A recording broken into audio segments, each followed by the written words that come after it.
So it is August 3rd right now, and I am filming a video that I think you'll see, if everything goes well, you will see it in December or maybe January.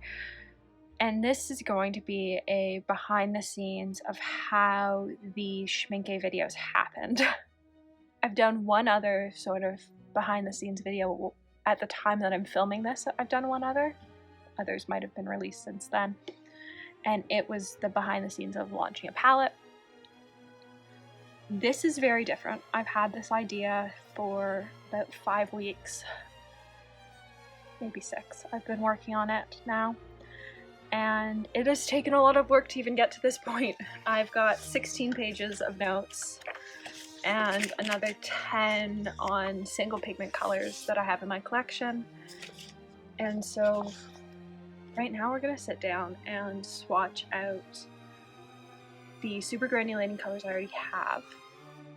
I have some others that are still making their way to me, and I have a couple others that I'm still working on getting my hands on. There are some of the sets that are shockingly hard to get, and so I'm settling for dot cards just for the sake of being able to do this video. So I started with putting all the colors into a spreadsheet and using a color archive that I know of and looking at what Schmincke had listed as what colors were in it. And then the lighter text is for colors where they just didn't have the color listed. They had the pigment but not what the color was. And so it was my best guess at which version of the color they were using, because for some of them there are multiple. The next challenge was tracking down colors, because some of these colors, that's going to be impossible to read on camera, like PV62, even the small shops I work with that work directly with pigment distributors had never heard of, and that was a challenge in itself to find. In the end, the only company that makes it is Schmincke, and I've been able to find one person that was selling pans of it because I didn't want to buy a 15 ml tube. Same with PY159, it was quite tricky to track down. Schmincke doesn't carry it in their regular line, I'm guessing because Volcano Yellow is the pure version.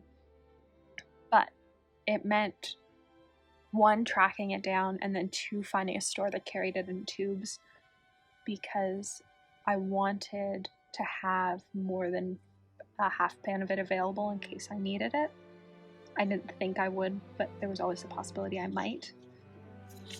And then we got into breaking it down into specific color palettes. So the text for some of these is smaller than others depending on how many colors they had listed. And I will leave a view-only link to all of this documentation below, because it's quite a lot of legwork that went into this video. But this is, I think, where it gets the coolest. This is every single pigment that Schmincke paints use in order of pigment number. And so I put it together in sheets and organized it by color palette. And once I did this, it was pretty easy to figure out where the overlap was, but also what colors I needed. And so by the time I got to this point, I was only missing 2 colors. I was missing PBR33 and PV62, which are currently on their way to me. They have been shipped. I'm just waiting for them to arrive. And this has been the most important part of the process. These 2 tables are all the different versions of the different colors. So for yellow ochre, I have 5. For PB29, I have 8. For PB36, I have 4. I don't even want to count how many I have for the different various PBR7s. I have 5 Potter's Pink versions. I have 3 different cobalt violets. And so this was how I was going to decide what I was working off of. I knew I wanted to go in with a plan of starting with one color, like I've done for the Potter's Pink video. But I also knew that I was probably going to need a different version of one of these colors at one point, so I wanted to have the chart already done, which is where all of these sheets come in. This is every single pigment color, single pigment paint color I have in my palette, and I've highlighted them by group. So if it was the same pigment number, it got highlighted together, and I just alternated all the way down. And there are literally pages, including N pigment numbers, because I have 4 of them. So where does that leave us now? It is August 3rd, and this, pull them all in, is where we are for Schmincke colors. Now, most of these aren't mine. Most of these are from my mom's palette, because I prefer handmade super granulating colors.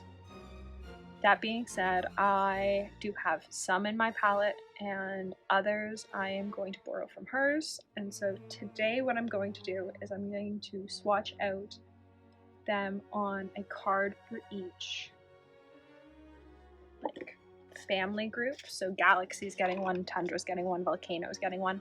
I'm going to leave a space for the colors that I'm missing. And then off to the side are going to be the colors that make up those colors. Basically, I'm dividing this paper in half, and half is going to be the color as they come from Schmincke, and half is going to be the pigments that make up those colors. And I'm going to just sort of decide on what version I want to use today. I think for most of the colors I've got it sorted. I know that I want to use the Roman Small Potter's Pink, at least as a base. It worked really well in the Potter's Pink video. I know for the Ultramarine Blue, I want to use Lapis from Cosmic Creations because I find that it works really well in these mixes. And so there are some that I already know. There are others that I have no idea. The goal is, much like the Potter's Pink video, I'm not going to have actually tried mixing them until I'm filming the video. So the only ones that I'll have attempted to mix are the ones that I used in Potter's Pink. But it'll probably be like 10 or 12 weeks between filming the Potter's Pink video and actually starting this series. So it'll be enough of a gap that I won't remember what I did. Because hashtag brain injury. So the plan is, for now, that I'm going to start dividing up these pages and just start swatching out these paints. I am using the Arches Rough paper because I don't like it. I don't like painting on it, so I'm going to use it for this. And I have 2 different fountain pens, both filled with Poison Envy ink from Ferris Wheel Press. I have the Ferris Wheel Press pen in medium, and then I have a Lamy Broad. Mostly because I like writing with a fountain pen. And Poison Envy is just what I happen to have inked up because it makes me happy. So, first step is going to be dividing out these colors into palettes. I know I'm missing some, and that's going to be frustrating for me, but I'm going to live. So, I hope you stick around for whatever this video turns into. I have a feeling it'll be quite long, seeing as we're already almost 10 minutes in. But I like watching these sort of behind the scenes of making a video series videos, and so I wanted to do one for this series because I think it'll turn out to be a really cool series, but I think you lose some of the extra information by not seeing the behind the scenes of how it came together. So I hope you enjoy.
So it has been about 6 weeks, and I've had some more of the super granulating colors arrive, and I've had some of the colors that I need to do the mixes arrive. So I've officially got all the mixed colors. I'm still waiting on a few super granulating colors, but I thought it would be a great time to update the sheets, just so that I make sure that on this final super granulating order, I get everything that's left. So we are going to start with Deep Sea. I got these all as dots because that's what the person who I bought them from had. And I wasn't super sold on the colors. If you've watched the video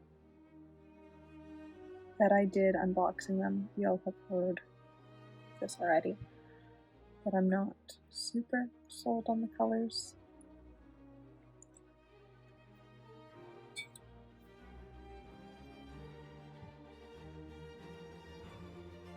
Deep Sea Violet.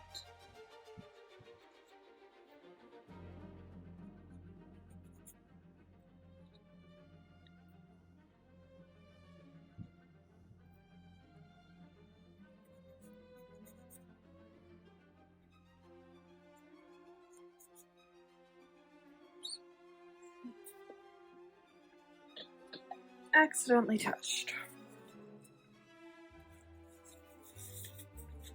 It is the one downside of fountain pens.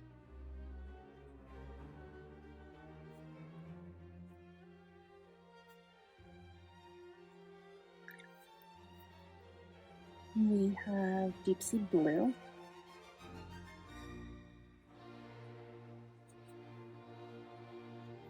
I'm finding that lots of the blues to me just seem blue. They don't seem super granulating, which I'm finding is a bit frustrating. I'm having the same issue with the Glacier set, where they just sort of seem turquoise.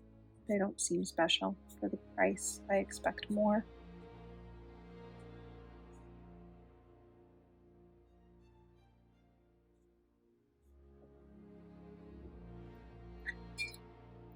We have Deep Sea Green, which I do really like, and I think I will end up adding to my palette. Of all the Deep Sea colors, I think it's my favorite.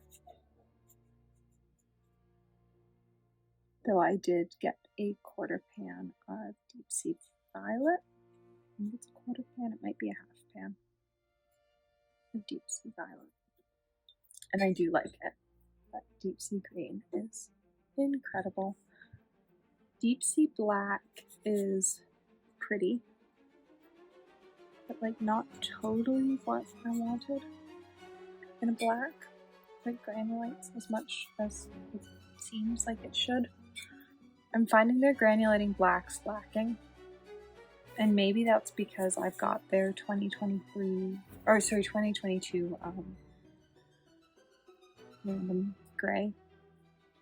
Like I know what a really granulating gray looks like, or black looks like. And so it just sort of seems meh. And then we've also got we've got the violet, we've got the brown, and we've got volcano yellow and galaxy violet and pans.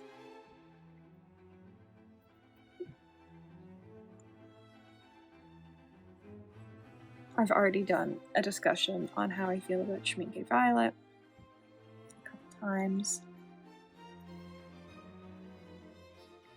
so I'm not going to include that here. I will link to a different video. But I do enjoy mahogany brown. It's sort of the right brown, and I think it's different enough from other browns that it works pretty well. So that's the Deep Sea set. We have the Forest set, which is just getting mahogany brown because I still don't have Forest Olive. I'm working on getting it. Some of these are a lot harder to track down than others, and colors that I thought would be easy to track down, like the Forest set, were actually sort of hard to find. I knew Urban was going to be hard to find, and it was. I knew Haze was going to be hard to find, and it actually wasn't that hard to find because the person I got a lot of these colors from had it. But some of these other sets, boy, have they been hard to track down.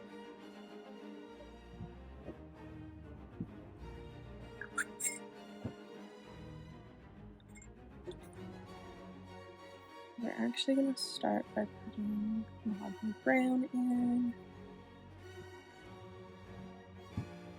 It's beautiful.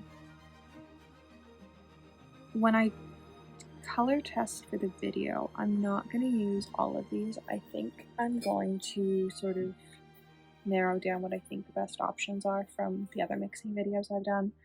It's probably going to be the Winsor Newton PY43. It's probably going to be Roman Small Potter's Pink. It's probably going to be Cosmic Creations Lapis. Not Lapis. It's called Lapis, but it's actually Ultramarine Blue. I'm going to stick to one color for the first mixes, and if that doesn't give me the colors that I want, then I'll start to change up the pigments, because there are clearly many options that I have in my palette for some of these, but I do want to keep it consistent and like start with the same pigment every time.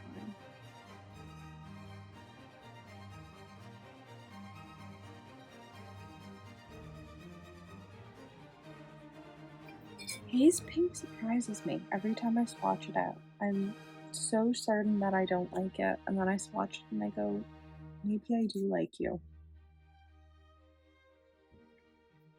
Haze Brown is another one where I'm unsure if I like it or not. I can't tell the difference between it and like just a nice, good brown. You get what I'm saying? Like there are other browns that look quite similar that cost less money. We've got Haze Black, which I actually really like. It leans a little bit green for using in a painting, I find. But I do like how dark it is compared to some of the other blacks in these sets. I do find their blacks lacking as color group. They've labeled lots of things as blacks that I don't necessarily consider to be black. I would consider them to be grays. Glacier, we still have 3 missing, but I do have the Mars Brown finally, so it's getting into a spot.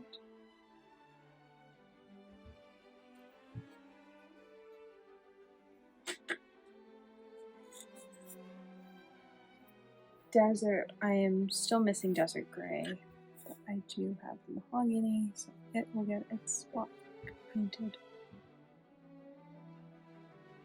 Coming up is Urban. I don't think anything's going on Urban. I think I might pull Urban from the video.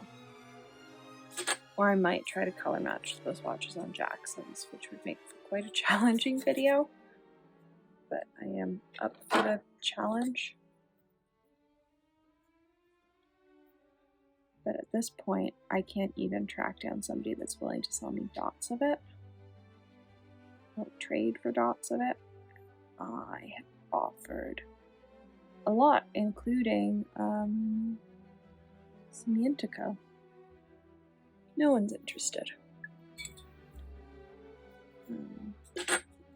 So, there might not be Urban in the final video.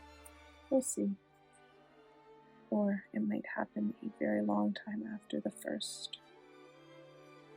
It might be first 9, but it could also be first 10 get released.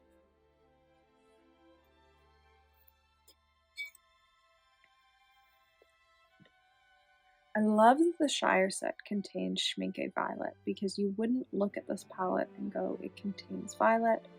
And when you look at the colors, the one that contains violet, I want to say is Shire Gray, but I might be wrong. But don't know these off the top of my head yet. There are some paints that I just know off the top of my head. There are too many Schmincke supergranulatings for me to be there yet. Volcano! Oh, I'm so excited to have another fully complete sheet.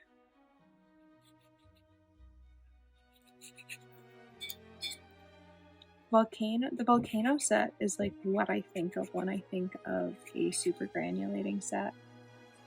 It's incredibly granulating. Like, it's not my favorite set of granulating colors, but when you think of a granulating color, the volcano set is what I think of.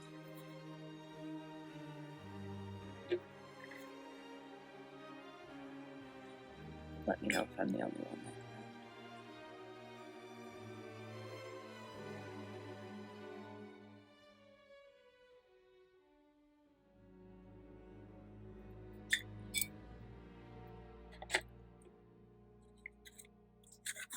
And last but is Galaxy. So I'm still trying to find Galaxy Blue. I think the person I'm trading with has Galaxy Blue.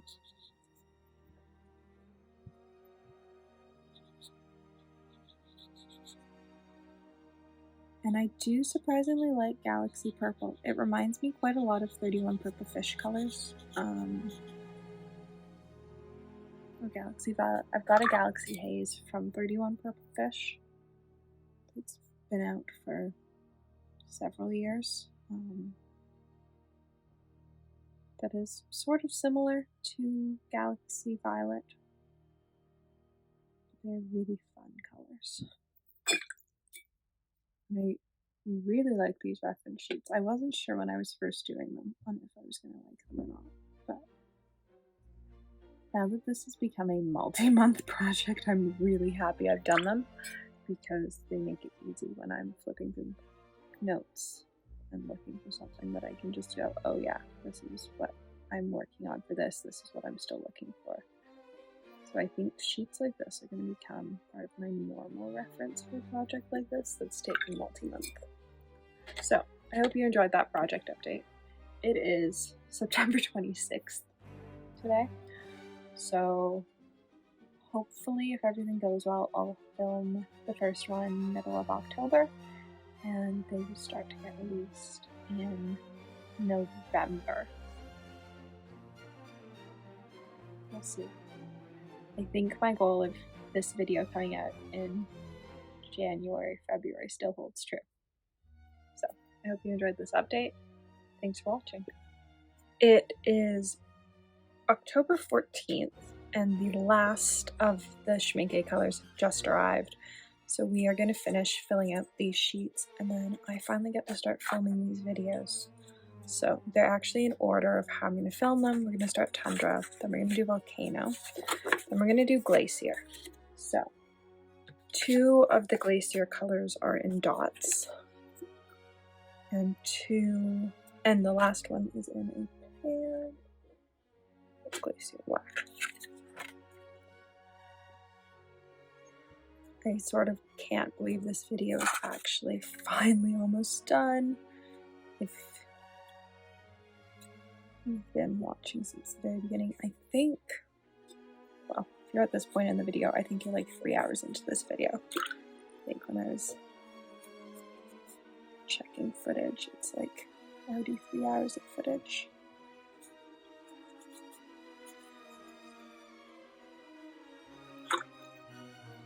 Glacier Brown is up next.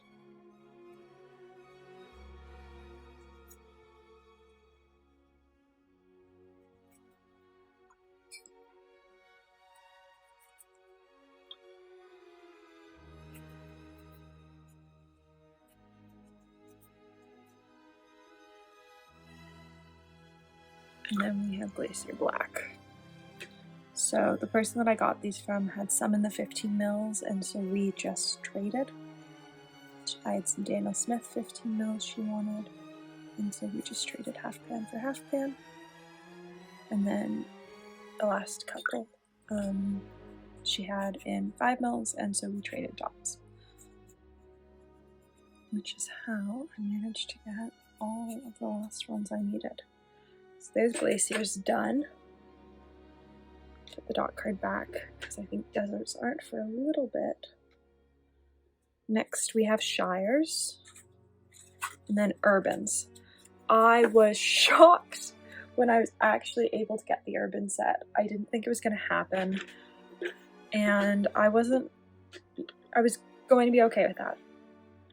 We were going to do a video just like try to color match from the online swatches. And then when I was talking to this person, I decided to just ask if she had the urban set, and she did, and she had them in the 15 ml, and she was willing to trade 1 for 1, even for the urbans. So I got the urban set, which is not a set that I ever thought I'd have. It's not a set that I love the swatches of. Surprisingly, I actually really like it, which is odd. Like normally when I dislike the swatches of something, I don't actually like the color when I actually have it in front of me. In this case, I disliked everyone's swatches for this set. It wasn't, I thought it was boring. In actuality, I just thought this looks really boring, and I really like it. Especially the urban yellow, which really surprises me. I think it might be my favorite yellow that all of the various super granulating sets have. Alright, Urban Red is up next. I'm not sure how I feel about it. It is quite red, which is nice, but I don't know. Like all the reds in the super granulating set, I find it lacking. That's potentially because I've got so many nice granulating reds from 31 Purple Fish, so I know what a really nice granulating red can look like. I feel similarly about Urban Green. I wish there was more.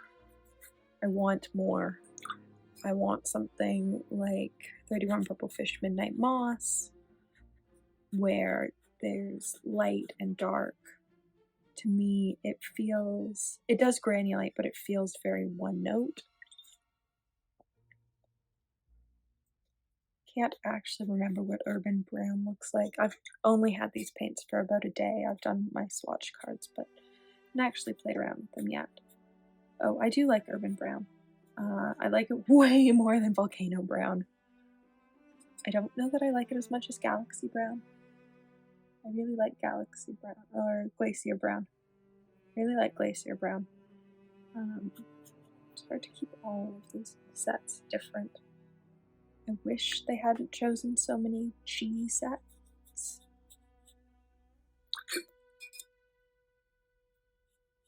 Urban Gray is nice. It reminds me of Roman Small's New Gray, I think. I'm gonna have to try them next to each other though and see what they actually look like beside each other. Next up we have Galaxy. Galaxy, I was only missing one color. I was missing Galaxy Blue. Mostly because my mom had most of the Galaxy set. So in reality, most of these paints are mine. I have very few of the Schmincke super granulating colors. My mother, on the other hand, has quite a lot of them. She really likes the Schmincke paints, and she really likes the super granulating colors, where I tend to lean more towards handmade granulating paints. So, she has very kindly let me borrow her paint palette for this project. And so I just needed to track down the ones that she didn't already own.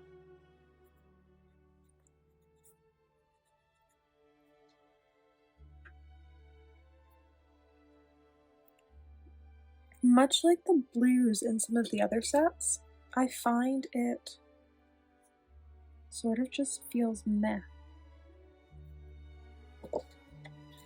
Did I feel that same way about my swatch card? Yes, I did. It reminds me of sort of Glacier Turquoise, where I went, I wish they had chosen something that was actually granulating. That's still how I feel. Hazes are done. Deep Seas are done. deserts, we need desert gray, which is on a dot card. I haven't actually swatched out desert gray yet. Still got its perfect little dot.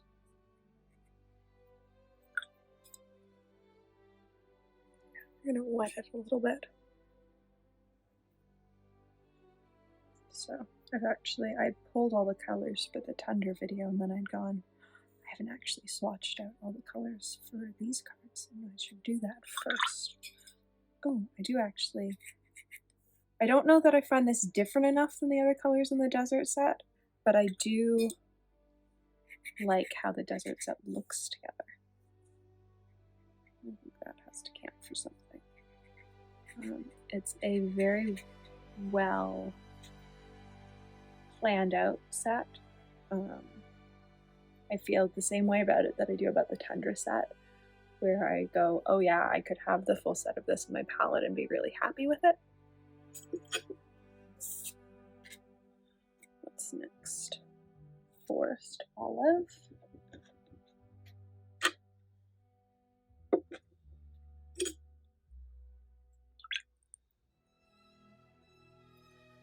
I think I like this color. Can't actually remember that.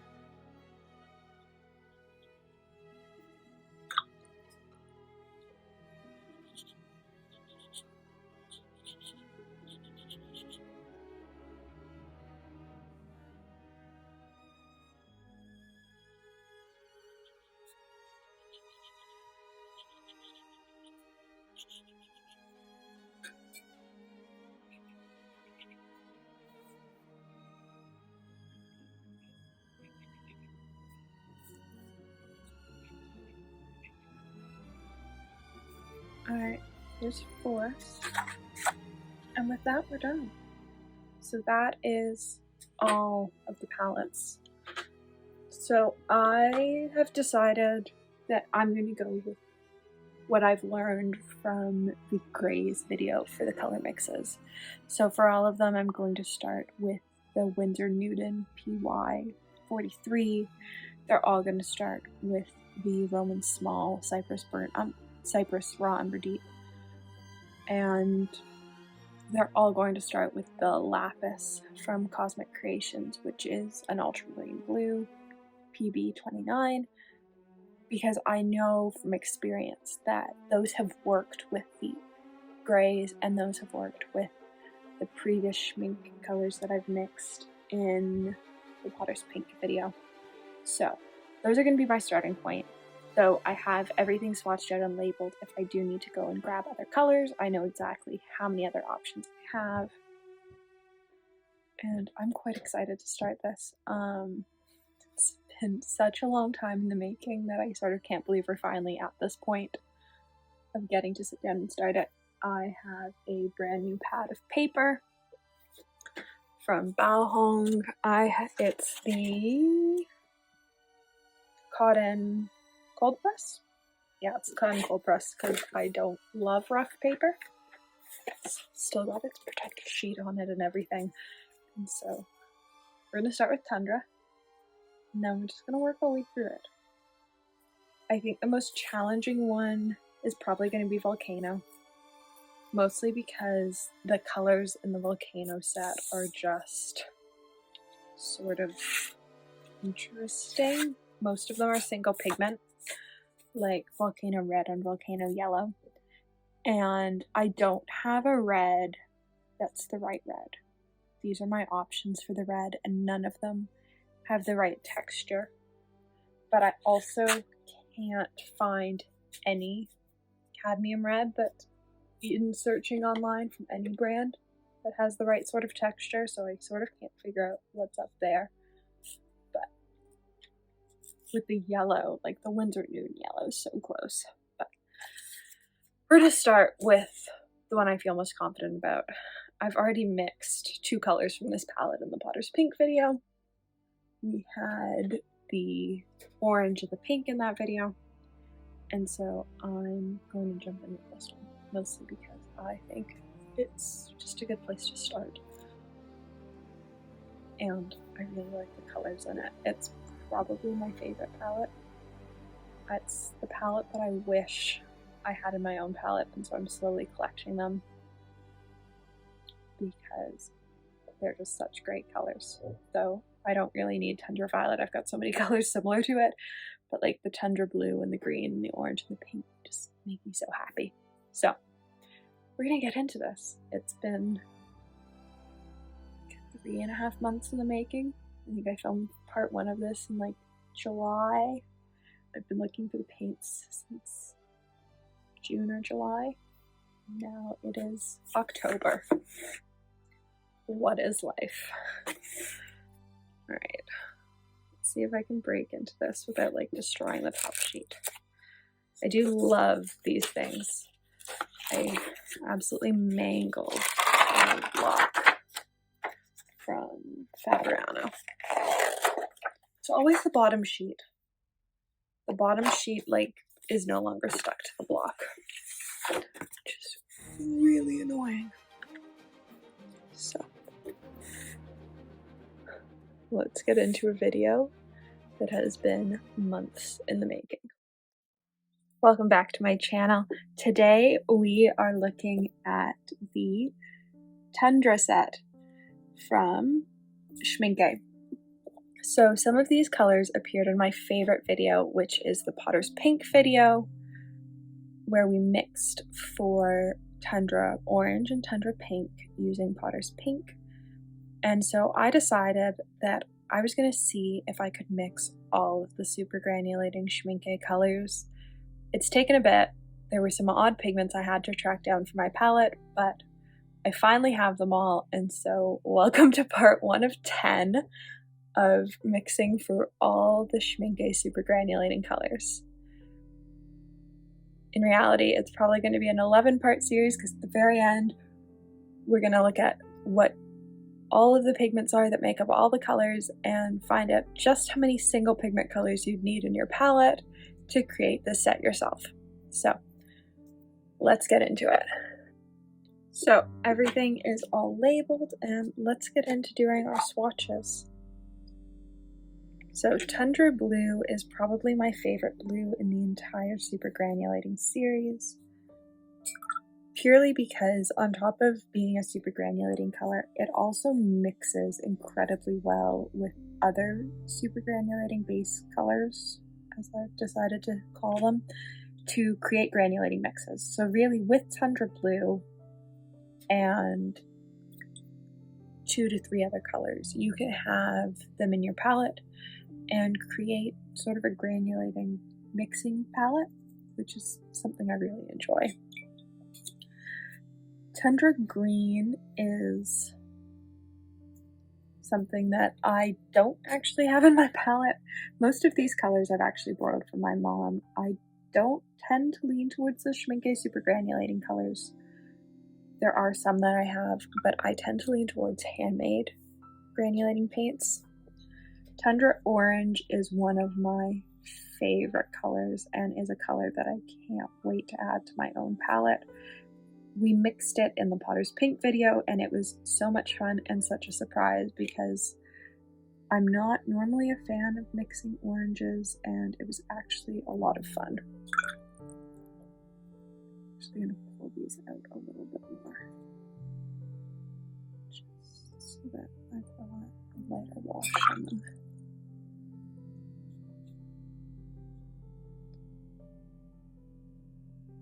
This is the Bao paper cold press because I don't really like rough paper, but for granulating paints like this, you want something with some texture to it. Tundra Pink is so much fun. It's very purpley pink. I wouldn't call it a true pink, but it is probably the pinkest color that appears in any of the sets. And then we've got Tundra Purple. I have so many colors similar to Tundra Purple from so many different handmade brands. Everyone seems to have their own version of it, which is great because it means that I was already familiar with it before Schmincke launched their version of it.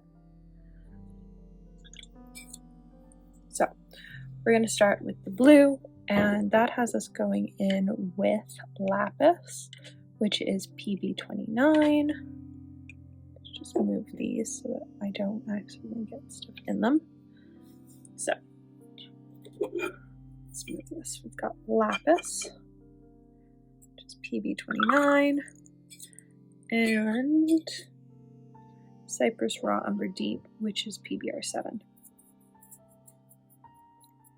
That's too dark. Oh yeah, that's too dark.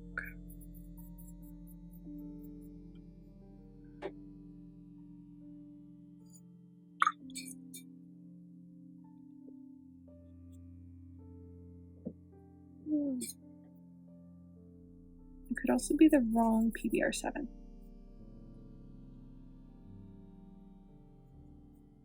Or the wrong blue.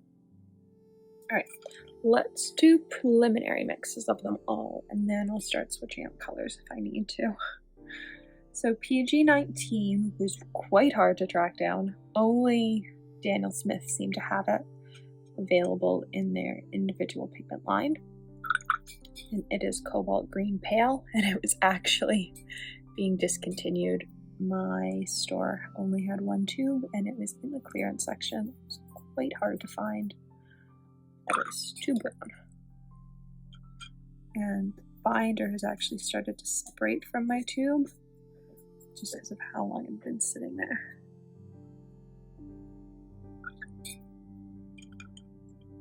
So I don't know that we're going to get a fully homogeneous mixture,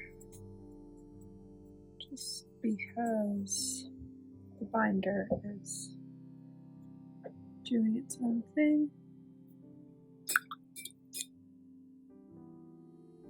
I'd say that isn't far off. Let me see if I can add a little bit more green.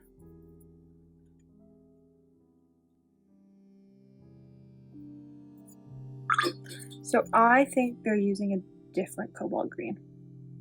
I think they're using a slightly more burnt cobalt green, potentially, because it's the green that's the issue. It's almost too green. Tundra orange, I know I can mix for. I've done it once. That being said, it's been a couple months, so let's see if I can get the ratios right just by like not really thinking about it.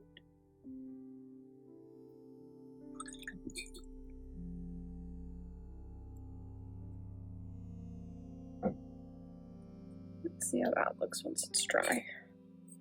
Tundra pink. It always surprises me that the blue comes ahead of the pink in the ratio for the pigment mixture, because in a color like this, I would expect the pink to come first, but it doesn't. And we have already gone to purple. Yeah, we are too purple.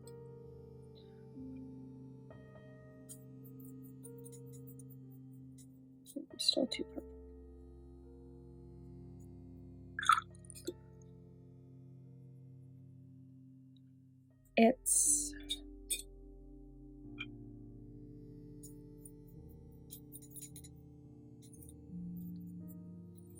I almost wonder if the pigment numbers are flipped on the tube, because it is such a weird way to have to get this pigment by having the blue ahead. I don't think I managed to get the blue at a higher ratio last time either. This time it definitely wasn't, but that's pretty close.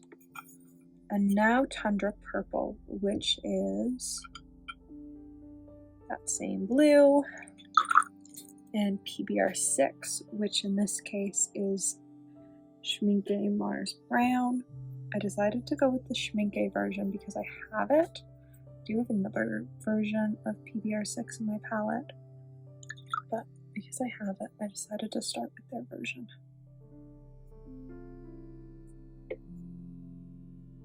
Let's do another dab of brown. I think we're just a little bit off. Nope, now we're too brown.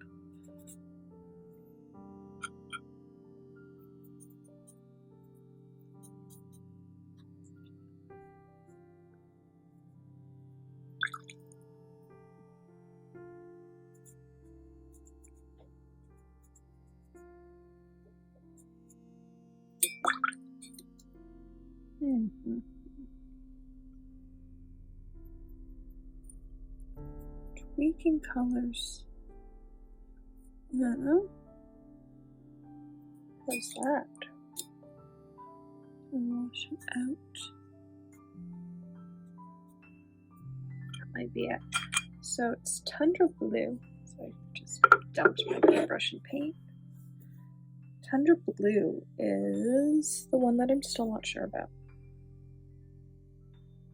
Like Tundra Orange is drawing the right color. Tundra Green isn't going to be the right color. My green's the wrong shade, and that's the only version I have.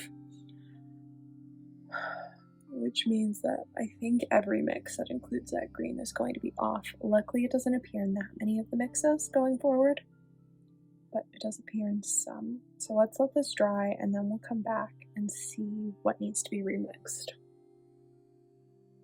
So I've decided to grab Jasper Stardust Viola Lee Blue because it's the most granulating ultramarine blue I have in my palette. And I think that's my issue here and here, is that once it's dry, there just isn't enough separation, which is odd because this blue tends to really granulate. But maybe just in the mixes it's not. What's also interesting is that this is a PBR7 mix and this is a PBR6 mix. I hadn't noticed that it was just the difference in browns. So I think this is too dark.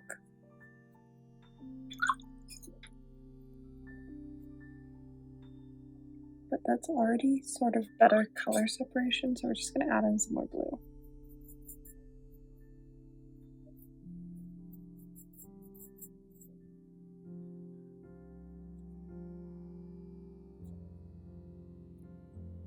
Let's add in a touch more blue.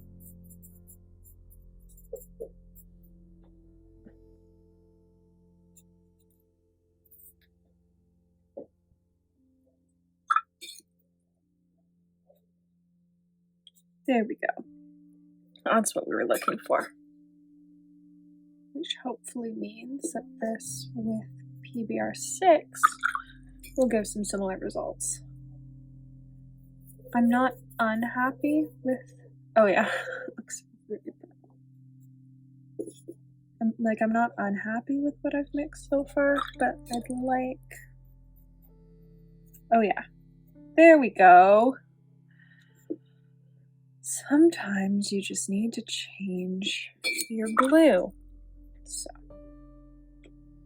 let's swatch out each of these and I will label them. Apparently I can't do a circle today. Weird little shape. This is the Cobalt Green Pale. Super separated in its pan. Looks almost less separated here, but as it dries, you'll see sort of what it looks like. This is the blue that I used for the Tundra and for the Tundra Pink and for the first attempt at mixing the blue and the purple.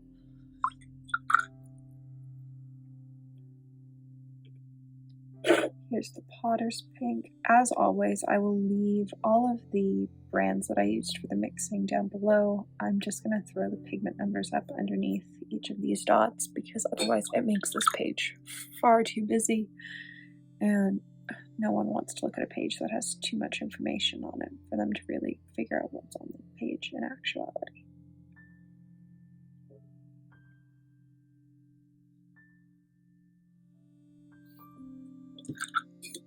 This is Roman Small Cypress Umber Deep. Cypress Raw Umber Deep. Its name is too long. I need it to have a shorter name. And then here's the ultramarine blue we ended up using for the last two. And as you can see, it's significantly lighter and it's got a lot more granulation to it. So, where's the pen? This is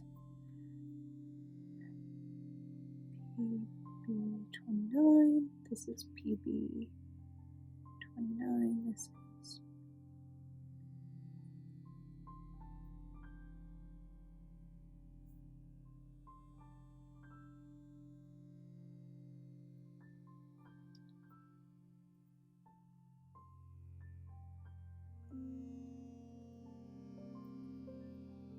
there we go. So those are all the colors that we used to mix. So we used more colors to mix than we ended up making. I'm wondering how many colors in the end will be used in mixes versus how many we end up making. I wonder if the math works out to buy each individual pigment or to just have a set of the colors you really want. So I think this will be quite interesting to do. I'm disappointed about the green, but I think I probably knew that my tundra green was going to be off. It was such a hard pigment to track down, the PG19, that finding one that was the exact right sort of tone of green was not going to be easy. And that's what our problem was. I'm happy that the change in ultramarine fixed our issues with the tundra purple and the tundra blue.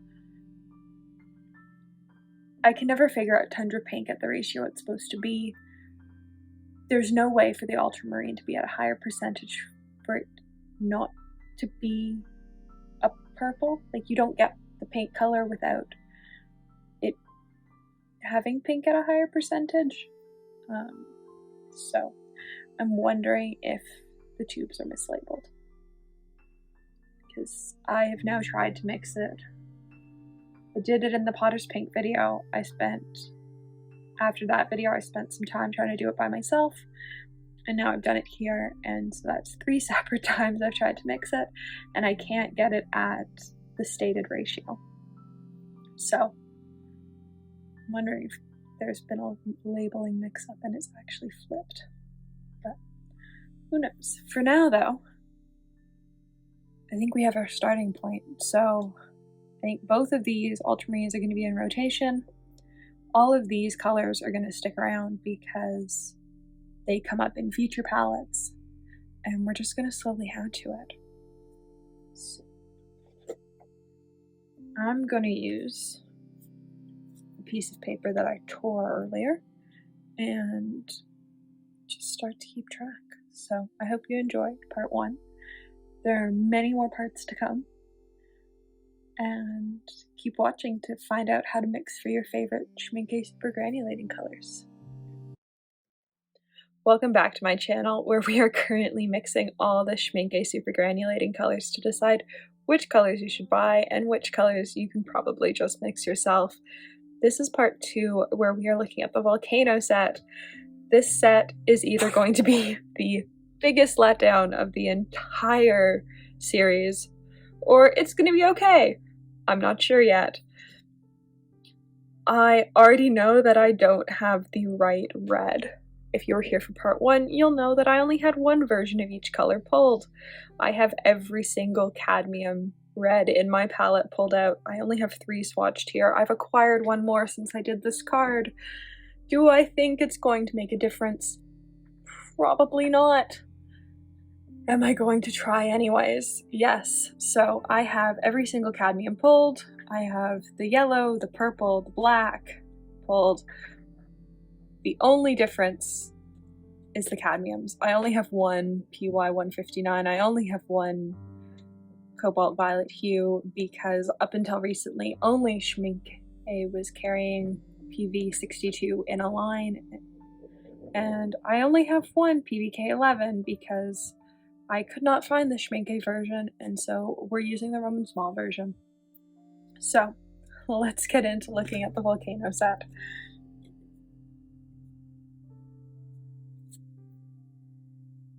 So as you can see, there are two colors in this set that don't involve any color mixing at all. So for them, it's just going to be how close can I get. For the PY 159, only Winsor Newton carries it in their permanent line. Schmincke doesn't carry it in their line at all other than in Volcano Yellow. And so there's only one option. I couldn't even find a handmade brand that carried this paint color. So, oh, this is the wrong order to be doing things in. Volcano Orange is up next. I am undecided about how I feel about Volcano Orange. I go back and forth between liking it and not liking it. I find that lots of the volcano colors seem to have more binder than other colors in the set, and that means that they tend to have either binder that floats on top of the pan when you pre-wet them, or you tend to get like a halo effect if you use them wet on wet, which I don't like. So Volcano Red is up next.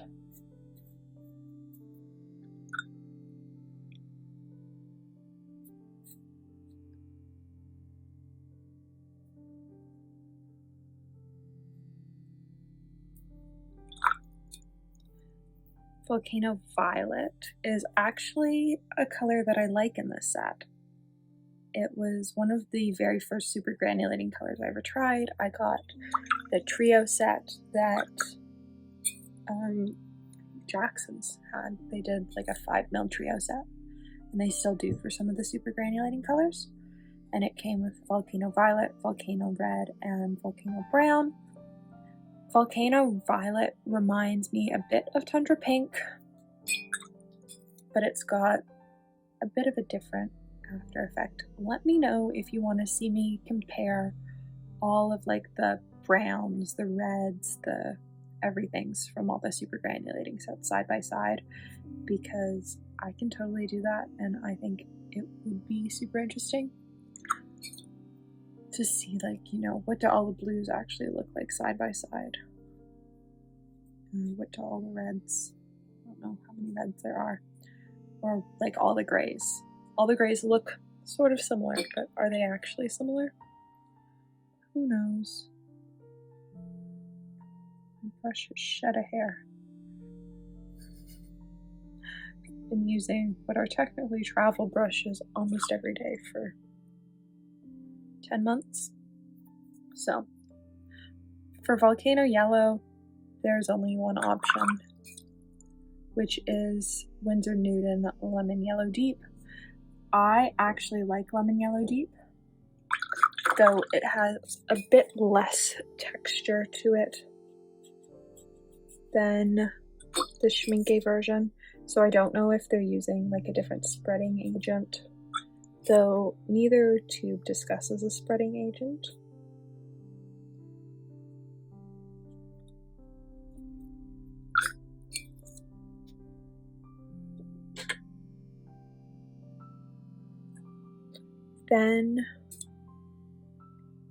Then we have Volcano Orange, which is the yellow.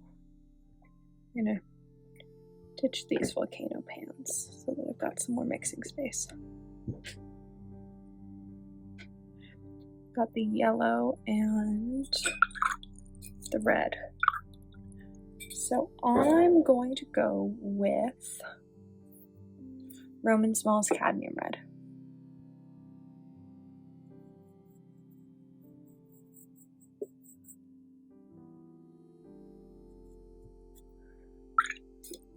That's not right. More yellow.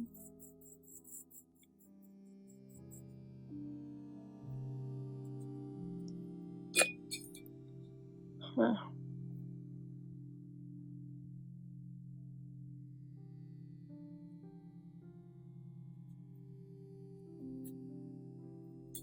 Okay, let's try Cadmium Red Deep with the yellow.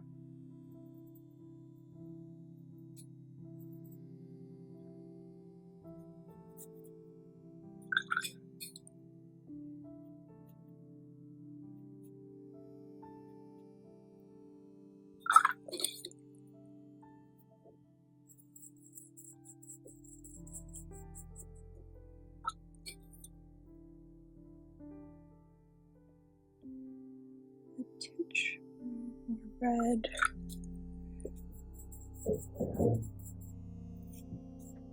I'm actually like looking at the top of the pan and trying to match to that color.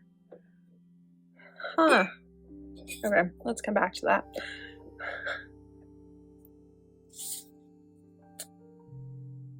Might actually be really diluted cadmium red deep. I'm wondering though if they're using some sort of dispersion medium to get that granulation pattern, because it's very obvious in these three colors. Like there's an interesting granulation pattern.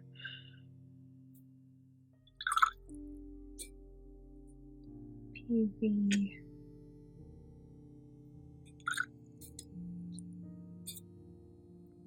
Cadmium red deep.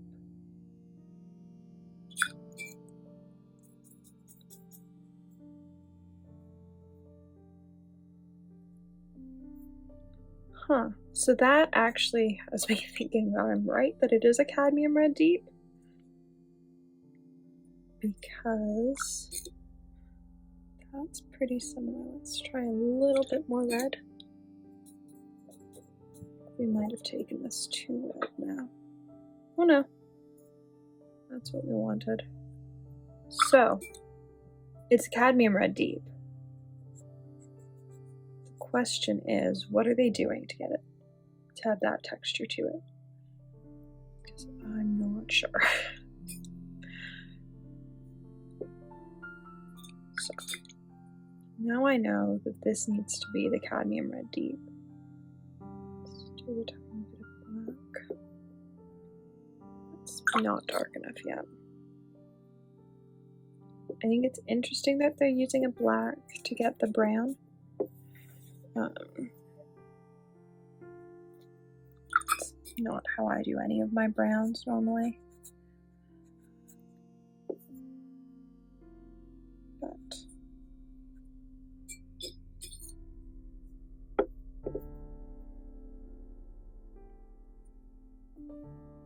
let's let that dry. So let's come back here. So cadmium red deep and the yellow.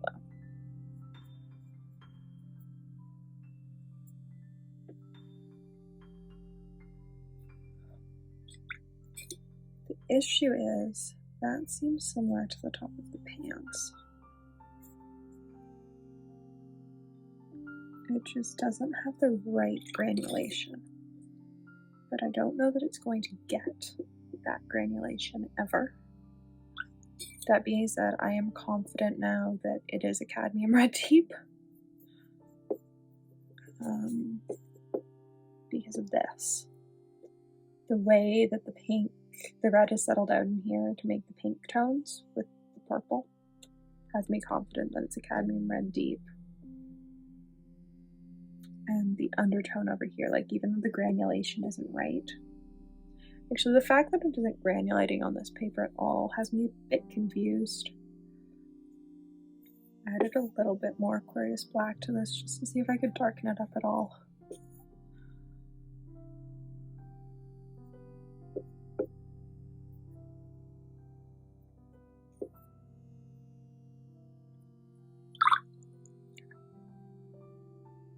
I want to see if just like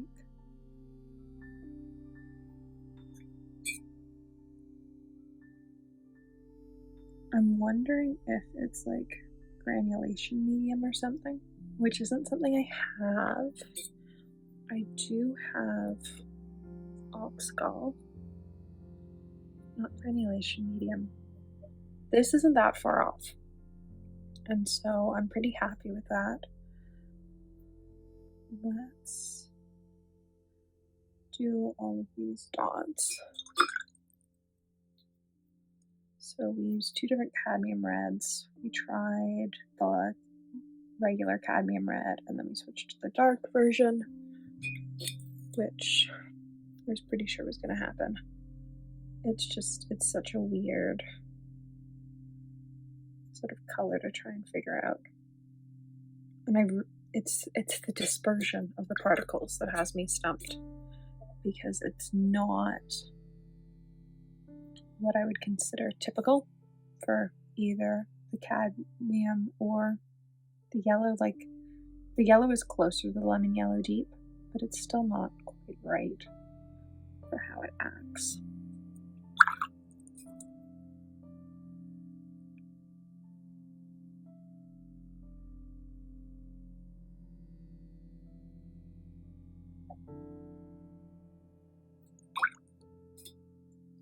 So we have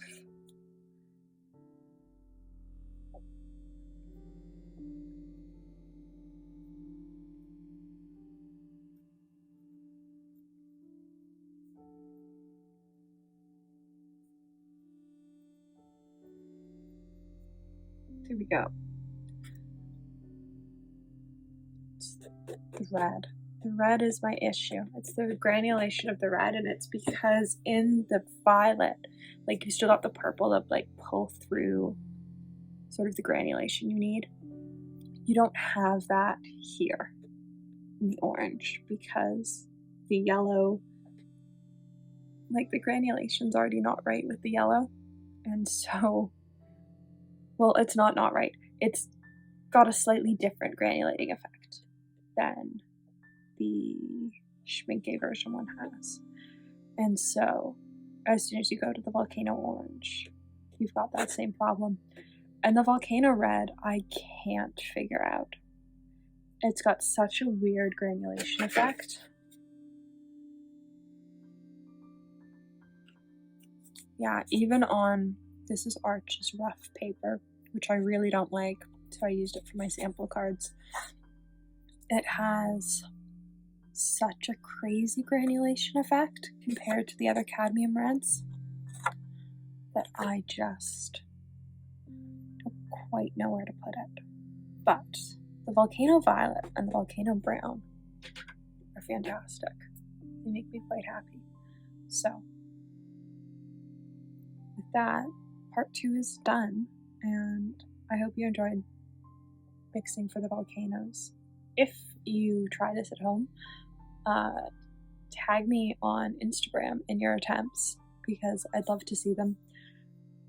I've had a few people message me about trying to mix the grays that we talked about in the previous grays videos, and so I'd love to hear about your attempts with the Schmincke super granulating colors. Welcome back to part 3 of the mixing for the Schmincke colors. What colors do you actually need to buy, and what can you mix yourself? Today we are looking at the Glacier set. So I have some of these sets as dots and some of these sets as pans, purely because I wasn't able to get all these colors as pans, and so I just got them as dots. And luckily the ones that I got as dots are colors that I don't absolutely love. So we are going to look at this set. As always, I have done the card, and so I have all the color references of all the possible colors on my palette. I have all the Glacier colors swatched out, and I'm going to set up the sheet, and then we're going to get into swatching and mixing and see which ones you can create yourself and which ones maybe you should purchase if you want them.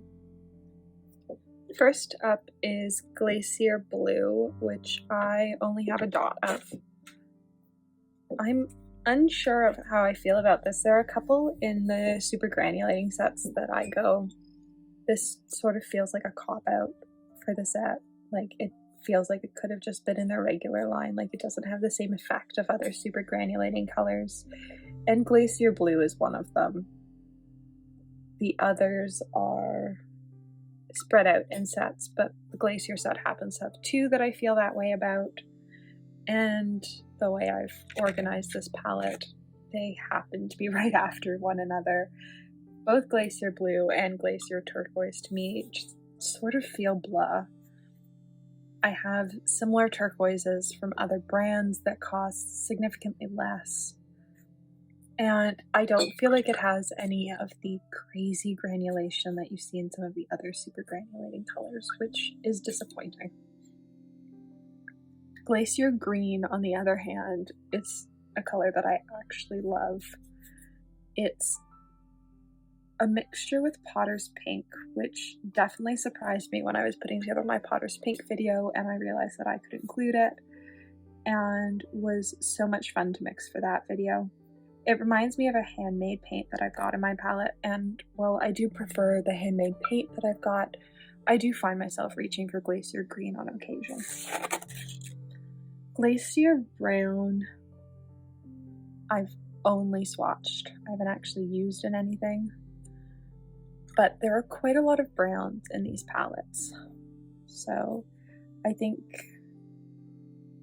there are definitely some I like more than others. Yeah, I'm looking at it again on rough paper. I'm not sure how I feel about it. Overall, like, I feel most sort of blah probably about the Glacier set, which does surprise me because I liked the swatches of it online. I just don't love it in person.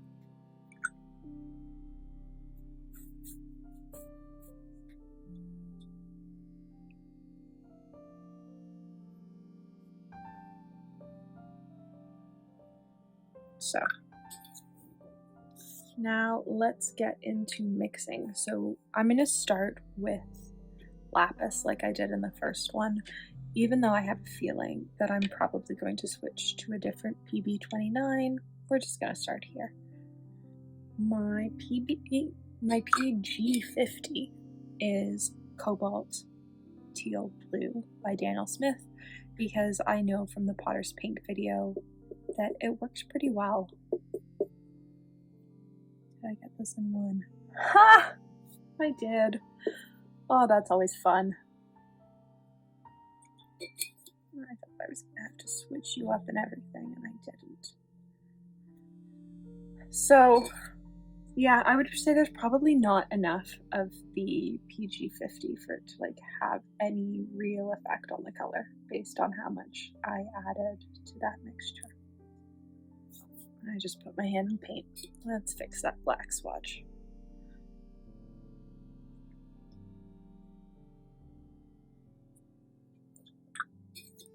Glacier Turquoise is Cobalt Teal Blue with a tiny bit of Cobalt Violet in it. Again, not a pigment that I had. It is Cobalt Violet, isn't it? I haven't grabbed the wrong thing. No, it's Permanent Mauve. I have grabbed the wrong color. I'll be back. As I was saying Cobalt Violet, all I could think was Cobalt Violet's got a different pigment number. And it's not PV16. So we've got some Permanent Mauve.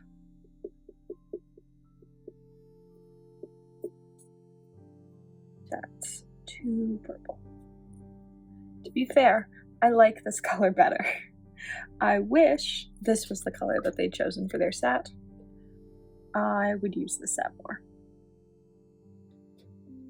It's like sort of Misty Morning from Roman Small.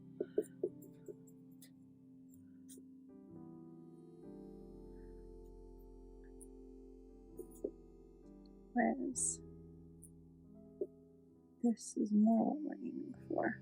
Still not quite bright enough. Let's add just a little bit more.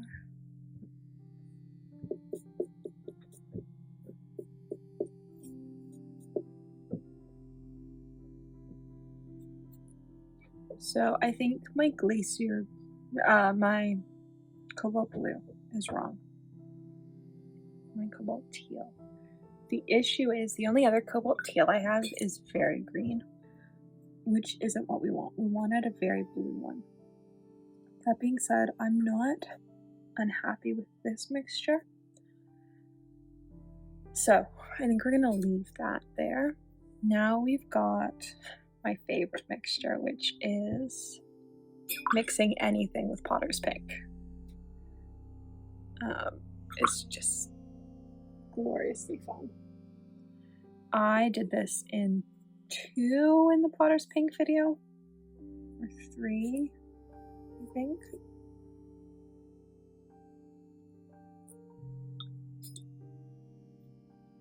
Can I do it in less?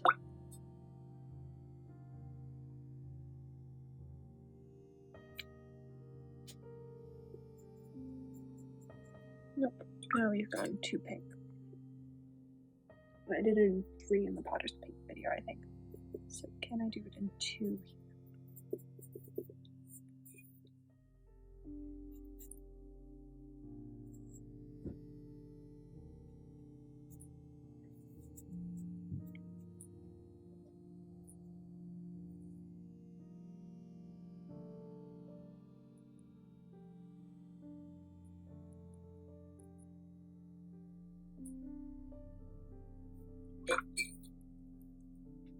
Alright. PBR 6 and PG 26, which is the first time I think PG 26 has come up in any of the mixes so far. That is 2 green. Yeah, 2 green. Just wash it out a little bit. I only have 1 PG 26, so we're sort of stuck in a way. Don't have a whole bunch of options. This is also the Schmincke PBR 6, and I'm a bit concerned because it looks too bright, but it is their version of the color, so I'd assume they'd be using the version of the paint that they make.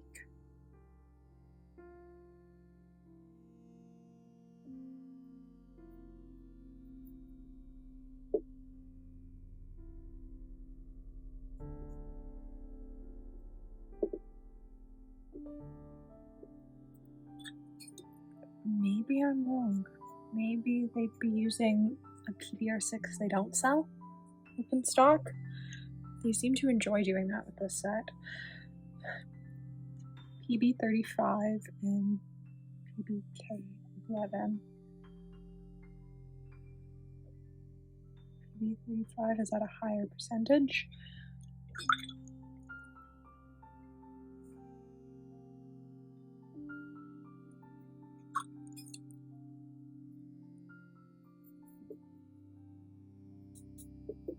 This is still too blue. Oh yeah. Way too blue. I might have to go for a less blue cerulean. I do have one.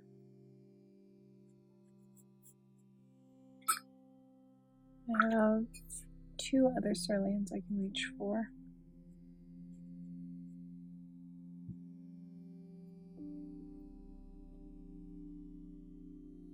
Actually, it's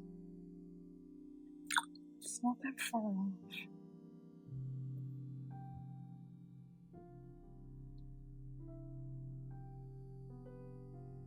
Because it's got that blue undertone. We could try with the White Knight cerulean, which is the right pigment number. The trick with cerulean is that there are 2 different pigment numbers, and so it's just making sure that you've got, this is the 35 version, but there's also a 36 version. And this we want the 35.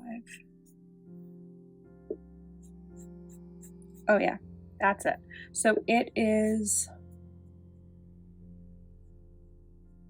a light cerulean. It is not a dark cerulean. It is a very pale cerulean.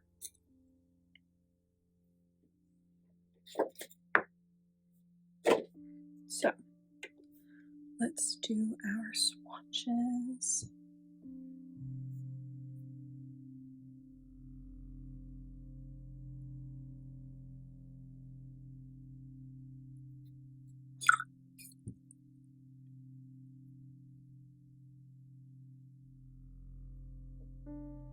I'm just swatching the order we use them.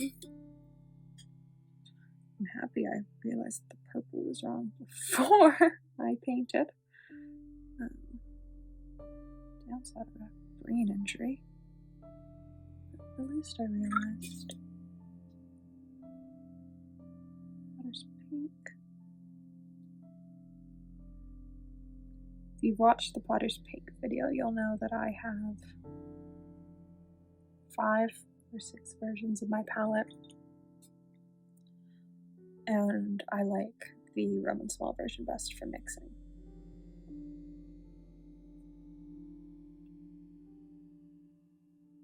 It does surprise me that this cerulean was so much of a difference, but looking at the pans, like, there's a huge color difference, so maybe I shouldn't be as surprised as I am. The green and the brown mix for the Glacier Brown is still tripping me up, purely because I know that it's labeled as PBR6, and I just can't get this tone of brown.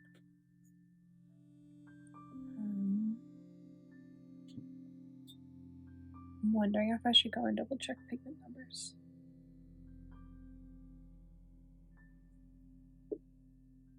Here's one cerulean.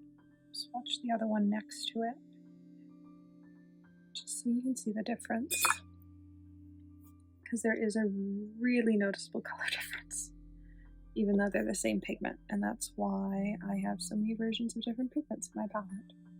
Those are both cerulean blues that are both PB35s, and we've got Aquarius Black to round out the end of the row. So, I'm going to label these now.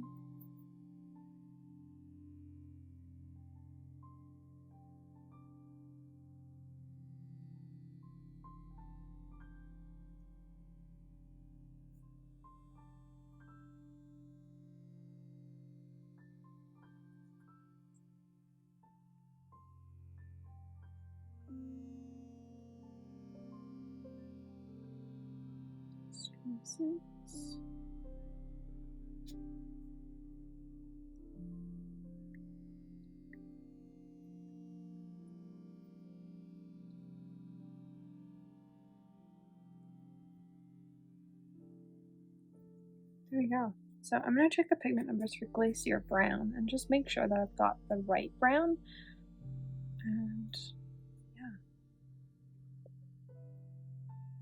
So after checking under the brush, which is a great reference site, their swatch has it much greener than mine seems to have swatched out.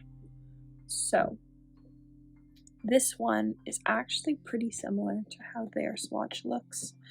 So I think I'm going to leave it. I'm really happy with this. I'm really happy with that. Now that this is dry, this one's actually pretty close. This is pretty similar.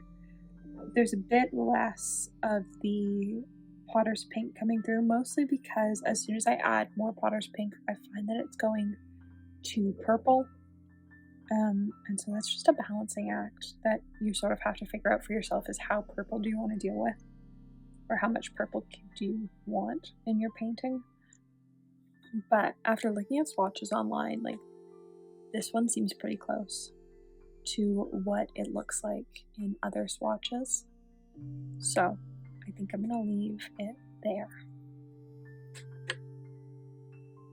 So I was partway through filming the Shires video when I realized that what I thought was PG-26 was actually PG-8. The paints are labeled Pine and Deep Pine, and I grabbed the wrong one. So Glacier Brown, these mixes are not the right mix. And so we're gonna cross out this color. And I'm going to try it again on this little patch of palette that I've got clean. And see if by using the right pigments, I can actually get this color. Oh, I need way more brown.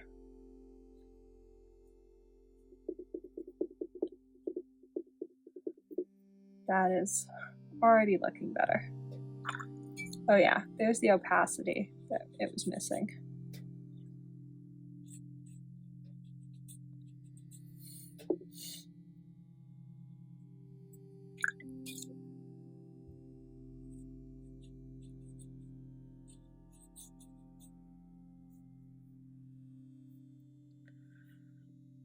Just a tiny bit of green. Is it way too much?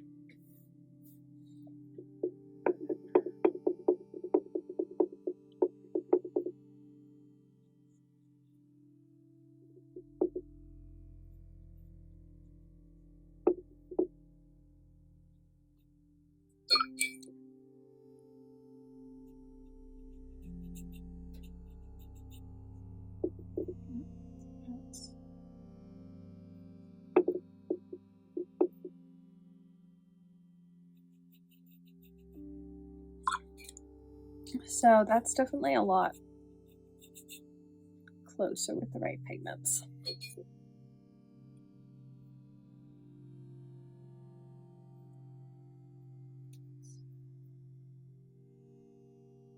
Swatch this over here. I thought I was done. I moved on to the next video, and then I'd realized it was the wrong color.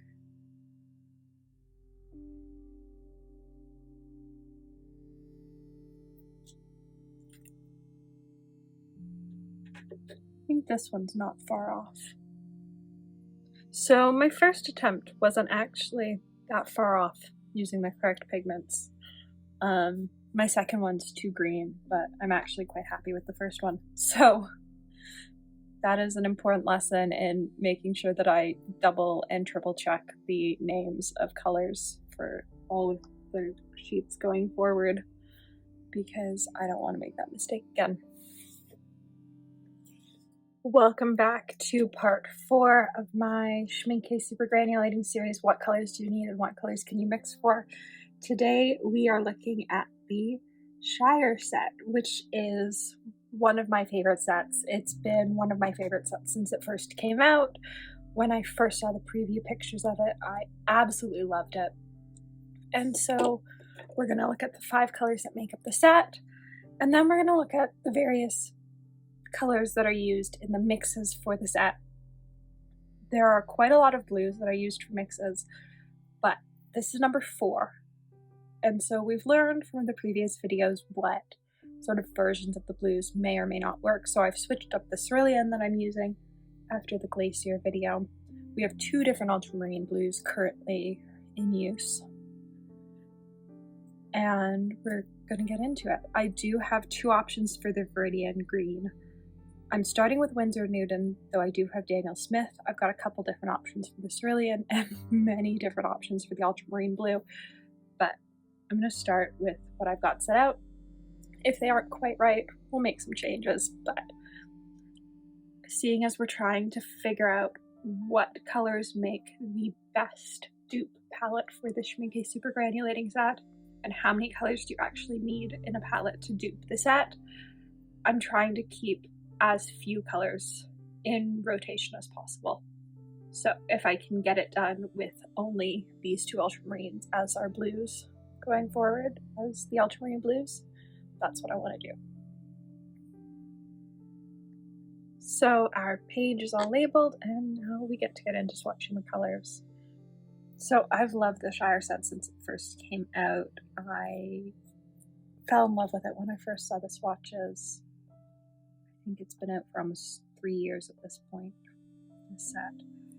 And it is still probably my favorite super granulating set. There are others that I like quite a lot, but I love greens. If you've seen any of my palette videos, you'll know that they're pretty green heavy. I like having some really granulating greens in my convenience palette.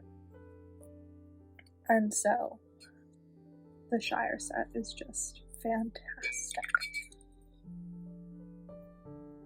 Shire Olive is one of my absolute favorite granulating greens from any brand. Mostly because It's not an olive green.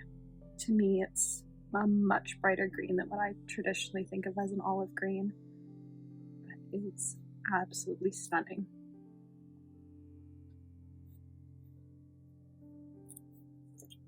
All of the Shire colors use one of two yellows. So either Nickel Azo yellow or PY 159. In this case, for the mixes, I'm using Lemon Yellow Deep by Winsor Newton.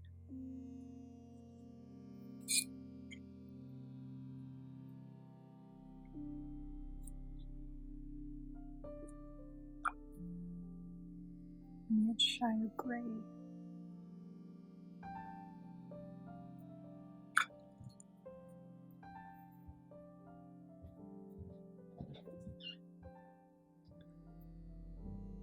I think Shire Gray is probably my favorite of the various grays in the various super granulating sets.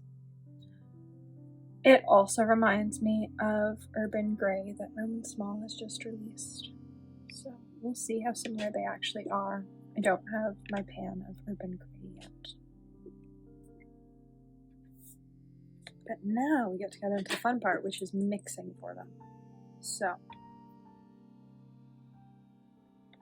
PY 159, Lemon Yellow Deep,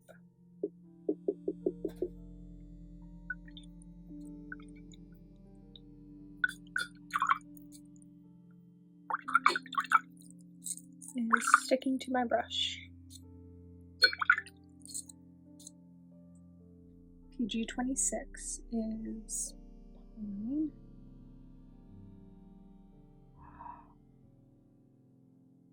Oh, I made a mistake. That explains the issues we were having in the last video. Alright, so let's go fix this mistake. So I'm gonna have to go back and amend the Glacier video because this is pine. This is PG 26. So it's labeled as PG 29 here, which is not what it is.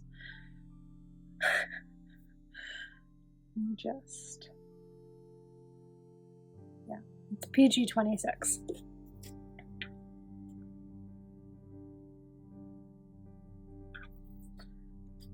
What is here is deep pine, which is PG 8, which is not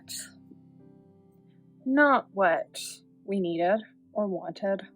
So that was my mistake. Let's do a little bit of blue. Let's grab some of the PG 26. I can't even say it right.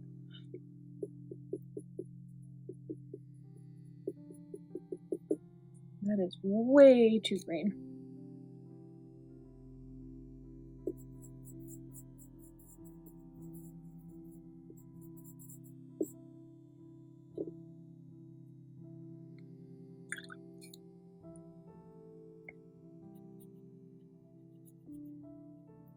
All right. So that seems to have fixed the problem that I was having in the last video. Oh yeah, there we go. Just needed a touch from the yellow. And there's our color. Now, yellow.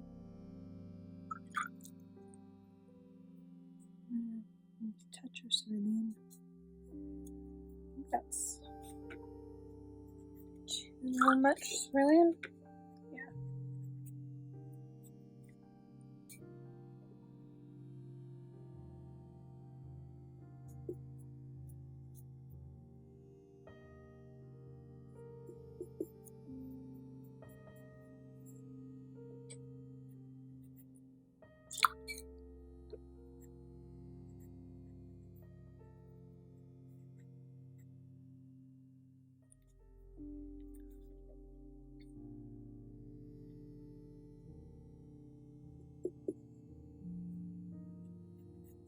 Oh, there we go.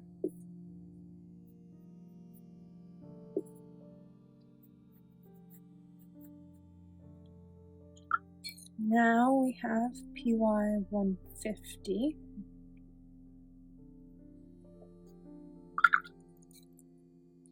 And PG 18.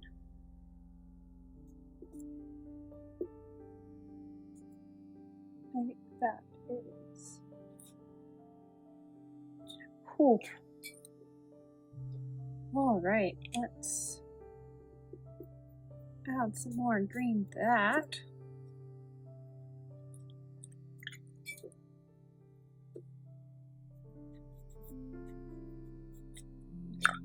Is this actually that? I just water this down too much. Yes, it is actually brighter than it looks.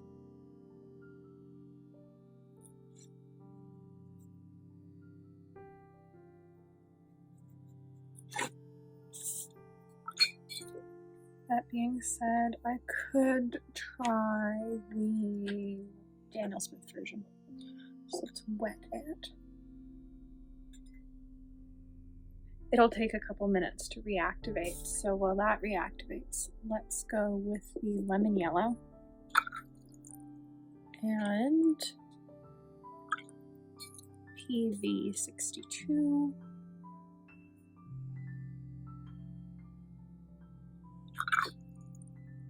Probably too much violet. Well, maybe not.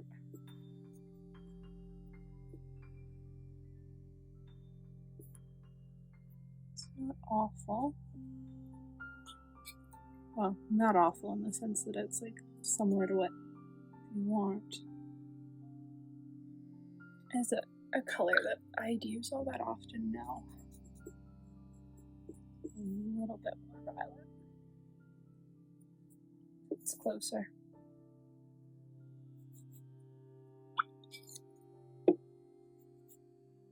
The final one, before we go back to the Shire Green, is Shire Gray. So, lemon yellow again.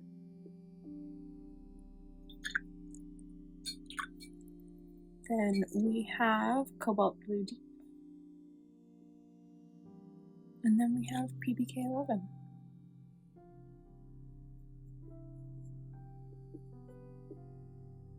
Two yellow. Cobalt.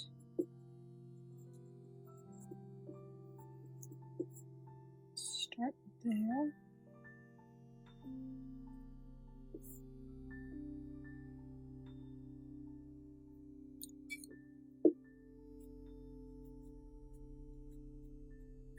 Not far off.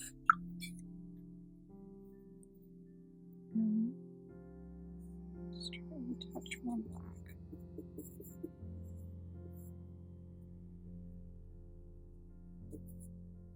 Yeah, that's better.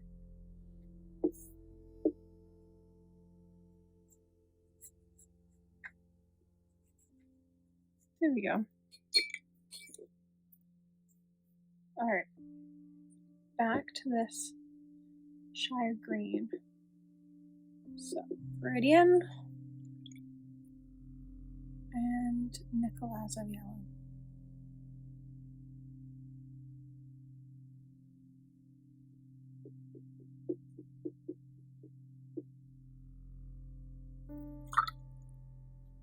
Even with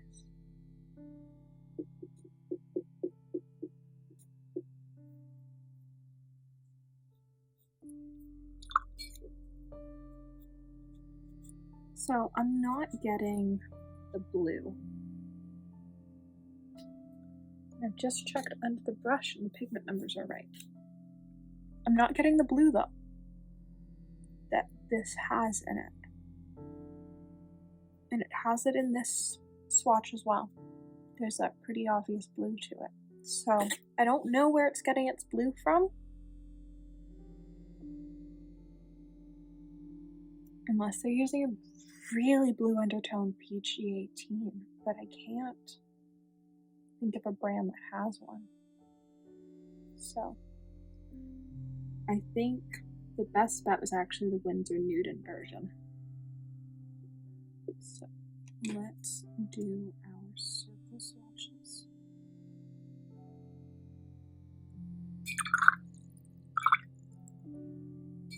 And then I have to go and fix a video.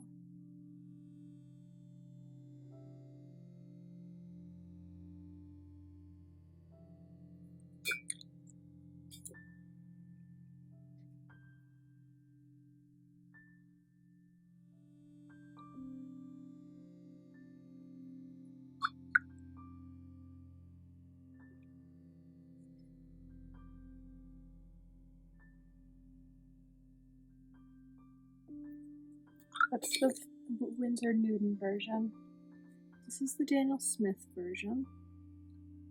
And neither have that blue. This one maybe has a tiny bit of it. And I'm saying maybe because I'm like not sure if I'm just wanting to see it or if it's actually there.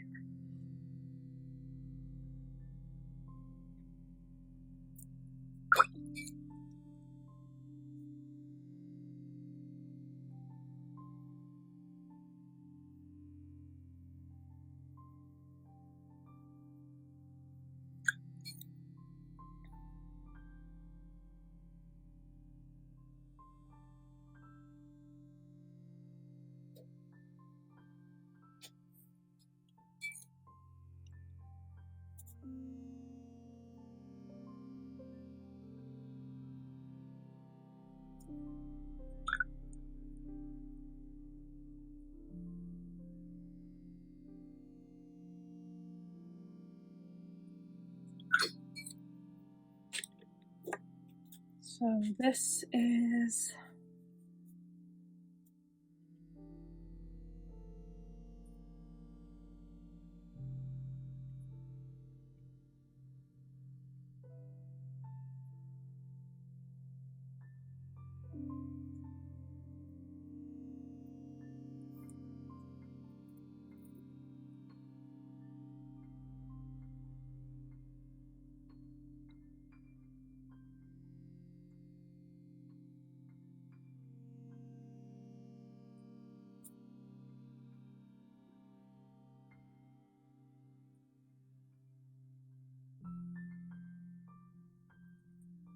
Here we go.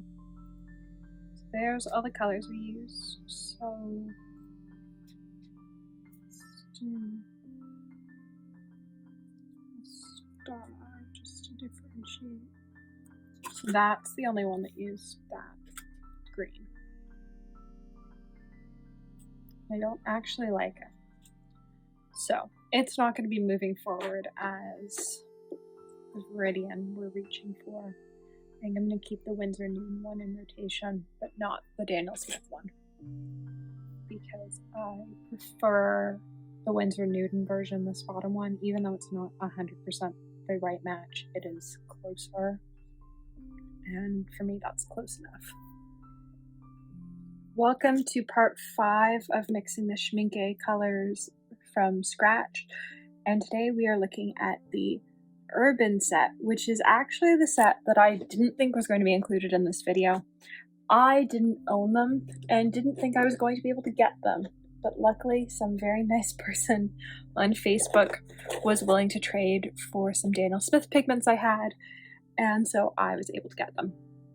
There was a time that I thought that I was going to be mixing the Urban set just from online swatches, but we're going to do this. I'm actually really excited I have the Urban set because some of the colors that I didn't think I was going to like Urban Yellow, I really like, and I think Urban Yellow might actually be my favorite yellow in the entire Schmincke Super Granulating set. The other difference with this set is that when I did the swatch card of like planning it out, I only had 2 PB36s. Which is fine. Most people, if they have it, have 1. I now have 4. So, I don't know which one I'm going to go with. I've used a couple different versions in the gray videos. I think I just have to see which ones have PB36 and sort of go from there over which one feels right.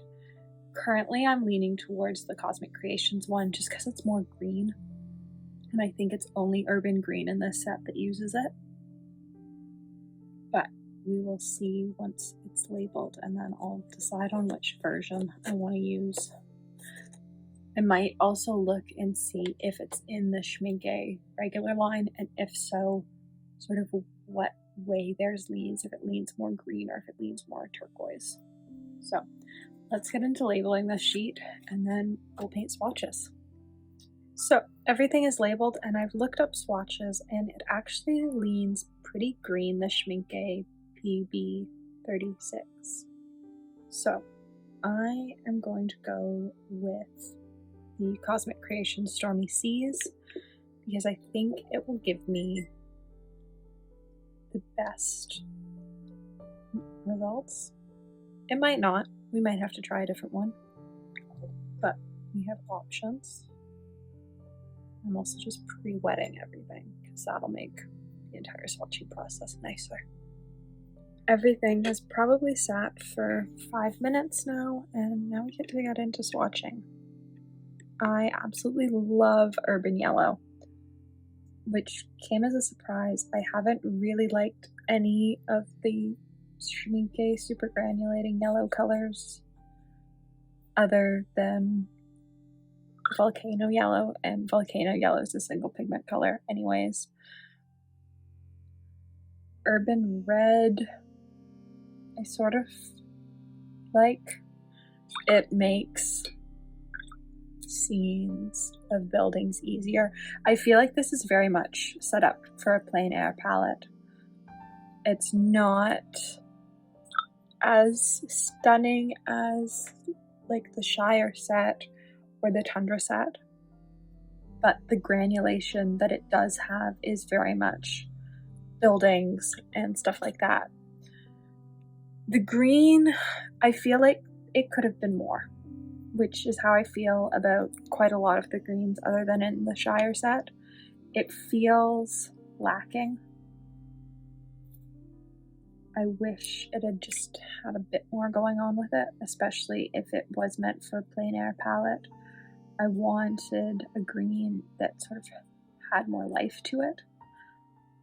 I do like that, like, it can go from dark to light, but I still want more.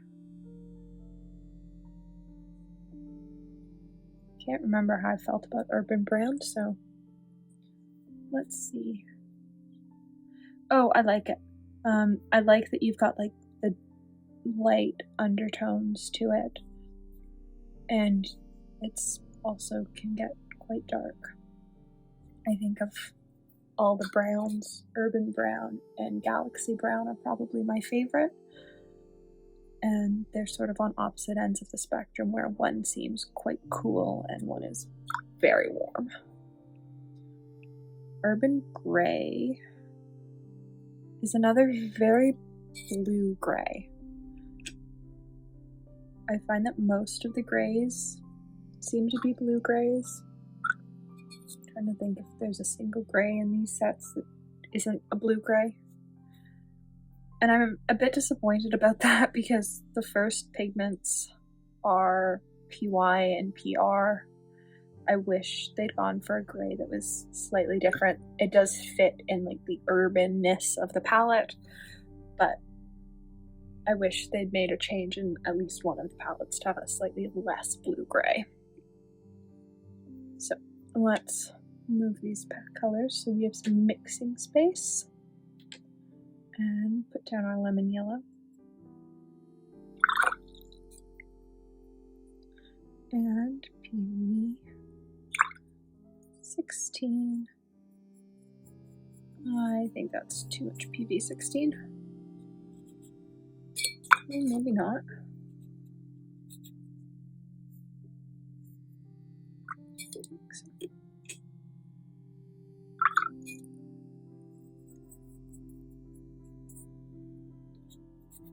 There we go.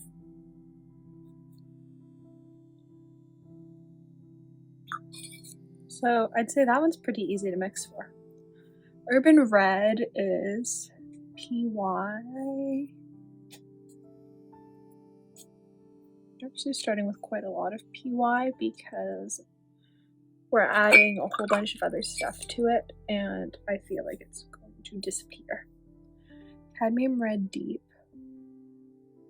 is, I believe, the red we decided on. Yeah. It's what worked for Volcano Orange, sort of. It didn't work for... Did it work for Volcano? So it worked for Volcano Violet. Volcano Orange is the one that had me stumped. Let's go blue, brown. Starting with very small quantities of each of these. And we have still utterly obliterated the yellow. Though that color doesn't seem too far off of the pan.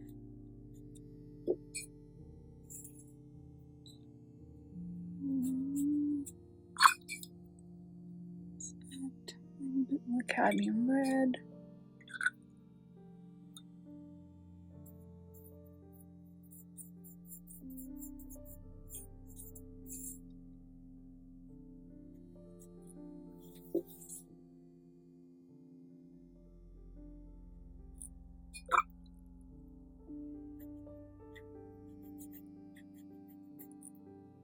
Huh. A tiny bit more swirling.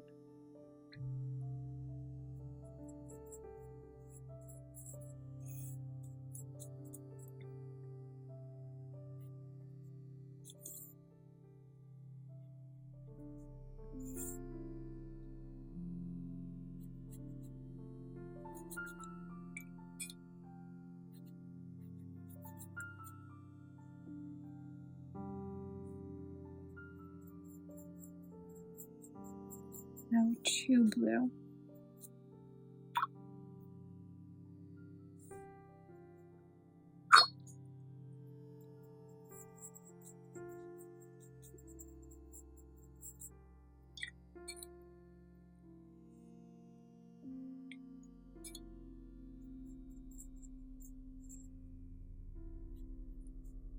Oh, there we go.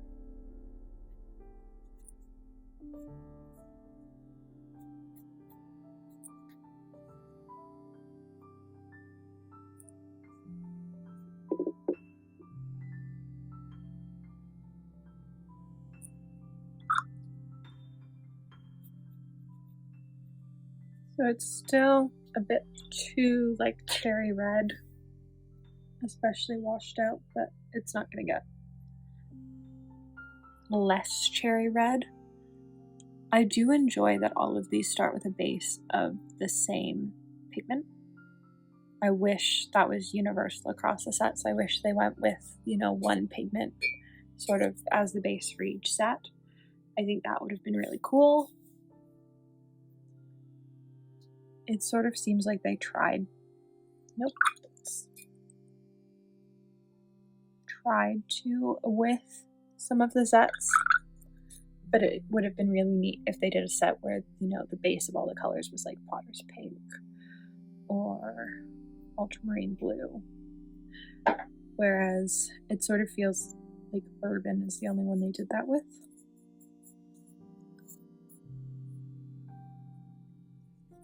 This is too olive.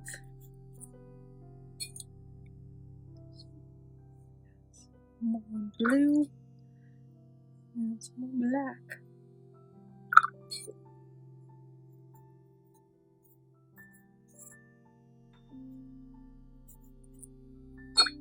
There we go.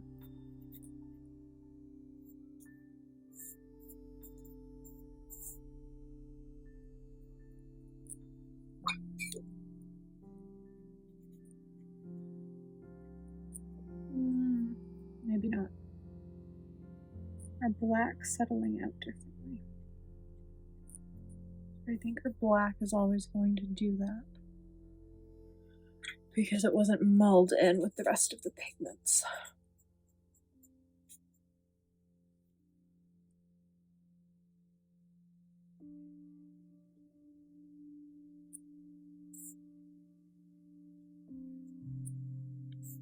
There, we've added a little bit more of the PB36. So, PY, I need to top up this pan once this is done. PR,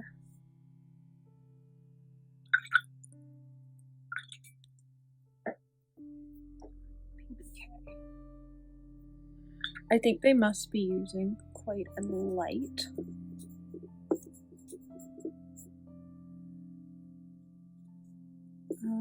cadmium red, almost, because it takes so little cadmium red to really change the color, and yet it's not the last color.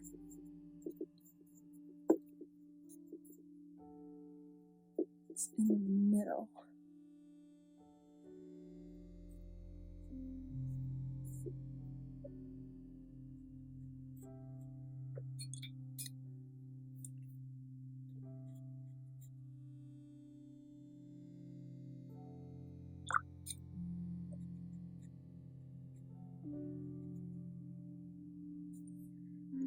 Let's let that dry. I think it's got too much red in it now. Okay.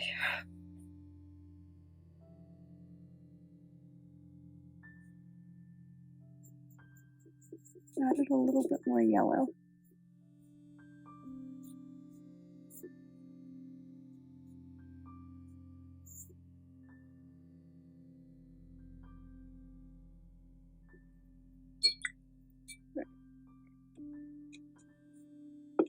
Yellow.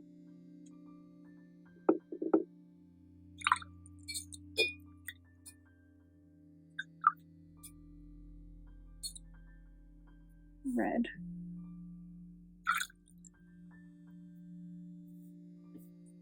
Cerulean blue. And black. Oh, that's too red.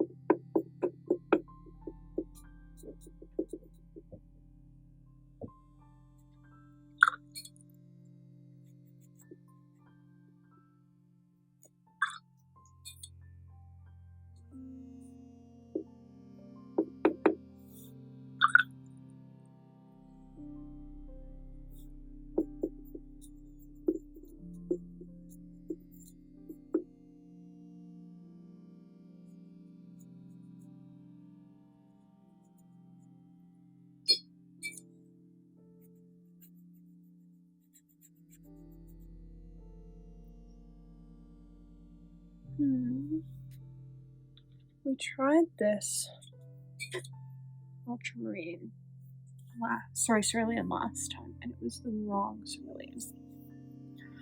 I'm wondering though if it's the right cerulean here, because this is so much more blue. So let's grab our lemon to the last clean section of this palette.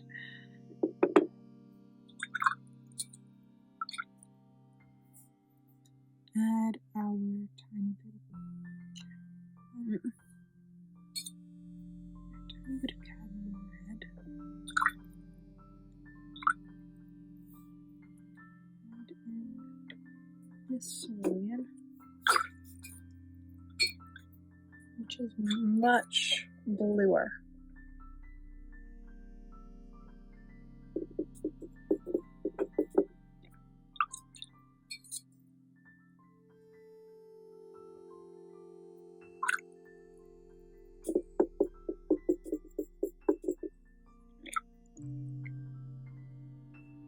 Add a touch more red to neutralize the green.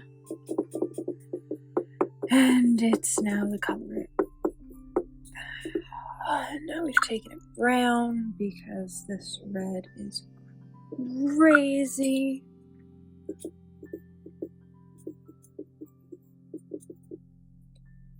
Let's see what that is. Nope.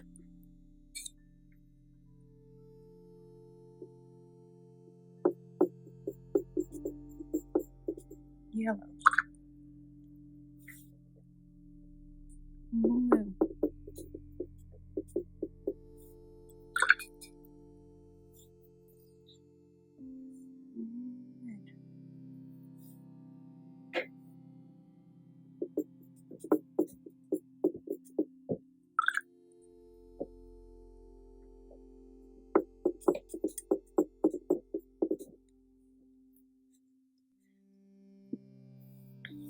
Nope, now we've got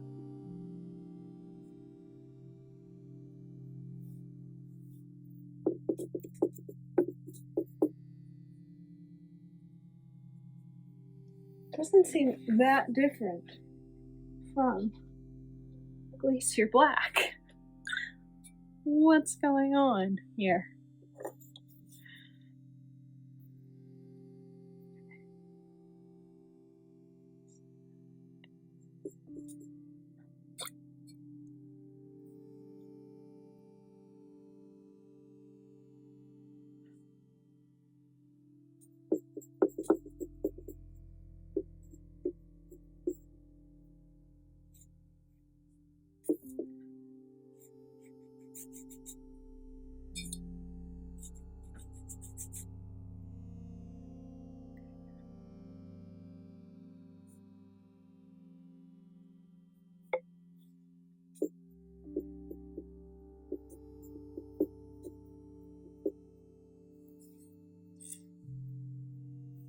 Like this is this, but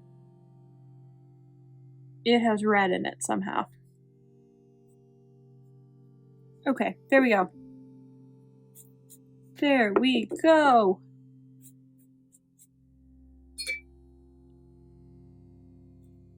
Like, sort of seems right, maybe.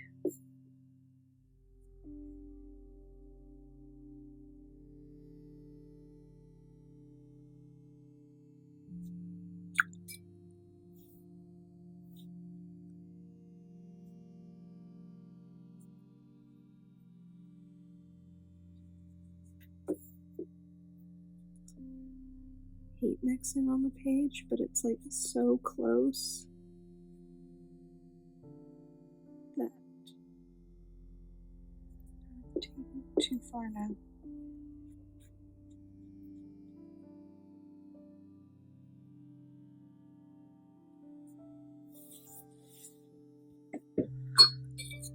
Huh.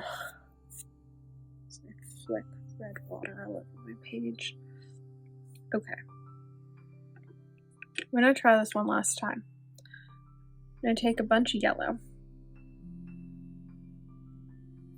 We're gonna take a different cadmium red.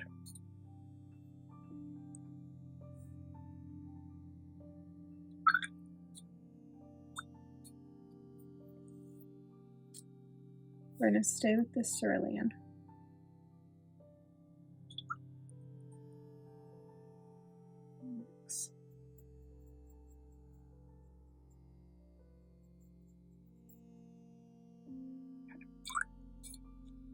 And there we're gonna add more yellow.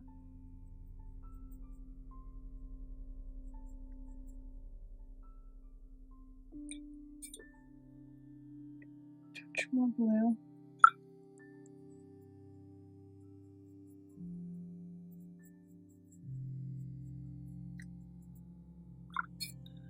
And we're gonna add the black.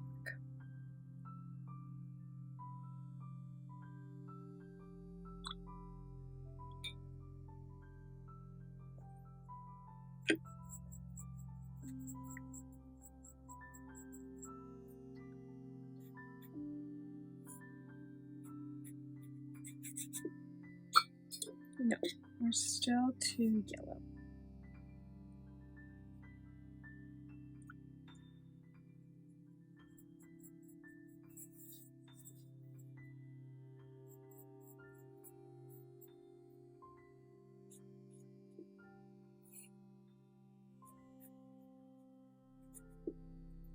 I did not think it was going to be a gray that stumped me. Oh, all the colors to really stump me. In this, I did not think it was going to be a gray.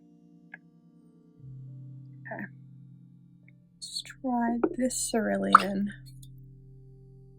this cadmium, and a whole bunch of this yellow. I've just gotten cadmium red in.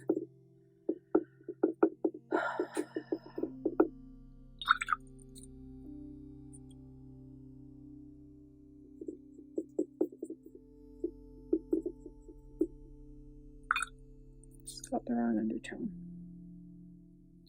That's a blue undertone. I'm not even adding the black until it's got the right undertone.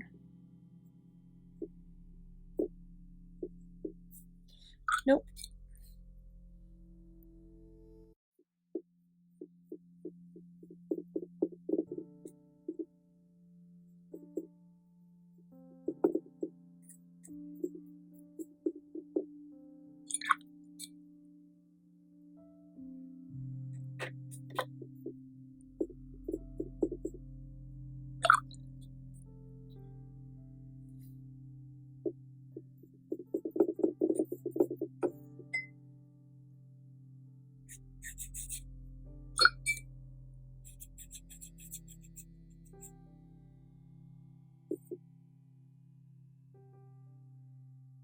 I can't even tell anymore.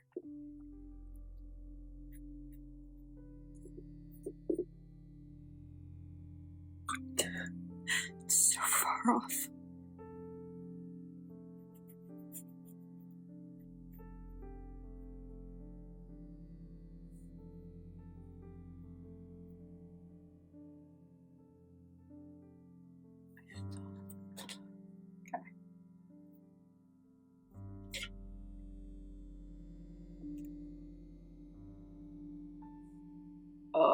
This set isn't on under the brush.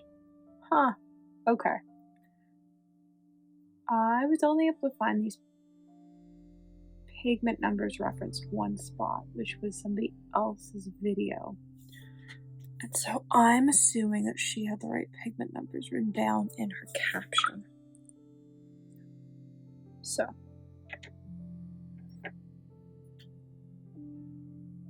This has me stumped. Urban Gray.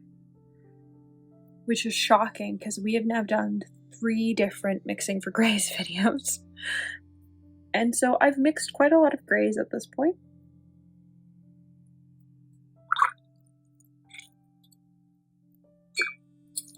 I'm fairly good at it, and I am totally stumped on what's in that gray mixture. And that doesn't happen very often. So I'm going to draw out our color blobs, what was used, including all the various reds and stuff that were used here. Urban Brown has me stumped as well. I might pull the paints out of the top so I have access to those mixing spaces as well. I'm okay with this for Urban Green. The black is in slightly larger particles, but tone-wise, I'm actually pretty okay with it. Urban Red, I like. Urban Yellow, I like the mixes for, but it's these last 2 that I am struggling with. And that's sort of crazy. We've done so many mixing videos up to this point, and I think there might have been one in a grays video at some point that I found really challenging, but it has been a while since anything has been this hard. So if this is a sign of what the next 5 episodes are going to be like, this could get quite interesting. We still have Deep Sea, Haze, Forest, Desert, and Galaxy left. So they're all going to be as hard as this one is, things could get quite interesting. I sort of organize them in what I sort of liked. So I spread out the ones that I really liked, and I thought they were going to be a lot of fun to do. And I thought this one was going to be fun and easy. Yeah, no. P1, 159.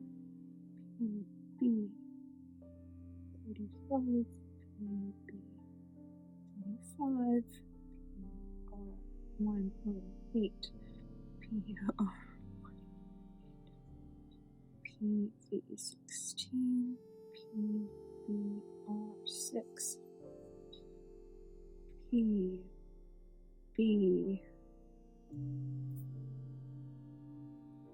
PV36. I believe so. It is.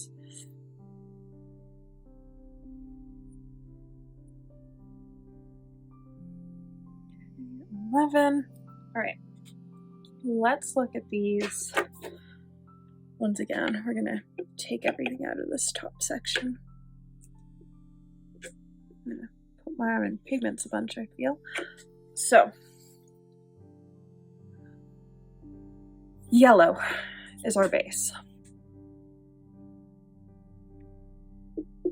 We have a base of yellow. We have a happy little base of yellow.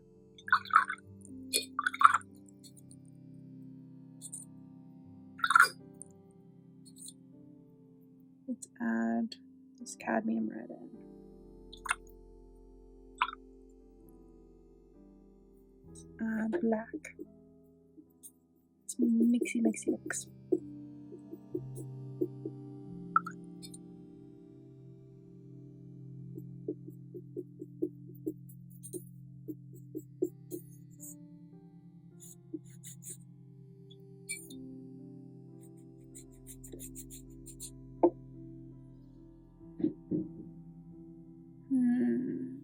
It's still too light.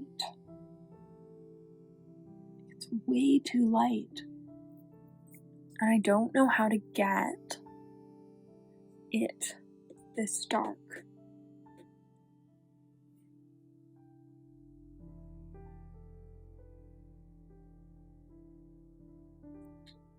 I think the trick is the black being mulled in. So the black's in smaller particles. I think that's part of my issue. That my black is in too large of a particle. And so it's just sort of separating out. And so you're not getting this sort of grayness. Because actually, now that I'm looking at the undertones of this one, it's not awful. It's not great, but it's not awful. It's got sort of the right lightness to it, where I think if it had been all mulled together, you would have the sort of same separation, where it's in much smaller particles of separation. I think that's what's going on with the Urban palette, is that it's been mulled much more finely than some of the other sets. And so you're seeing stuff separating. It's still separating a lot, but the pigment particle size is smaller. Yeah, I think that's what's going on. Because really,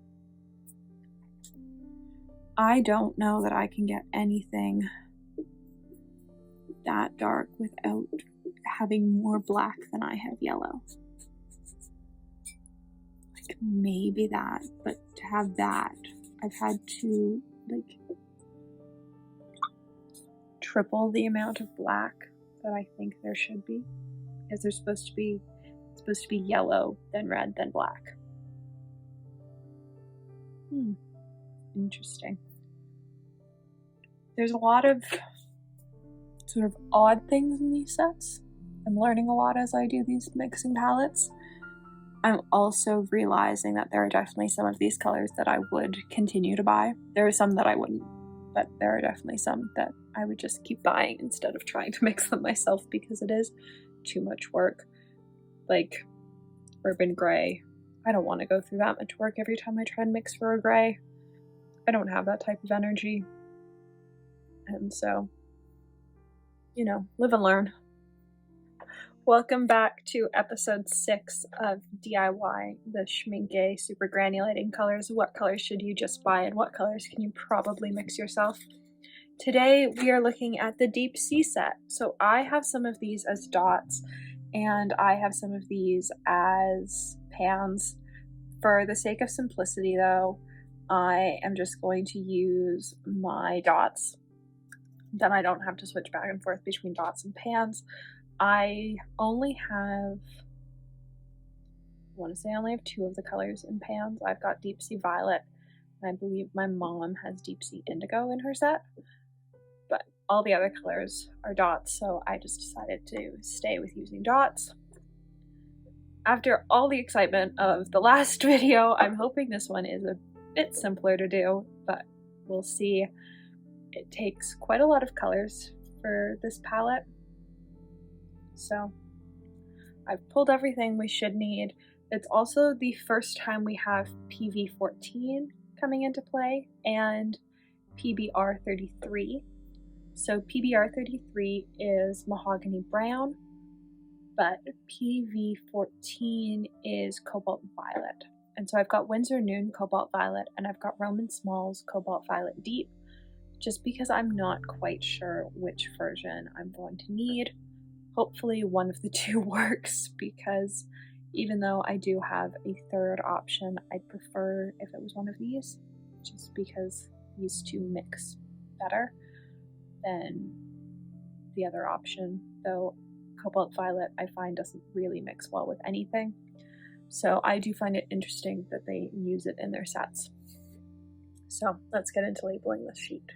So everything is labeled. I made a little mistake when I was labeling Deep Sea Indigo and some Deep Sea Violet. Does not have much space, but we're gonna make it work. So I don't love swatching from dot cards, but it was the easiest way to get some of the Schmincke colors, and so I'm just gonna go with it. I really like Deep Sea Indigo. I didn't think I was going to, and so when I did have the ability to get it in a pan, I only got a 1/4 pan of it, and I do sort of regret that. I did the same thing for one of the Galaxy colors. Now I wish I'd gotten a bigger pan of it. This is Deep Sea Indigo, which I don't find all that different from one of the other colors in a previous set,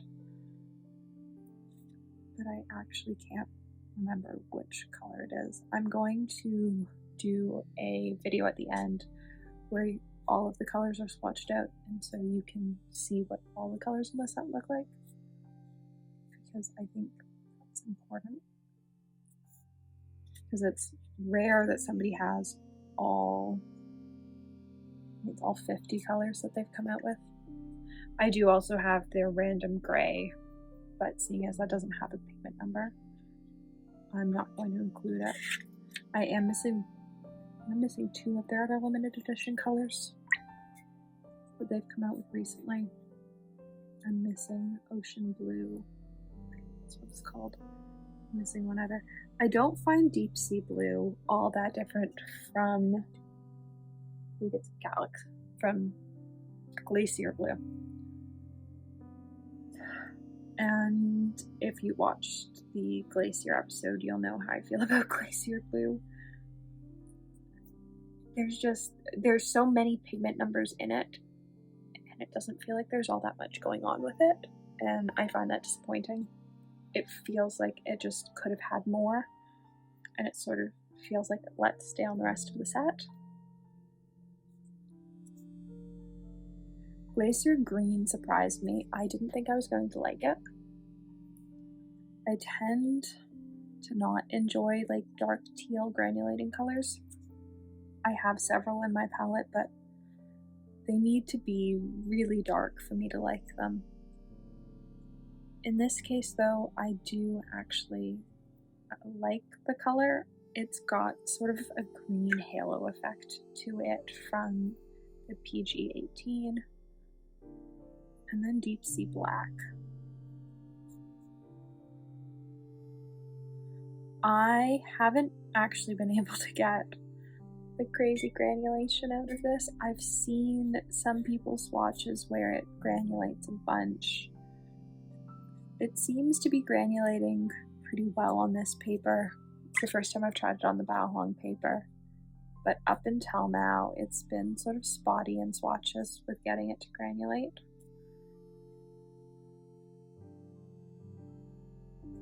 So let's let those dry a little bit and then we'll swatch them out. So everything sort of had a second to settle into the paper, and you can see the granulation effect starting. And this is what I mean about like the deep sea blue, like it's already starting to dry and there's really nothing there. And I find that disappointing. I just think that with a paint company like this, they could have done more with it. Oh, huh. That's not what I would have picked. So, a violet earlier was a different brown.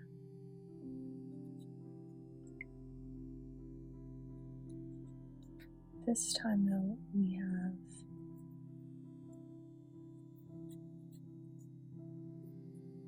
mahogany brown as our brown.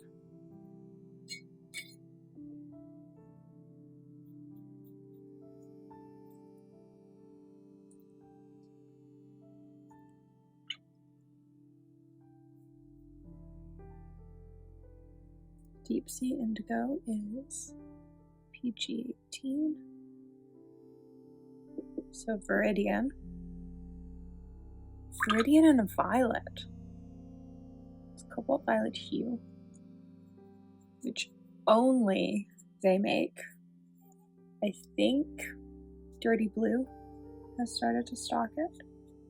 Oh, first try! Oh, that's fun. Look at that. I don't know that we've had a first try since Under Orange, which was in episode 1. It's been a bit. So,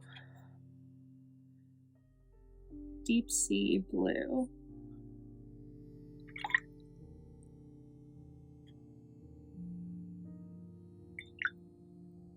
We're going to start with the Winsor Newton one, because I have a feeling we're still way too dark.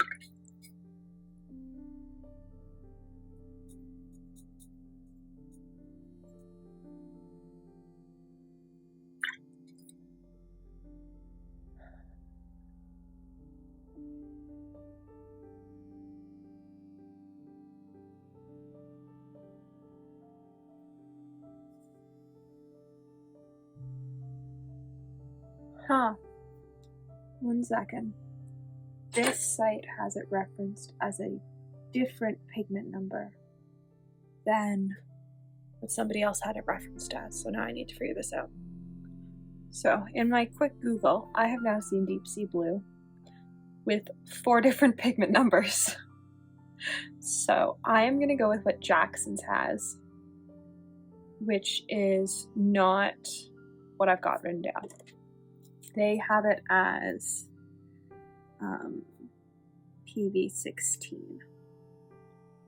There's a couple other art stores that have it referenced as PG50, PV16, PV29. So this, then this.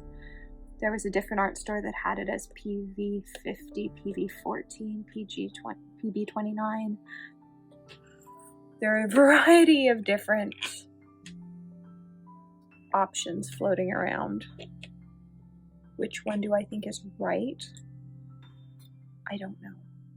But Jackson's has it as 29, 50, 16. And so that's what I'm going to use. I'm going to assume Jackson's is correct. And that somewhere one of these other stores made a typo that has just been copied.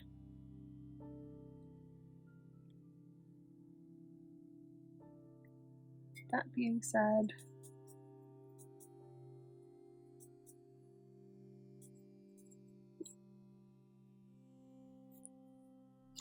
yeah.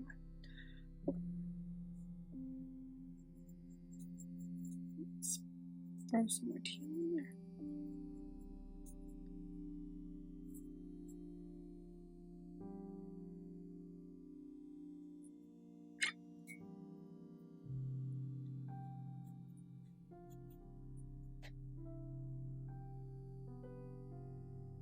Let's try the other ultramarine blue. Just because it's slightly lighter. Well, not really, but it's maybe got the right undertones for this. Do I even know what that is at this point for this color? No. It's so bright that I'm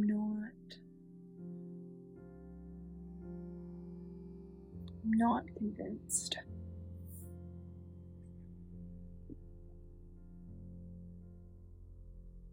My other option though for the PG50 is a green. It's like bright green, it's a cobalt green.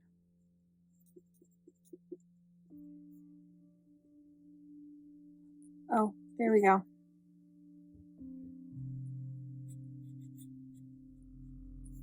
That isn't awful. So that was a different ultramarine, which I think probably means that this one is going to use the same ultramarine. So let's just start with it.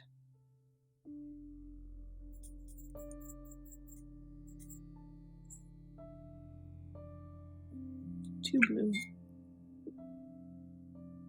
And some more Viridian.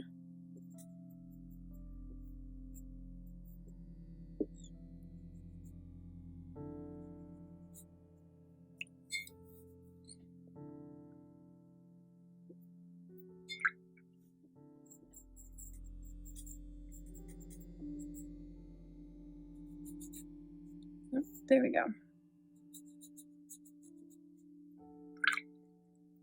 So, deep sea black is 74.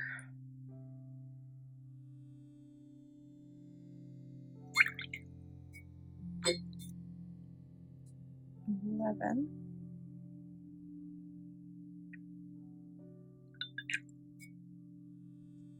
And 35, which I just contaminated with black.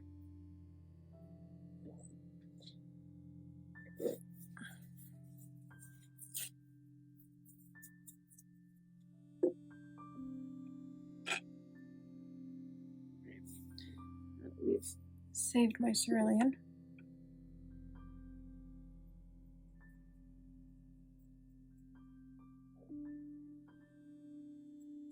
I think we're way too blue still.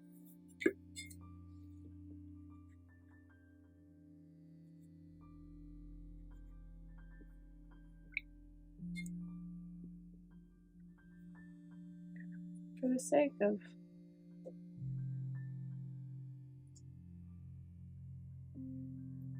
yeah, other places have different payment numbers for this one as well.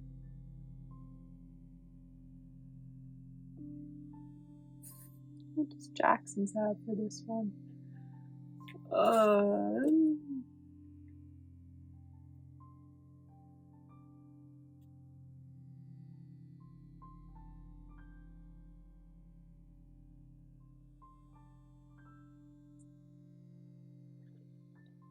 gonna add some more black.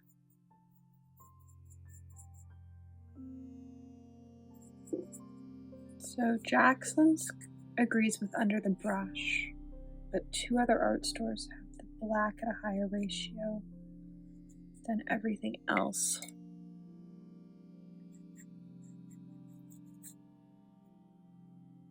Which is almost what I think it is. So we're actually gonna try that. bunch of black. A little bit of that. A little bit of that.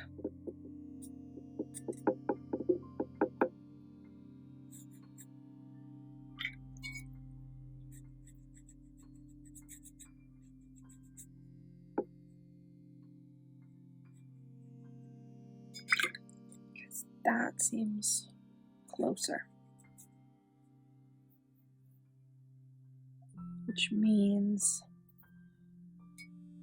pigment numbers are wrong somewhere. This is not.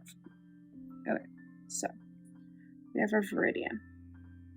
Our viridian didn't change.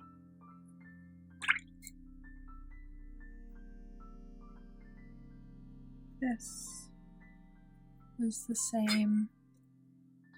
We used 2 different ultramarines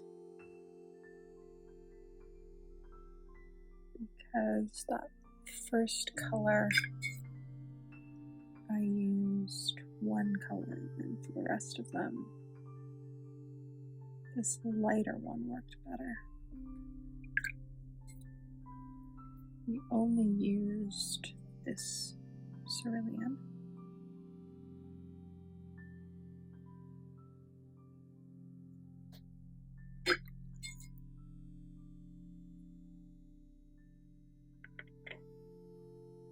Swatch of this blue. This is cobalt blue deep.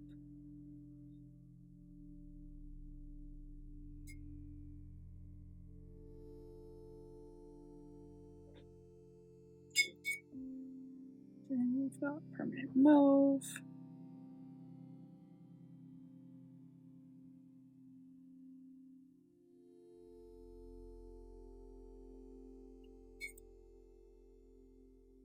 And cobalt violet.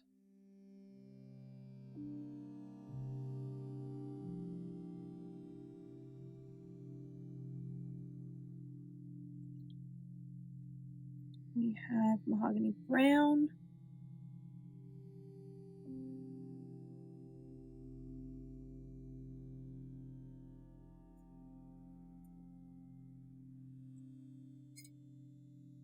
And Aquarius black.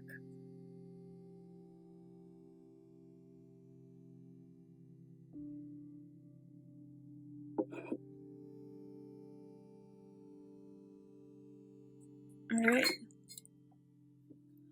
let's label all of these.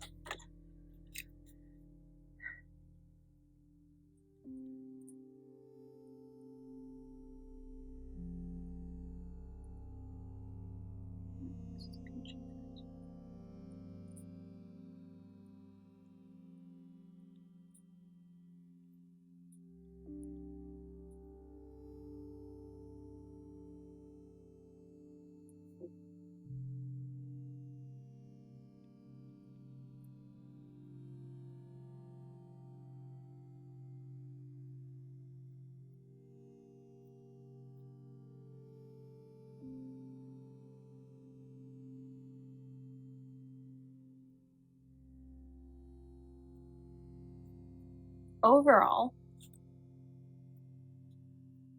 the fact that the pigment numbers for this and this are referenced differently on various art sites has me a bit confused. And also makes me wonder about the other ones, though all the other ones were easier to mix for. And so I think I just go with what Jackson's had put for the pigment numbers. Though, like, this wasn't possible until I followed what a different site had. So who knows what the correct pigment numbers actually are. Though I do find it interesting that different art sites that are selling the tubes have it referenced differently, because normally it's identical across the board for what the pigment numbers are from the same brand. But at least, like, this set seems to be the most mixable, I would say so far. This and Tundra. Urban tripped me up. It was a bit of a confidence knock. but I feel better now heading into the final 4. So I hope you have enjoyed the series thus far and continue watching. We have 4 episodes left of mixing, and then probably 1 more at the end of going over all the colors and just looking at them all and seeing what all the like yellows and violets and greens and blues actually look like side by side, because there are some that look quite similar across the series, and so you probably don't need both. So I hope you've enjoyed watching, and let me know in the comments what you'd like to see next. Welcome back to video 7 in the which of the Schmincke colors do you really need to buy and which can you probably mix yourself. The last part got quite interesting as there were some pigment numbers where, depending on which side I was looking at, the pigment numbers were totally different. So for part 7, I have double checked 2 different sites. They seem to agree, so we're gonna go ahead and say that these are the pigments for the haze set. Do I know that for certain? No, but at this point, I've done what I can do. I've double checked Jackson's and I've double checked Under the Brush, and both of them have these numbers listed. So I've also managed to misplace a pan of paint, which happens on occasion. So the green for one of the colors is going to be fresh from the tube. I don't think that will affect the mix too badly, but I did just want to say that because everything else is normally from tubes in pans that's dry in my palette, and I do have a pan of it somewhere. I just can't find it. I have torn apart my greens palette. I've looked all under my desk. My feeling is that it's probably got a magnet on the bottom of it, and I dropped it at some point and it stuck to a chair, which has happened before, so it'll show up at some point. But now we are going to jump into the hazes, which were a limited edition to Jackson's, I believe. It was the only place you could get it. I believe they're still the only place you can get the haze set. And I have blue and indigo in my palette and pans, but much like the Deep Sea palette, for the sake of ease of swatching, I'm just going to do everything from the dot card because that makes it easier for me. So I'm going to label the sheet and then we'll get into swatching them out. So everything has now been labeled and pre-wet, and now we get to swatch it out. So I recreated Haze Pink in the Potter's Pink video without actually having Haze Pink in front of me. I was just looking at online swatches of it, and I would say I got pretty close. It's not exactly perfect, but it's most of the way there. It's as close as I could get without actually having the color side by side. That being said, I am using a different PB36 for these mixes. I went with a much more green version so far, up until now, but I might add the teal one into the palette. I've tried to keep the colors that I'm using pretty compact because I want to see just how many colors you need to dupe it, though we have had to add 2 different ultramarine blues to be able to make some of the colors work. So adding in another PB36 isn't going to be the end of the world, and I'm pretty sure I know which version I used.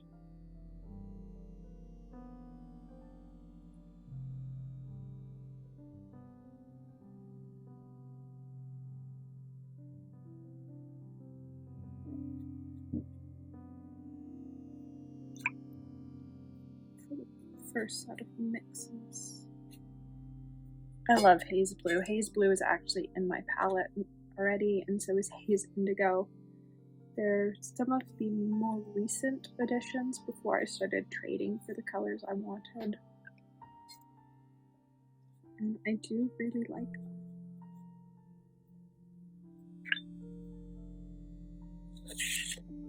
Haze Brown is going to be a bit of a challenge. It uses PBR7, and if you've watched my PBR7 video, you'll know just how many variations of PBR7 there is.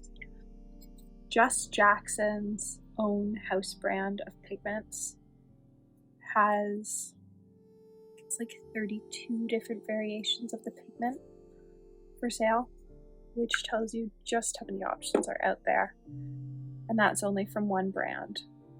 So there are lots of different options. I'm currently using the Roman Small Cypress Raw Umber Deep, but that may change.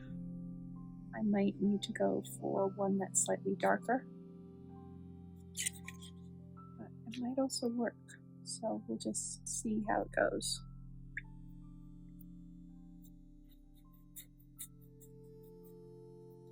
And after all the excitement of the last video, I have double and triple checked pigment numbers, and so everything should be correct. So we're going to start with Potter's Pink.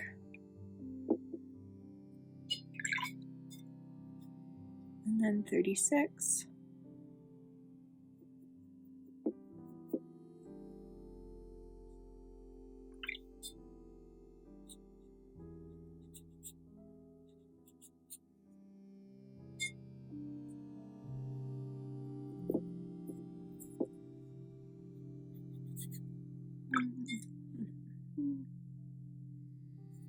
The trick is this is such, you're mixing two quite granulating colors that are both very opaque. Well, at least the green is, if it can be. But I think that's probably pretty good. We'll see how it looks as it dries. PY. Start with a good pile of that. I'm actually going to start with the other ultramarine blue. I'm going to start with Violet, just because of looking at the granulation pattern, it seems like that's probably closer.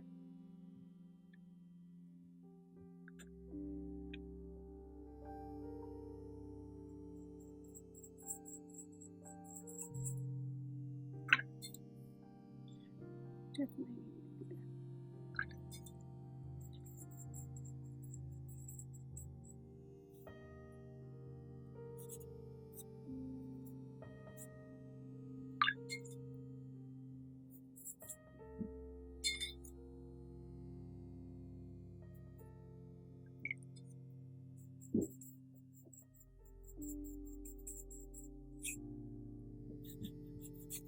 There we go. And it's even got like the right granulation pattern. So I'm going to do the same blue down here. It's really, this ultramarine blue is just processed slightly differently. There are so many different versions of ultramarine blue that there are going to be differences across brands.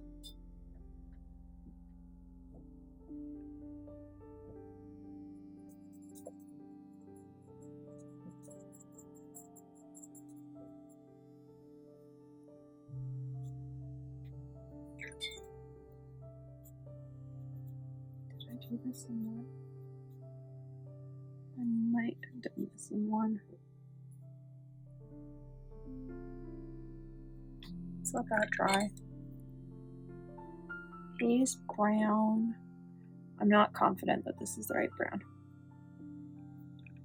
And I'm going to start saying that it's potentially not dark enough.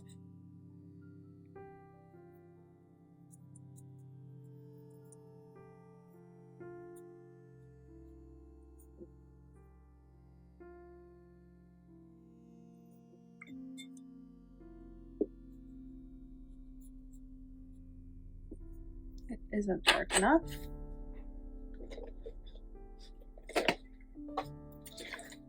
So, which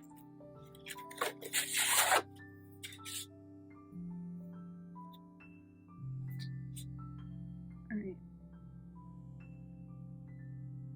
Looks like the only brown that I have that's darker, that's the right pigment number, is Daniel Smith Raw Umber. So let's go and track that down.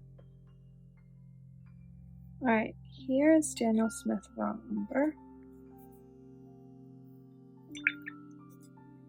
So add a touch of Aquarius Black into it.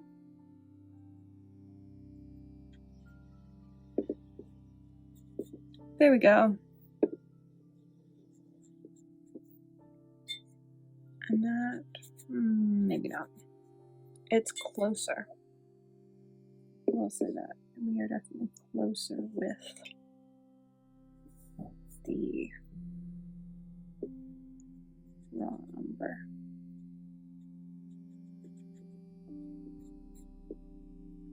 It's not quite dark enough, but it might still just be particle size issue. That it's just the haze brown is mulled so finely.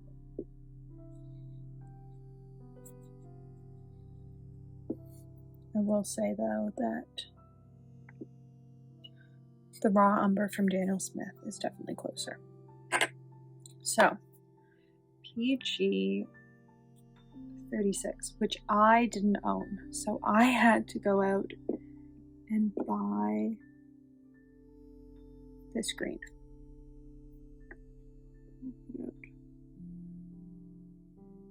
Slightly more than I think I'll need.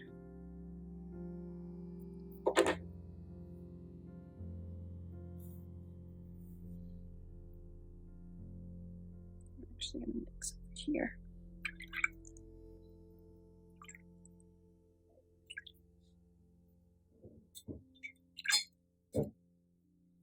And 33.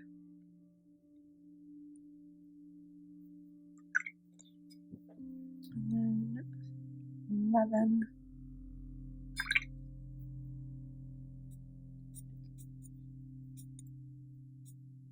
Oof, too green still.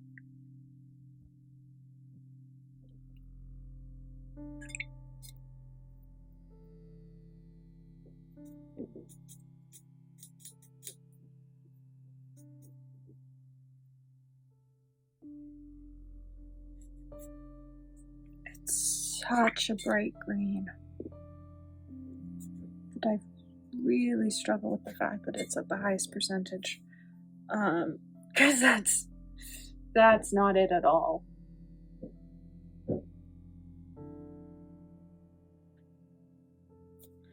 Okay, I'm going to add some more mahogany brown to it.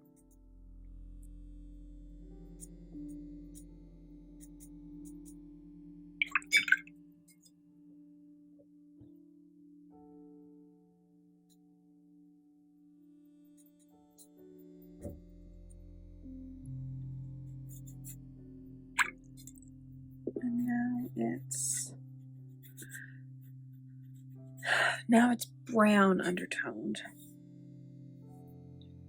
So it's got the slightest tinge of a green undertone, but it's almost not there.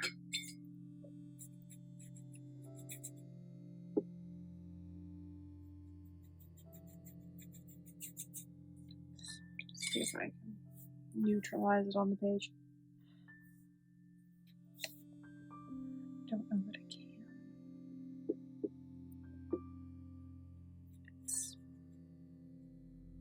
I wonder if this green comes in a less sort of neon shade. The only one I have is really bright, and I'm just not getting that.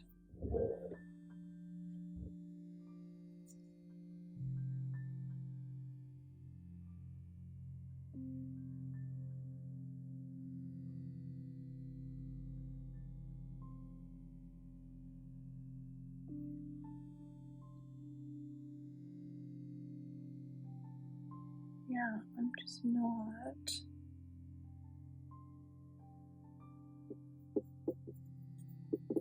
Added some more black.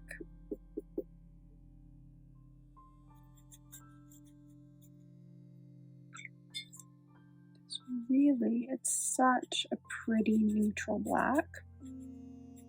I just can't neutralize it enough. So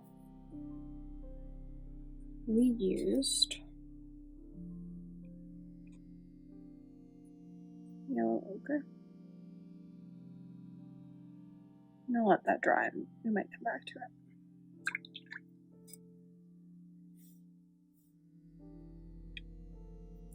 Fine.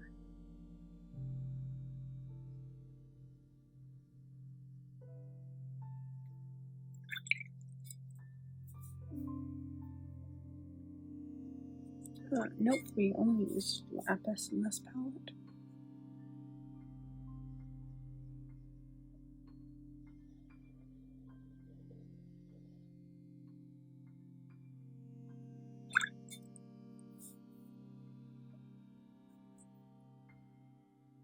Stormy Seas.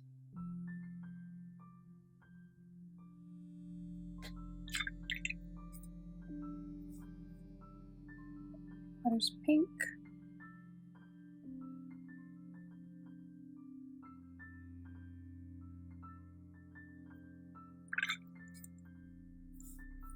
We use two different browns.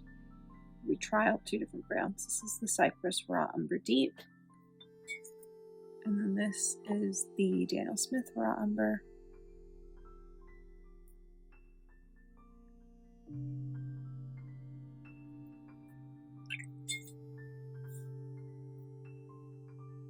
This is Mars Brown. Oh no, Mahogany Brown. This is Mahogany Brown. This is Aquarius Black, which is now developing a divot.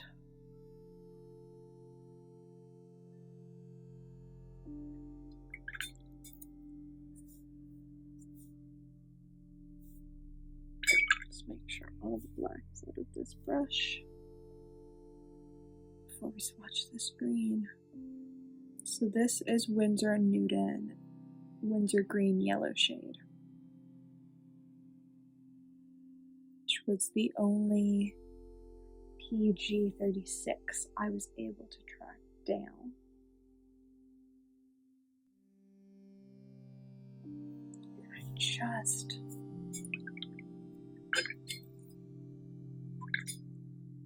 I can't get it right.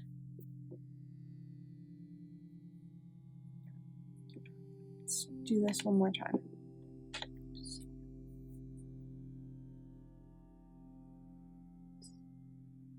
Some green. Some brown. And some black. The ratios are off, and I know that, but I'm wondering if it's because my green is so fluorescent.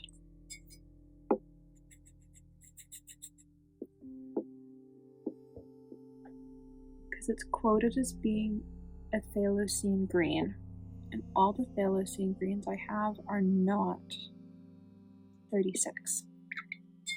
They're other pigment numbers.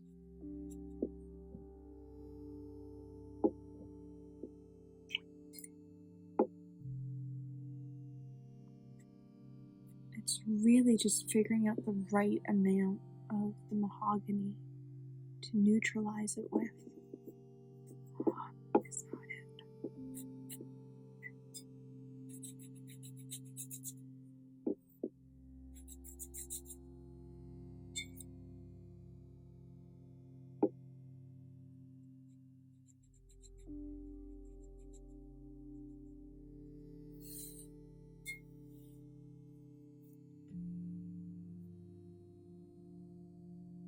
Like I'm not getting the right neutral color.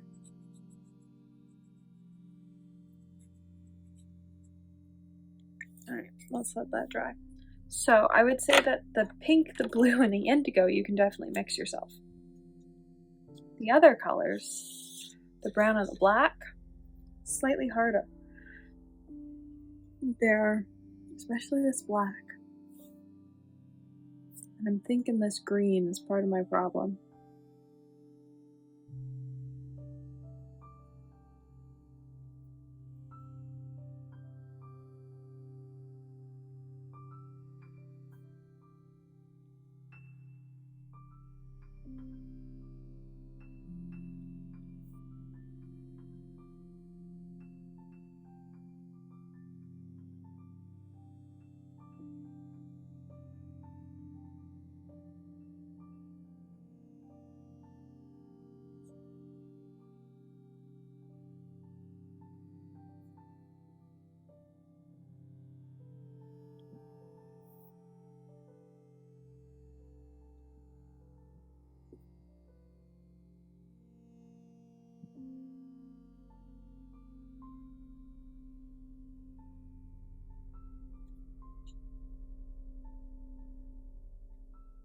It's frustrating me that I can't neutralize that green enough.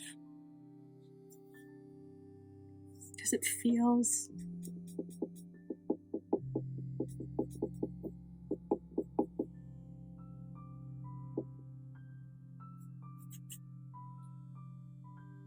like it should be neutralizable.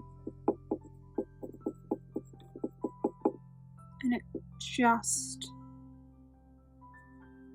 doesn't seem to be.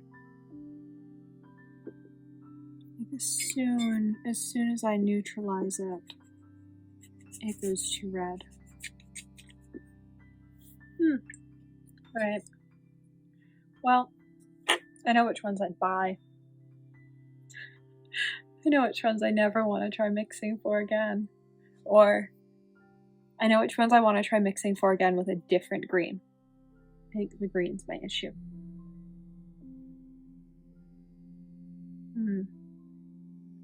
Learning every day.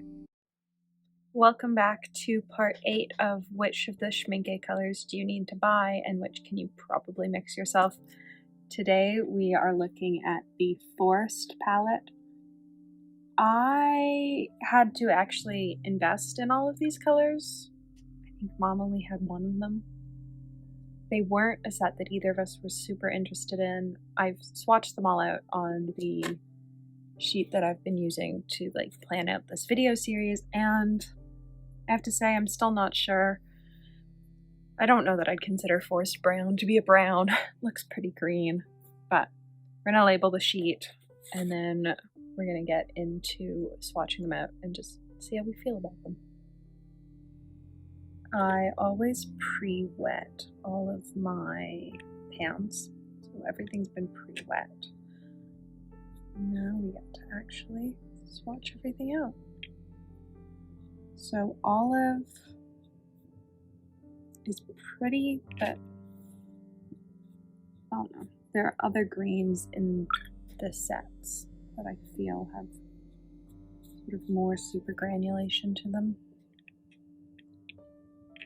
I feel like some of the I don't know if Forest was part of the very early sets or not, but I feel like some of the very early sets like Galaxy, Volcano, and Tundra really had that super granulation effect, and then the rest they've sort of tried, but it hasn't always been there. This is green. I did not like green. I was glad that I got green from somebody who was destashing it from their collection, and I did not pay full price for it, which is uncommon with me in paints. I'm usually, even if I don't like the color, I'm fine with having paid full price for it. This is one of those colors that I was not.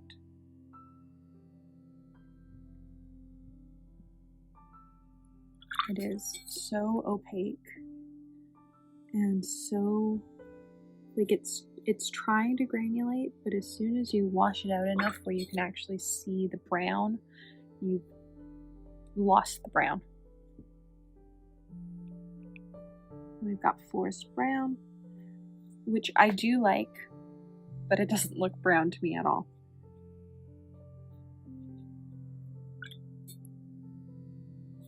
Oops. Way too much water there. Add some more pigment in.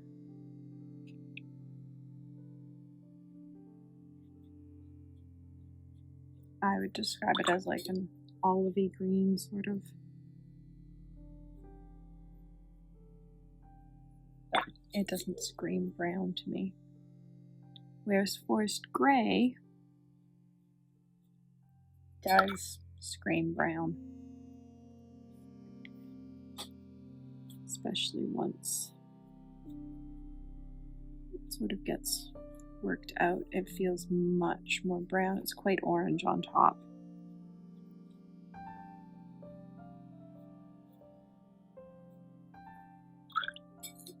And then we have forest blue.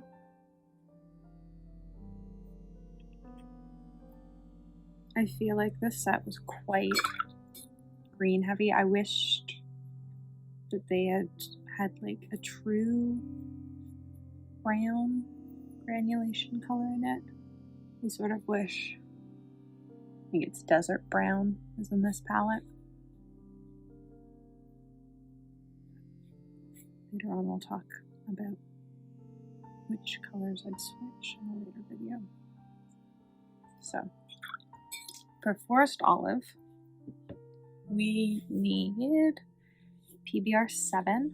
So we're going to start with cypress. Start removing all of these pants so we no longer need them.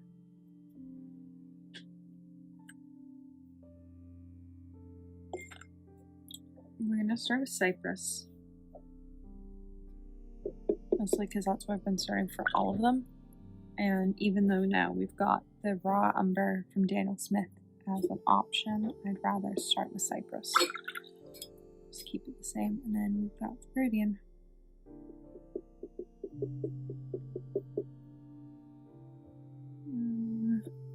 It's too green. Let's add in some more brown. Sure, let's start there. That isn't far off. So let's go in with yellow. It's too much yellow.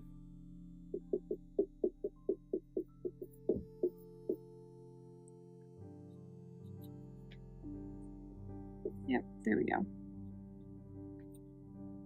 Stick that there.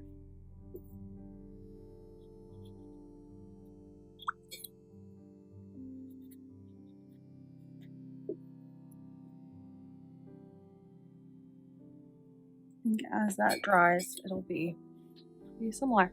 Forest brown, we have PG19, which is cobalt green pale, which is this one that's got all the binders sitting on top because it likes to separate. And we have PBR 33. So this is mahogany brown that we're adding in.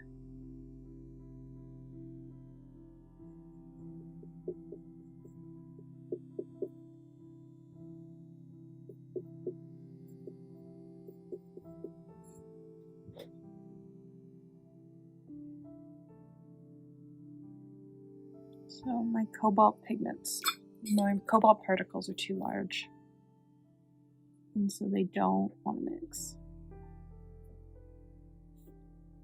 And at all. Let's go with more cobalt.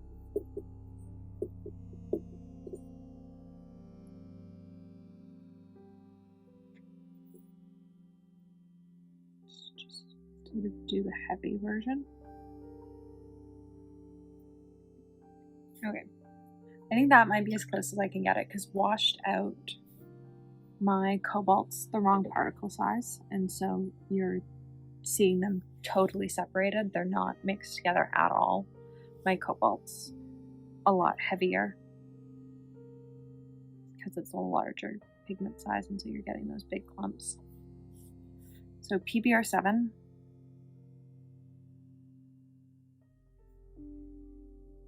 Seven, 43, 26.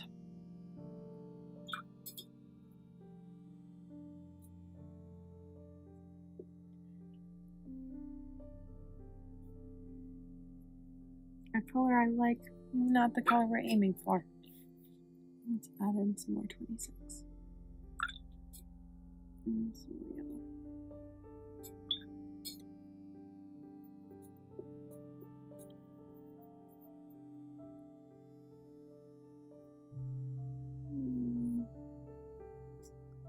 Still not quite bright enough. So we're gonna add in some more of the brown just before I add in more other stuff, because by now we've used up quite a lot of our brown. We're quite heavy on the yellow actually, because we need that warmth. And then we're gonna add in our 26. Oh,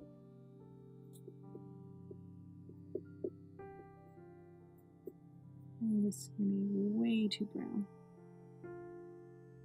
Oh yeah. So let's add some more of our green. It's got the warmth we want though. Oh, there we go. Maybe no.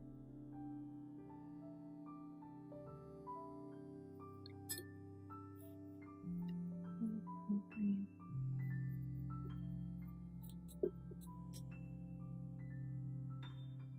Aha, there we go. So it's actually pretty heavy on the green. I would say that's significantly more green than I thought I would need. Pine tends to, which is a peachy, which is a cobalt green dark, tends to change the color quite a lot because it's so opaque. But you never know. Then we have... Oh, my notes for this are long. Give me a second. I had forgotten to pull PG50 as well. I think by the time I was pulling colors for this, or making the notes for this palette, I was quite tired. Because it starts with our second pigments instead of our first pigment. So, we start with cobalt teal, which is not how I would think that starts, but sure. Cypress and black. Mix, mix, mix, mix, mix, mix, mix.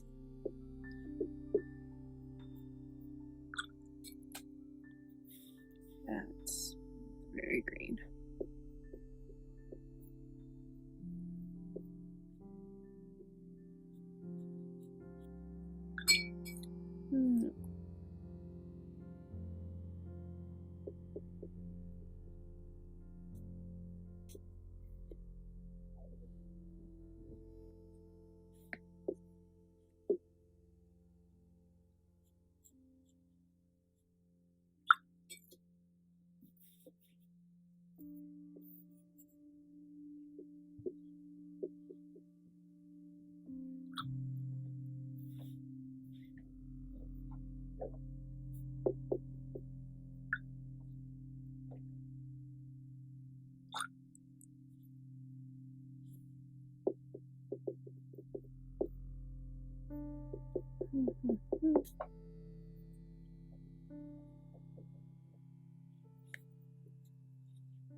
Okay.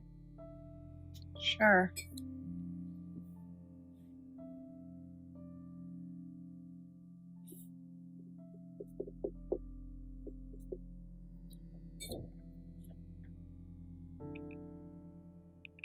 I'm gonna do that. I'm gonna go with the raw umber. I think my other umber is too yellow.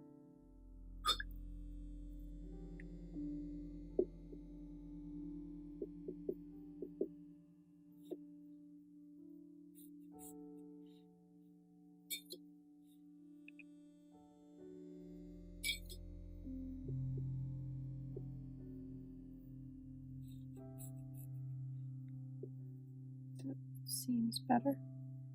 Seems less green. So this uses the raw umber from Daniel Smith, or a pigment similar to it. Let's start with Stormy Seas. So I think it's probably a different blue. And Aquarius Black.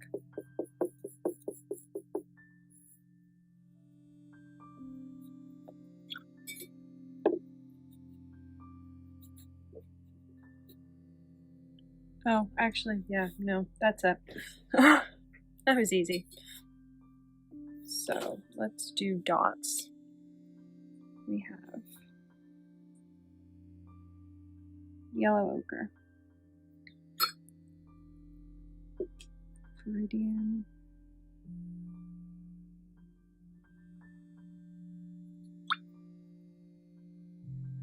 cobalt green pale, which has huge binder separation issues, but has had those issues direct from the tube. They've been issues since the very first moment I poured it, and is a known issue of this paint. Let's do PG26 next.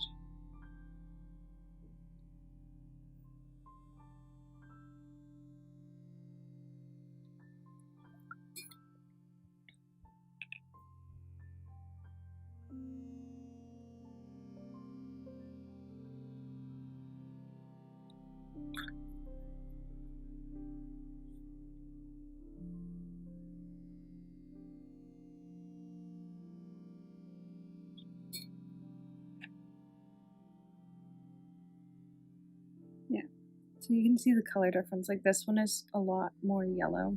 This one's sort of more neutral.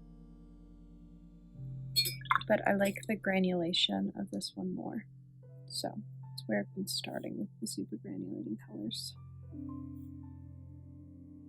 It's what I tend to use in my DIY mixes as well.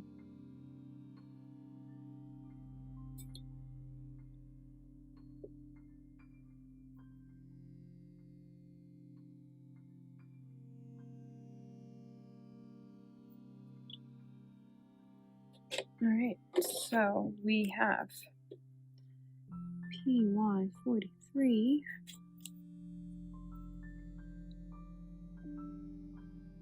PG18, PG19.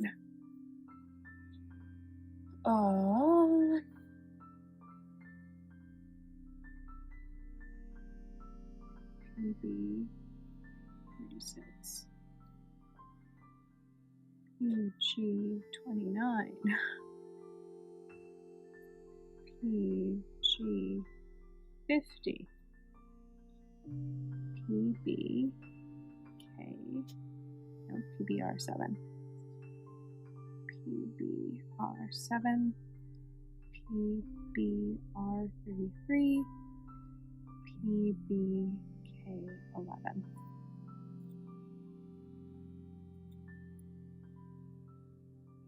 All right. Overall,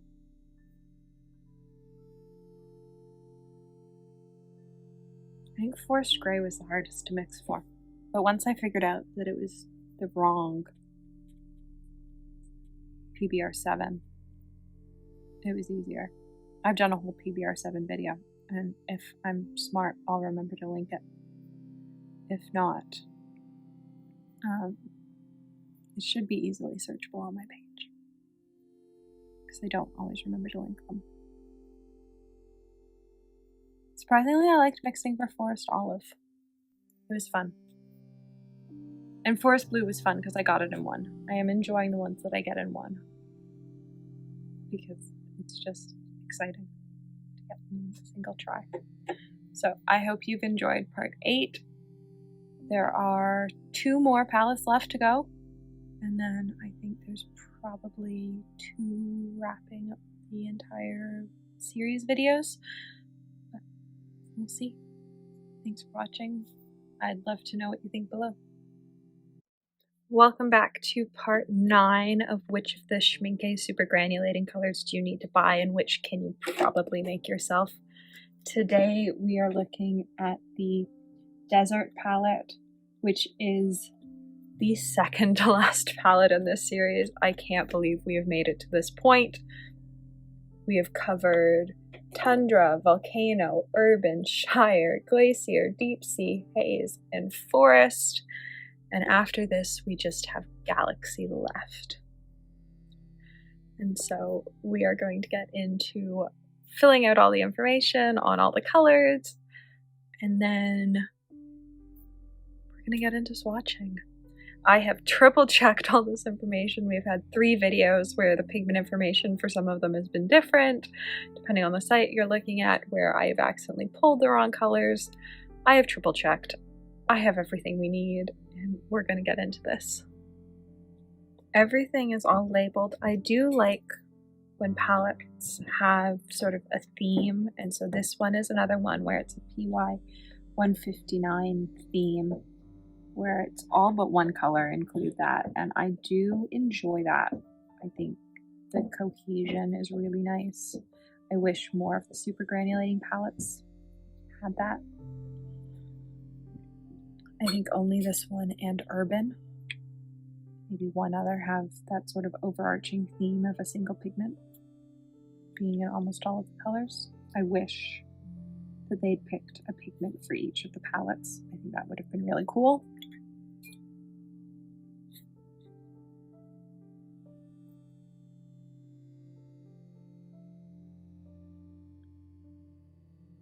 Desert Orange is interesting. I think it might be my favorite orange in this series.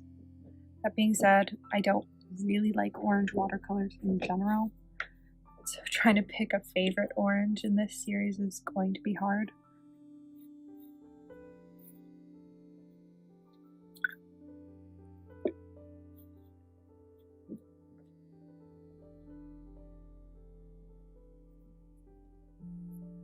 Desert Brown is quite orange undertoned, which is nice in the sense that it works with the rest of this palette.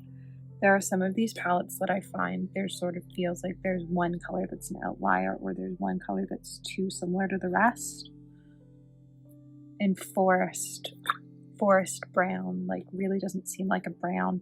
In this case, the brown feels like it's part of the set while still having the same undertones as the rest of the set, which is something that I wish that they kept in some of the other palettes.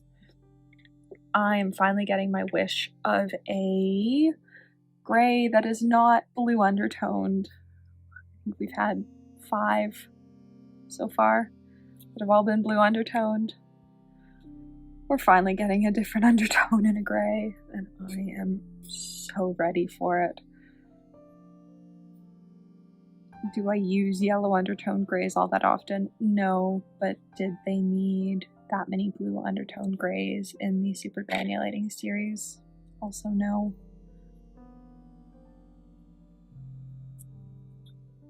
And then we've got Desert Green, which is, in my opinion, the oddest color in the entire super granulating series. I have it in my palette. I don't know that I've ever used it in a piece. I can't really figure out how or where to use it. It's a green that's got cadmium red underneath. And so you really see the red, like the red granulates out of it. And I've just never been able to figure out where and how to use it. So if you have any advice for where you use Desert Red, let me know. So I'm going to scooch these out of the way and we're going to start mixing. So Desert Yellow is PY.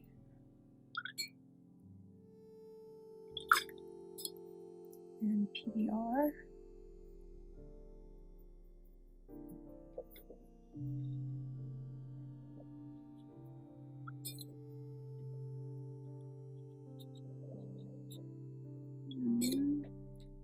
I don't know that I got that in one.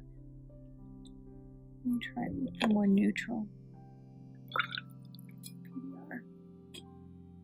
Oh. Here's a Q-tip.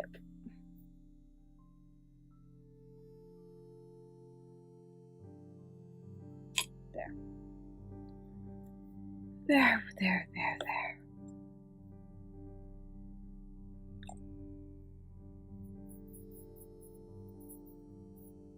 Oh yeah, that looks better. There we go. So, the Daniel Smith one. So I'm actually just going to use the Daniel Smith one in all of these mixes in this palette going forward. Except that it doesn't appear in any other palette going forward. Cool! Cool. 33. I do like this way of making the orange with the brown.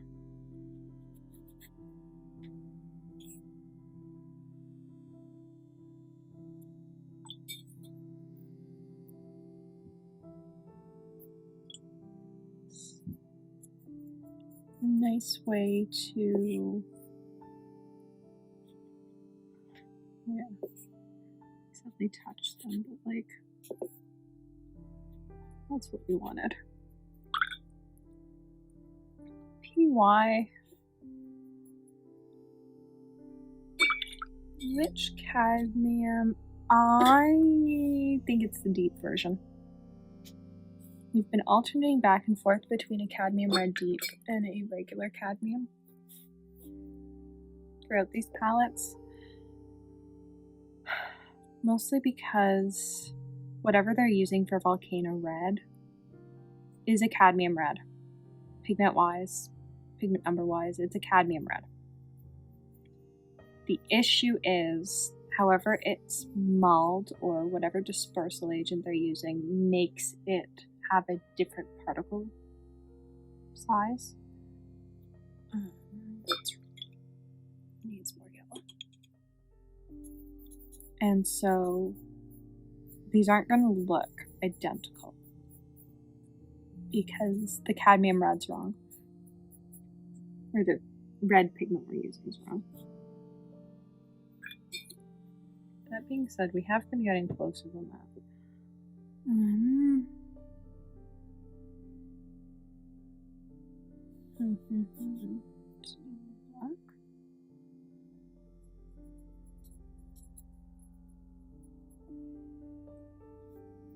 What does it look like in a pan?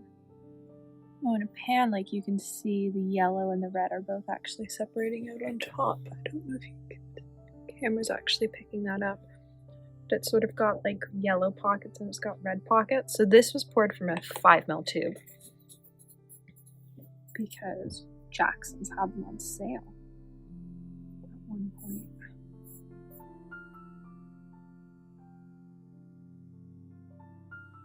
Now it's green. Okay, we're gonna come back to it. We're gonna come back to it because I need to think about it for a second. Desert Gray is PY and black, which is actually a mix that I've done before. I think it was in my fall palette this year. And it's a great mix. The trick is having enough black that you just sort of get the peak of yellow. I think that's correct, even though it's still darker. I think that's just pigment size. Now we get to do my least favorite mix, the one that I've had in my palette for probably 6 months. I bought it because I couldn't figure out where you'd use it, and I wanted to see if it was actually this interesting in person, and it is. It really does separate that red.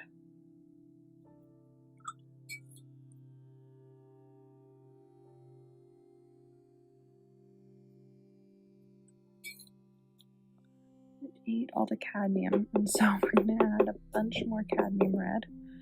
And now we've made a red, which is not what we want. And we're going to add some more green. The trick here is that both pigments sort of eat each other up. And so you need to create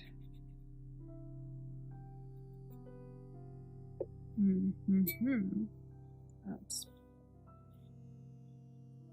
like if I flip around my palette.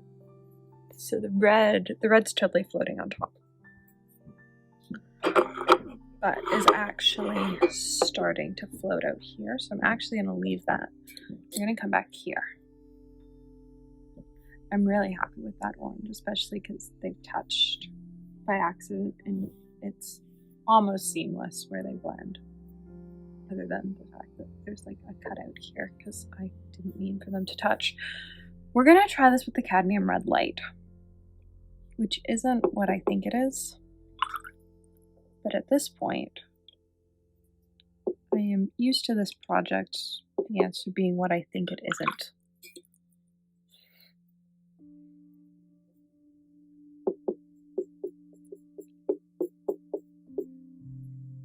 It's too red.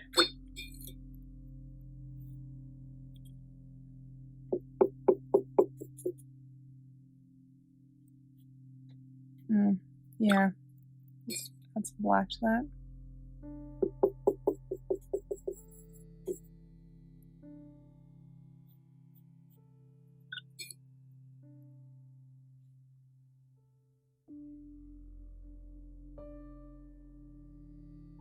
So it's quite a lot of yellow, like an almost absurd amount of yellow. And I will say that none of these pigments on my palette want to mix with each other at all, which is pretty normal for them. They're all different particle sizes, and granulating pigments will always separate out on your palette, just some more than others. And in this case, they are separating out quite a lot because I'm working with a whole bunch of different mixes and not really mixing them thoroughly. I'm okay with that. I don't know what I've done to create that, but I'm okay with that. I am like slightly less okay with this. It doesn't have the right amount of red. So now I'm almost wondering if it's a mix of cadmium red and cadmium red deep. Are they playing with two different size pigment particles?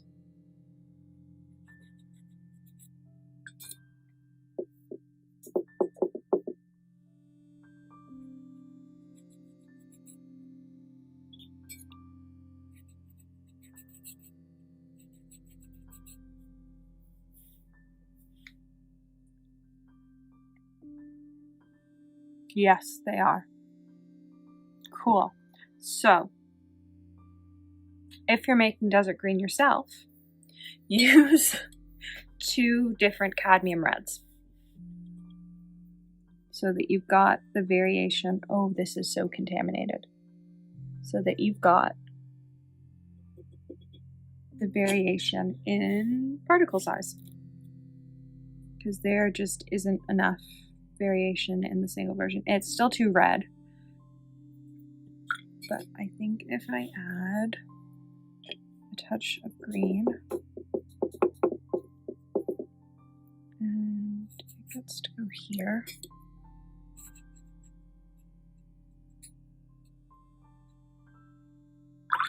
hopefully we'll see the red do its thing. But I might have added too much green and all the red might be gone. Pigments are finicky. If you've seen any of the paint mulling videos on YouTube, you've probably seen them mix colors together where you don't think they're going to end up with the color that they get. And that's because some pigments totally eat up other pigments. And PG26 is one of those colors where it can totally eat up other pigments.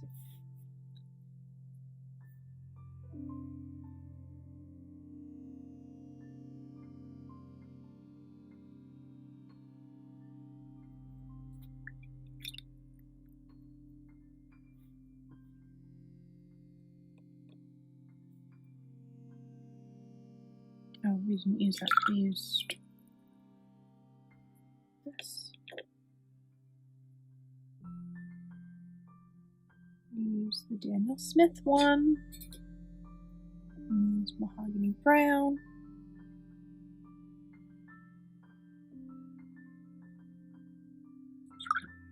And Aquarius black.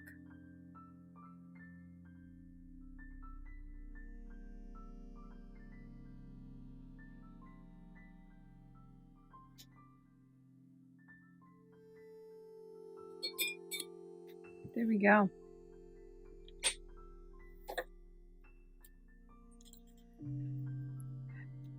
PY159, PG26, PR108, PR108, PBR7, PBR33, PBK11. All right. So I would actually say that this was probably the closest to this. It didn't have as much of the red separation, but you have the same like green and red halo effect. This, the red and green flipped. And so what was green in this one is red in this one. In this one, you just like lost the red altogether, which is sort of what I expected based on how much green I accidentally added to it. But it's a color I've never figured out how to use. And I paint quite a lot. Let's try one more time. Okay. Let's add a tiny bit of the light version. And we're actually just gonna wet the page.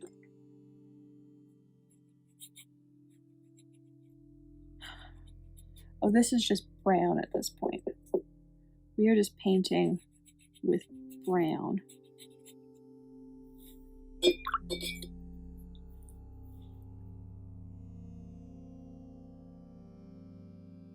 think it's too red. I do enjoy the process though of like watching the pigments settle out of each other. I think it's so magical.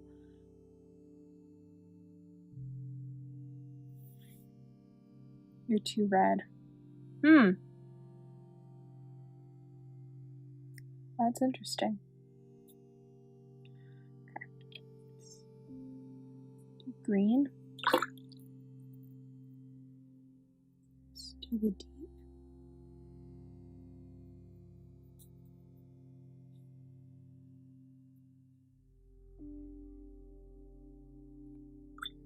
So it looks green in its pan.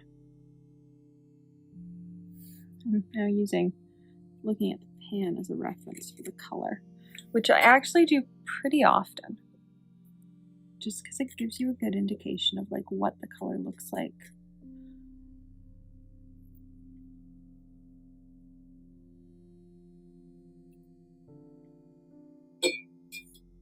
So that was way too red.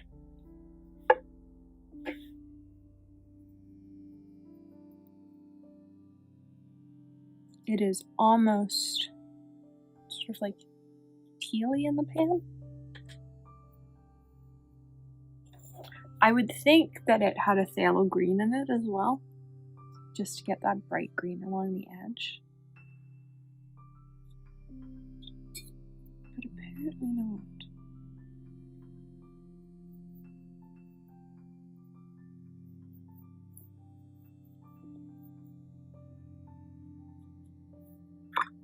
Okay, this is the last attempt.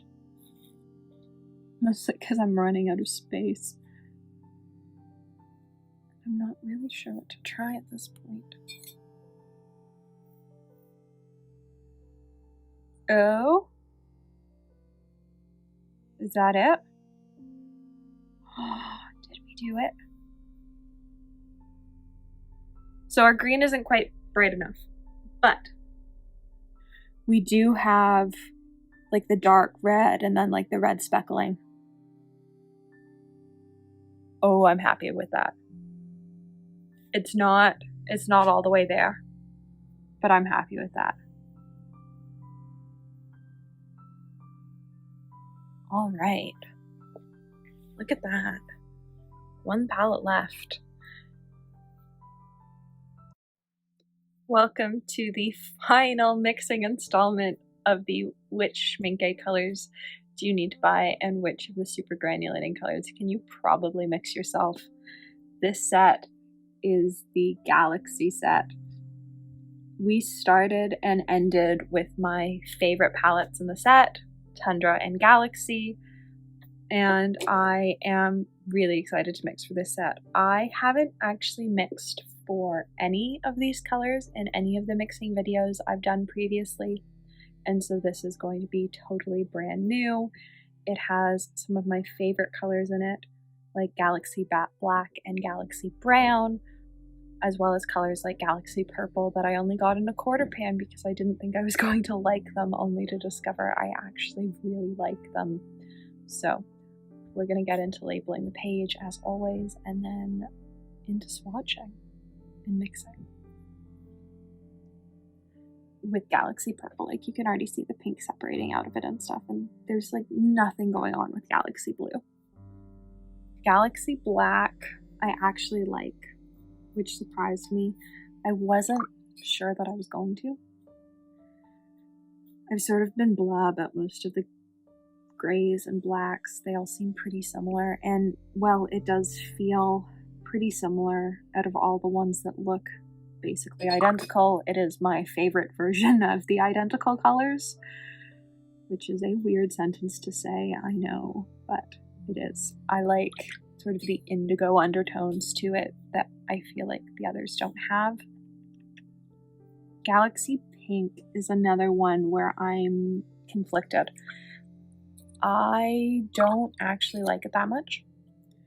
I did a palette video recently where I duped somebody's landscape palette and created my own version of it because it was just the picture that was floating around on the internet. Picture and a list of colors, and somebody wanted to know if they could do it for less money. And I switched out Galaxy Pink with Potter's Pink because if I'm going to create a versatile palette, I'm going to use a pink that I can mix with a whole bunch of things, and Potter's Pink is the way to go. I just feel like Galaxy Pink had so much potential as a really cool color, and just sort of, much like Galaxy Blue, fell flat for me. Galaxy Brown, on the other hand, is one of my favorite browns in the entire set of colors. And there are a lot of browns. I think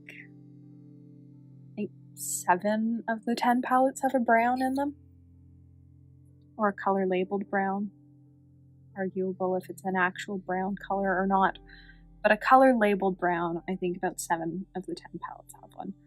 And Galaxy Brown is one of my favorites. It granulates really nicely. It's got purple in it, and so I really like its undertones. Its base is a brown that I quite enjoy having in my palette.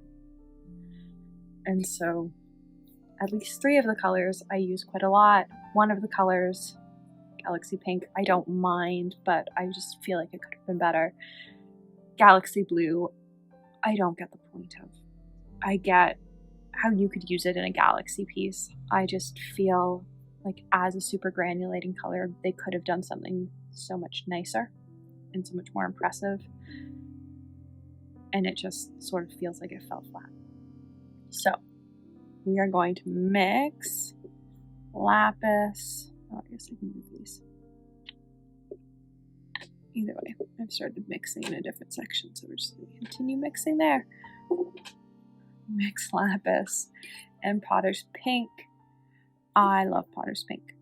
If you've watched any of my mixing videos, that will be easily aware of.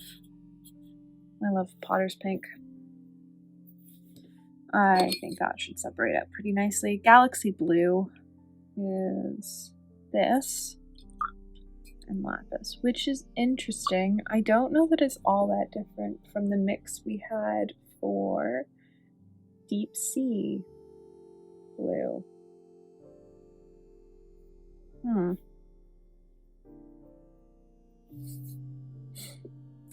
I'm gonna have to look at that, because that doesn't seem all that different. Also doesn't seem all that different color-wise from deep sea blue.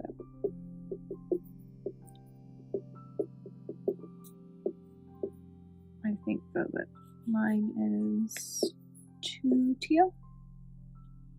Maybe I'm just seeing things. But I think I am too teal. Yeah, I'm not sky blue enough.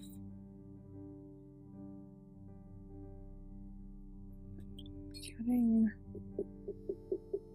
this to be sky blue is, that might be it. Oh yeah, there we go. It is possible. So that was 29 and Daniel Smith cobalt teal blue.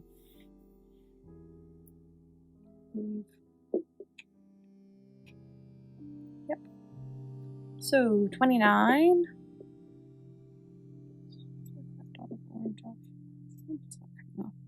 29 and PBK11.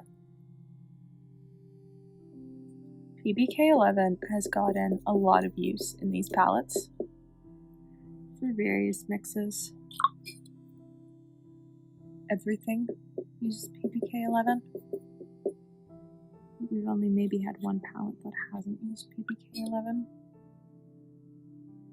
Everything else though is.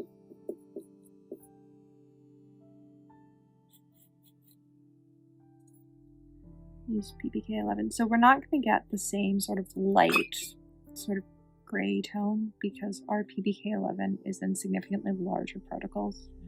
I was only able to track down the really small version after going to about 8 art stores. Schmincke does make a version, but even stores that stock almost all the Schmincke colors open stock didn't have it and weren't able to order it in. So I don't know if that means that even though they say it's still around, it's not really still around, or what's going on there. Next up is Mahogany Brown and Permanent Mauve by Winsor Newton, which is an interesting mix for a pink. I have to say, I'm a fan of the weird mixes that are making me think. I was less a fan when I was having to track down all these pigments.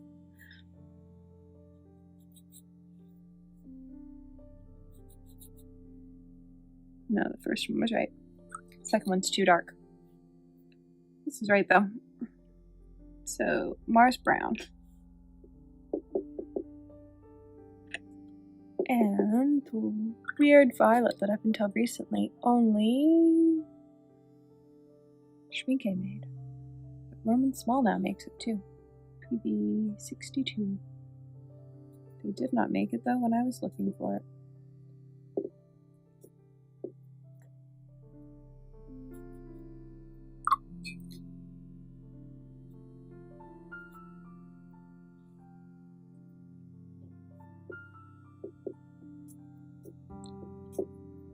It's mostly brown with a very little tinge of violet that just sort of granulates.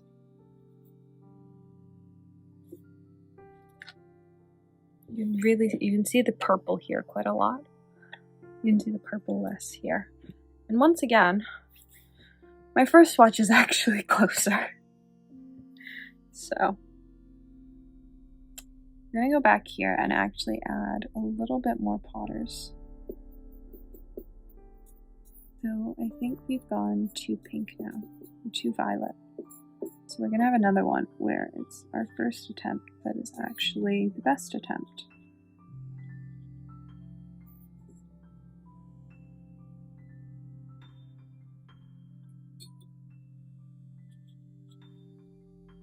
So, cobalt teal.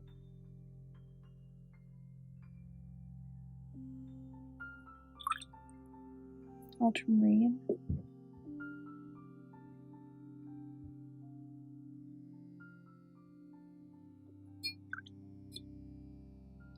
Pearl mauve.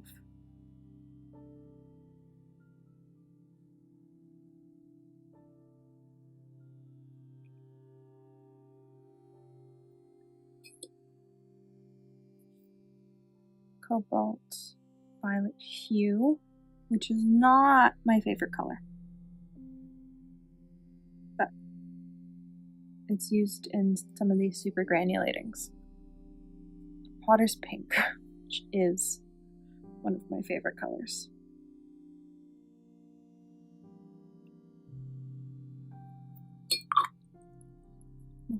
Mars brown.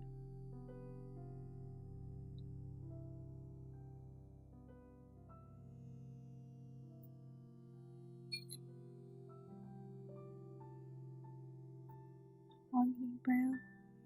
I would say color palette wise that makes up these colors, like this is my favorite collection of dots.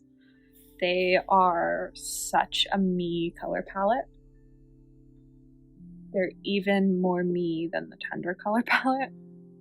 This, if everything I could ever paint was this, I would be so happy.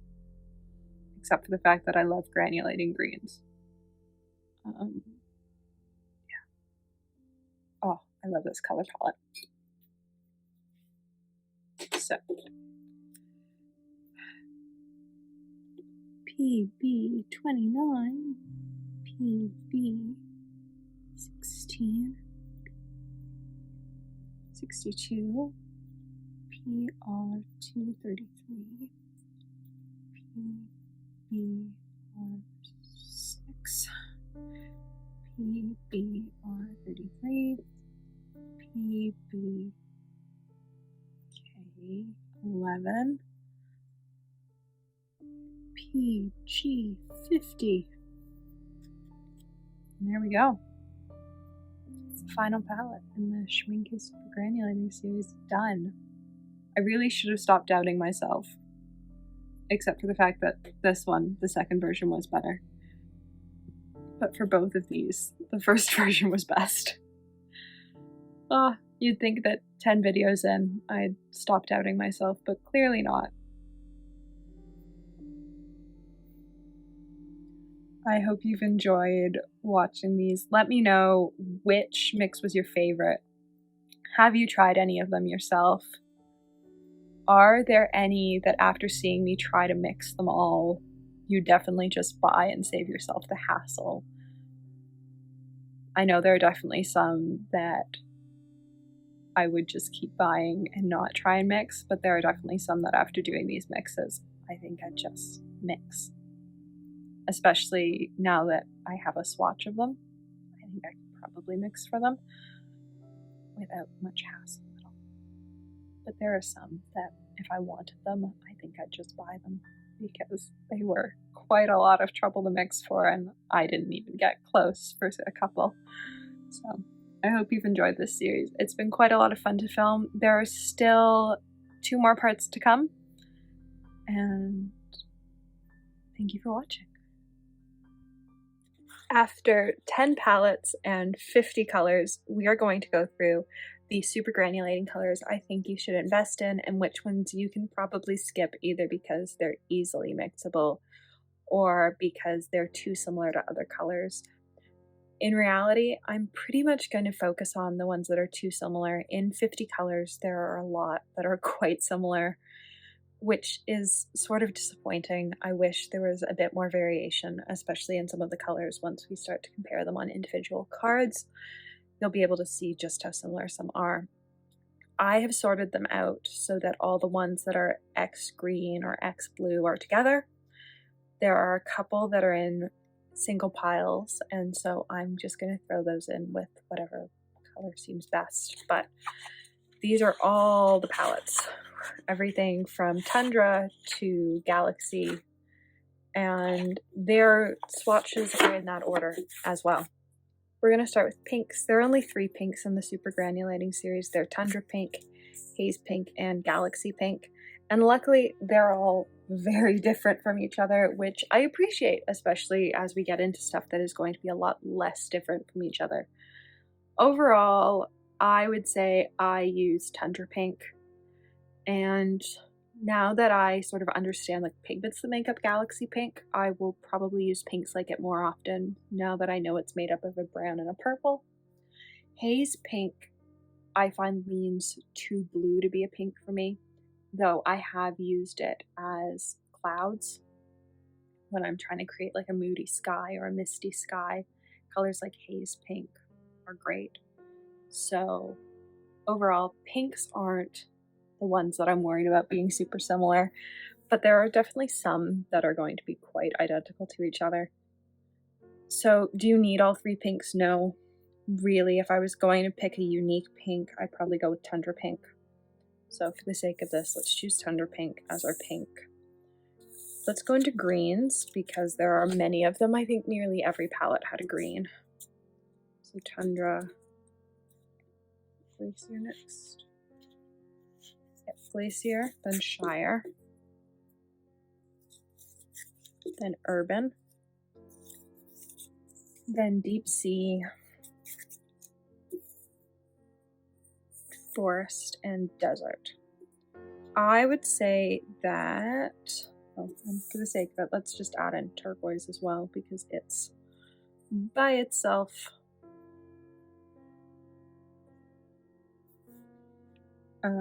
Glacier Turquoise, I dislike.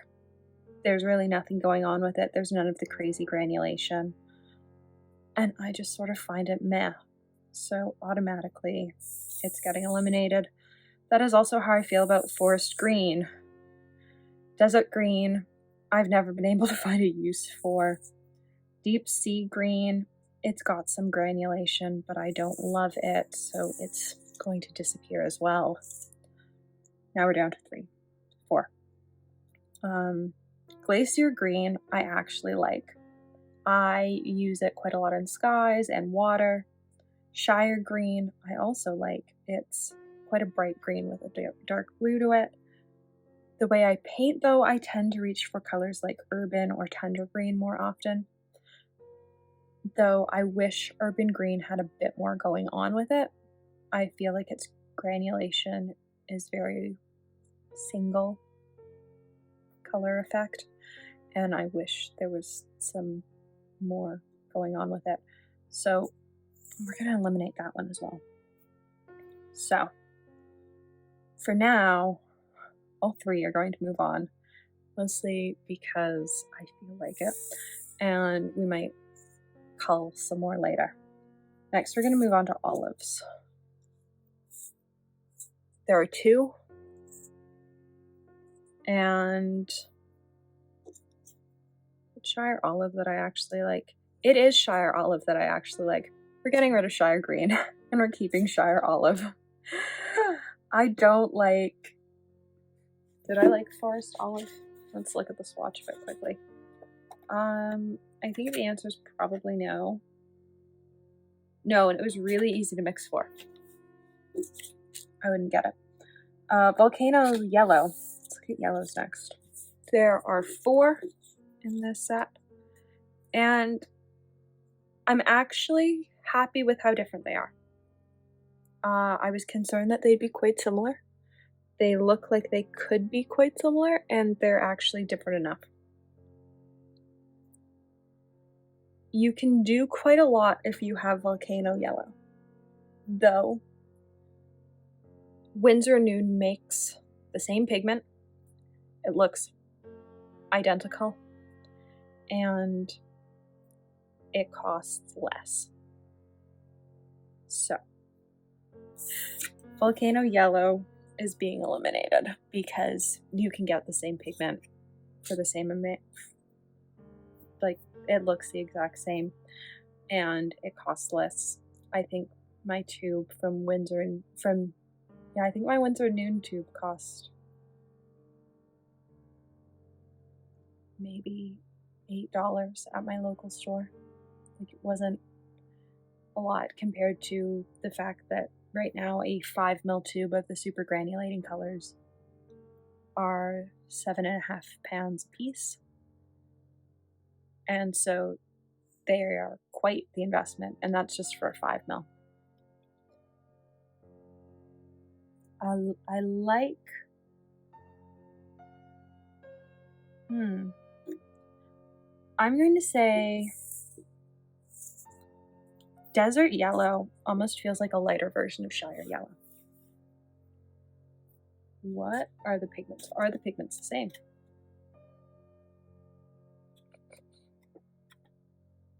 No.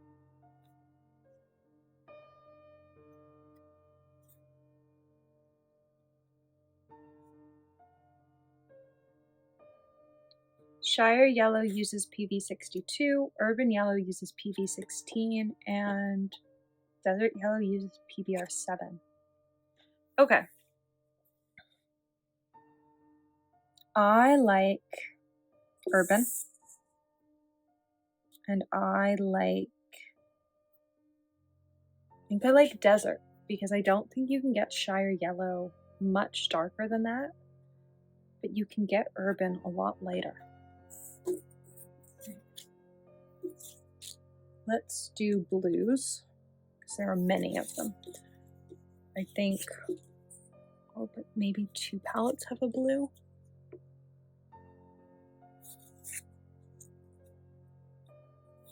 Oh, but 3.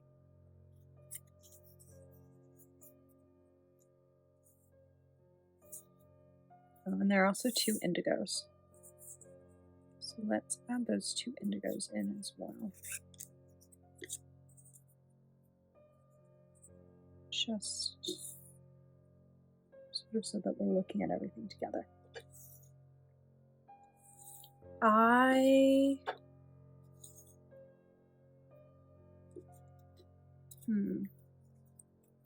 Okay.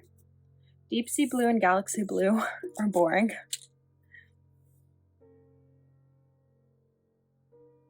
I like Tundra Blue.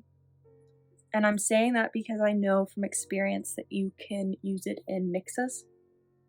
I used it with yellow, and with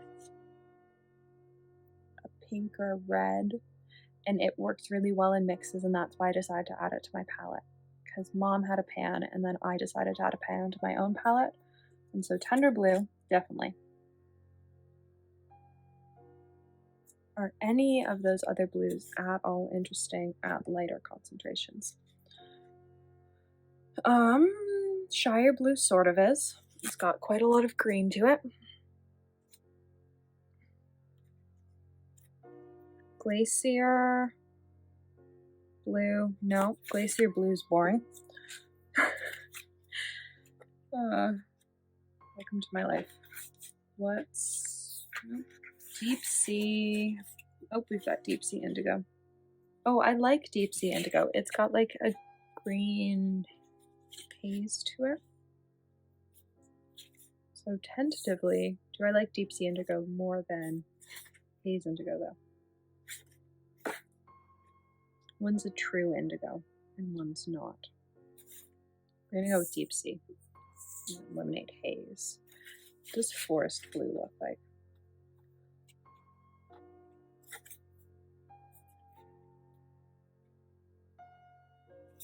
We're gonna move on Forest Blue. We're gonna get rid of these.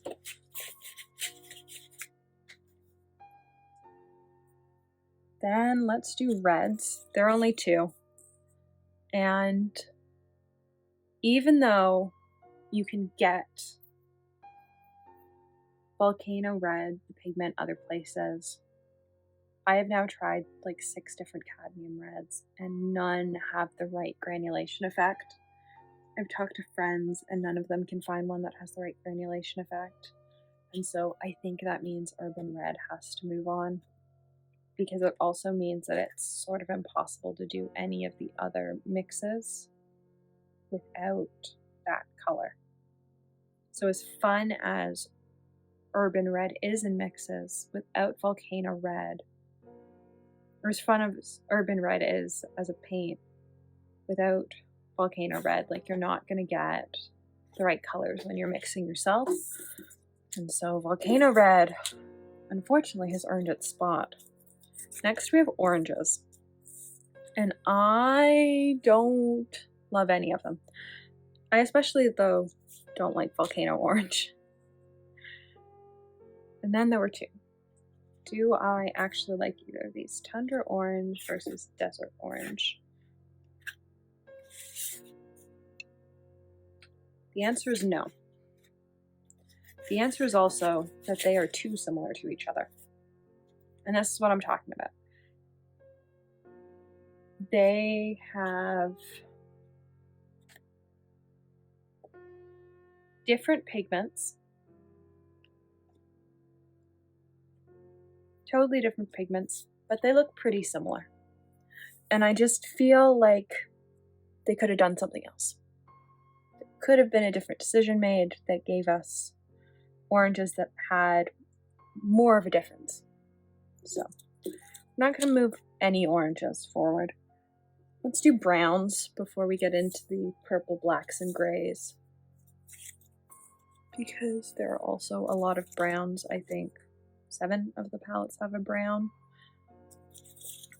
And I would not actually consider all of these to be a brown. Clearly, that's a green. They can label it as a brown. It's a green. I don't like this. That's a green. There was one of these that was really hard to mix for. And so I'd say if you were trying to buy a brown because you didn't want to mix for it, Glacier Brown was hard to mix for. And Haze Brown was hard to mix for because my PBK 11's the wrong pigment size.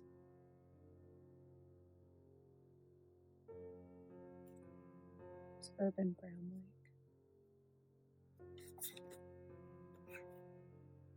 Urban Brown. So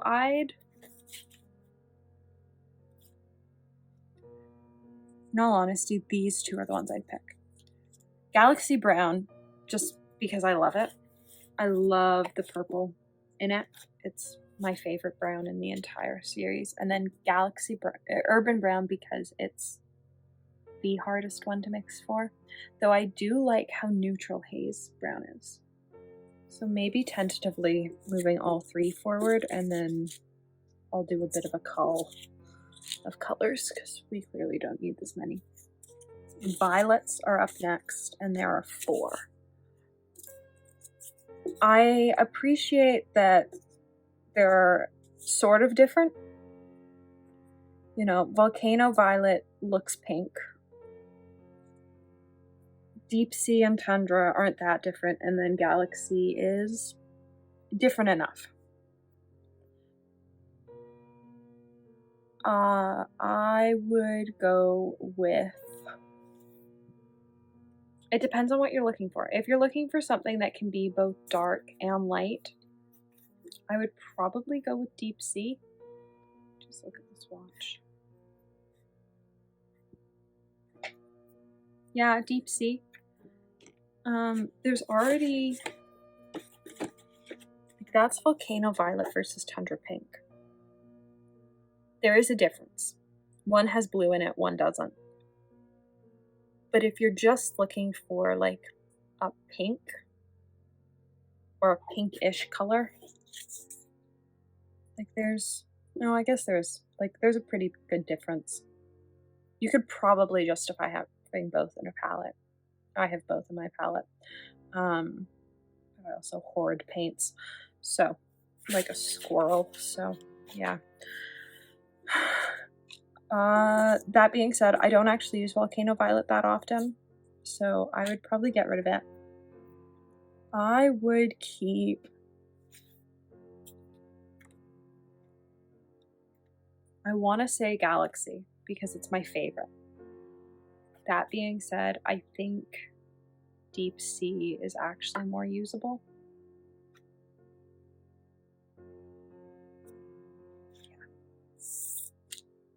I'm gonna keep deep sea. Alright, grays.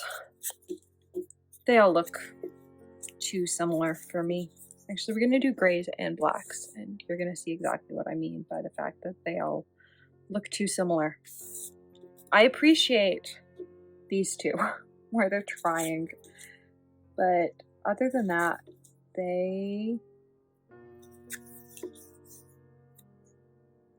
other than Galaxy Black, they all look pretty similar. And I take issue with that because I have so many fantastic handmade granulating grays that don't look the same. And so I know it can be done. There is no reason for this section.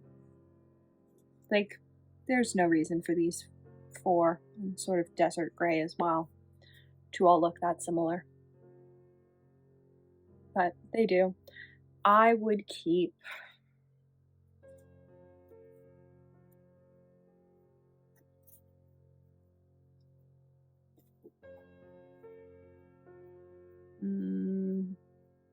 maybe Glacier Black.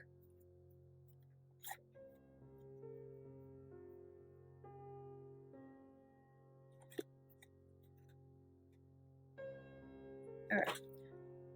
I would keep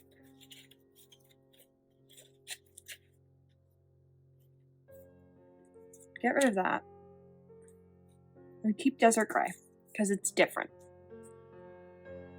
These all have a blue undertone. This has a yellow undertone. Keep the different because you might need the different. Though it's also very similar to Haze Brown, so one of them might be called in round 2.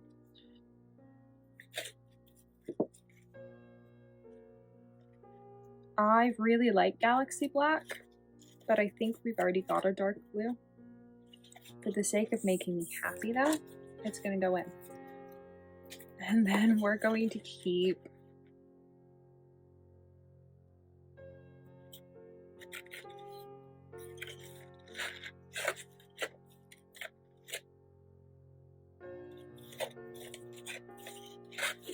really, we're gonna keep one of those colors. But in all honesty, there's not a huge difference. One has PB35, PBK11. One has PY159, PR108, PB35, and PBK11. One has PB74, PBK11, and PB35. One has PG36, PBR33, and PBK11. 3 of them contain some combination of the same pigments plus something extra. So, does it make a difference which we keep? Not really. Which one is the darkest is how we're going to decide. And I believe that's pretty black. Sort of black. Nope.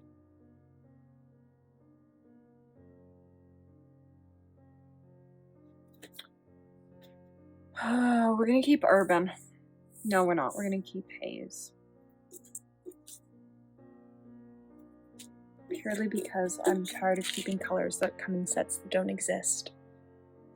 So, here are the colors that made it through the first round, though I think we're gonna cull again because it's quite a lot of colors.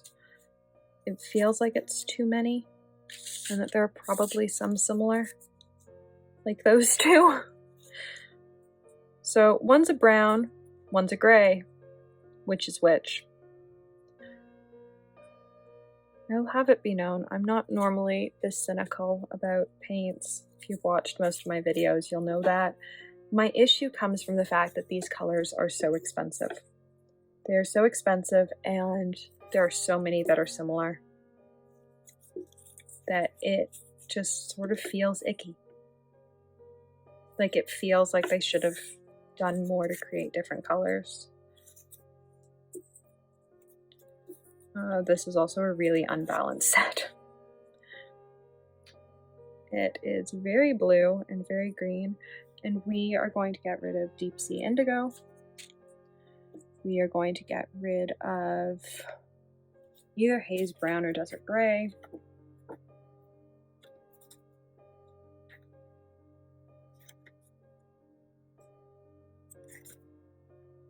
Are these literally the same pigments? Nope, they're not. Okay.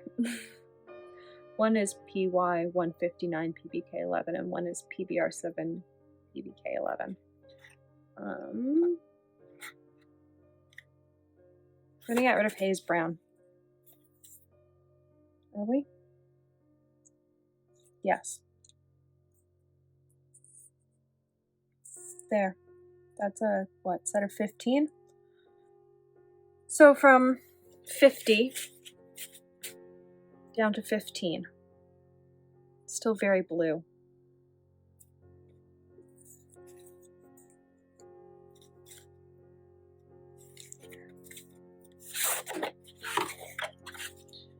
Galaxy Black versus Tundra Blue.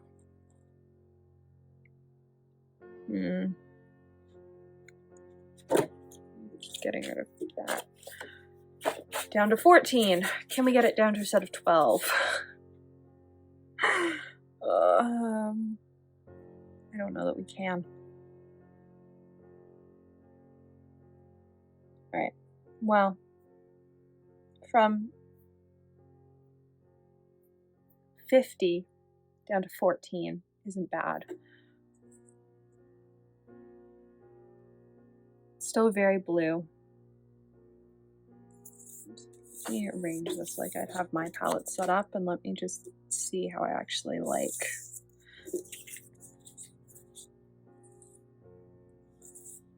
Would this be a usable super granulating palette for me?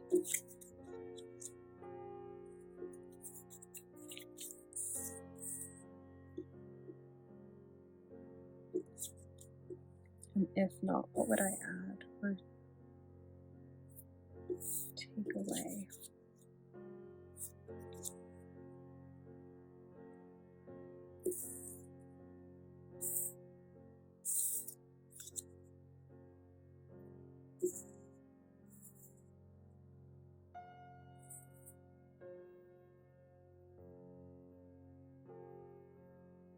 Okay, now that it's actually in the order of my palette, I don't actually hate it.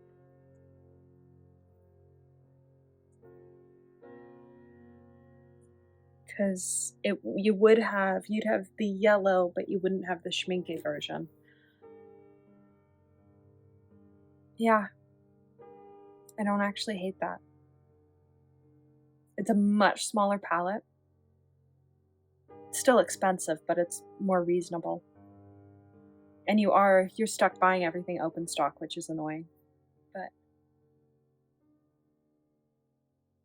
is Urban Brown the only urban color? No, Urban Yellow as well. That's the other annoying thing. The Urban set's really hard to get your hands on. So are there colors that I'd switch out the Urban colors with? Let me take a quick look. I think the answer is no.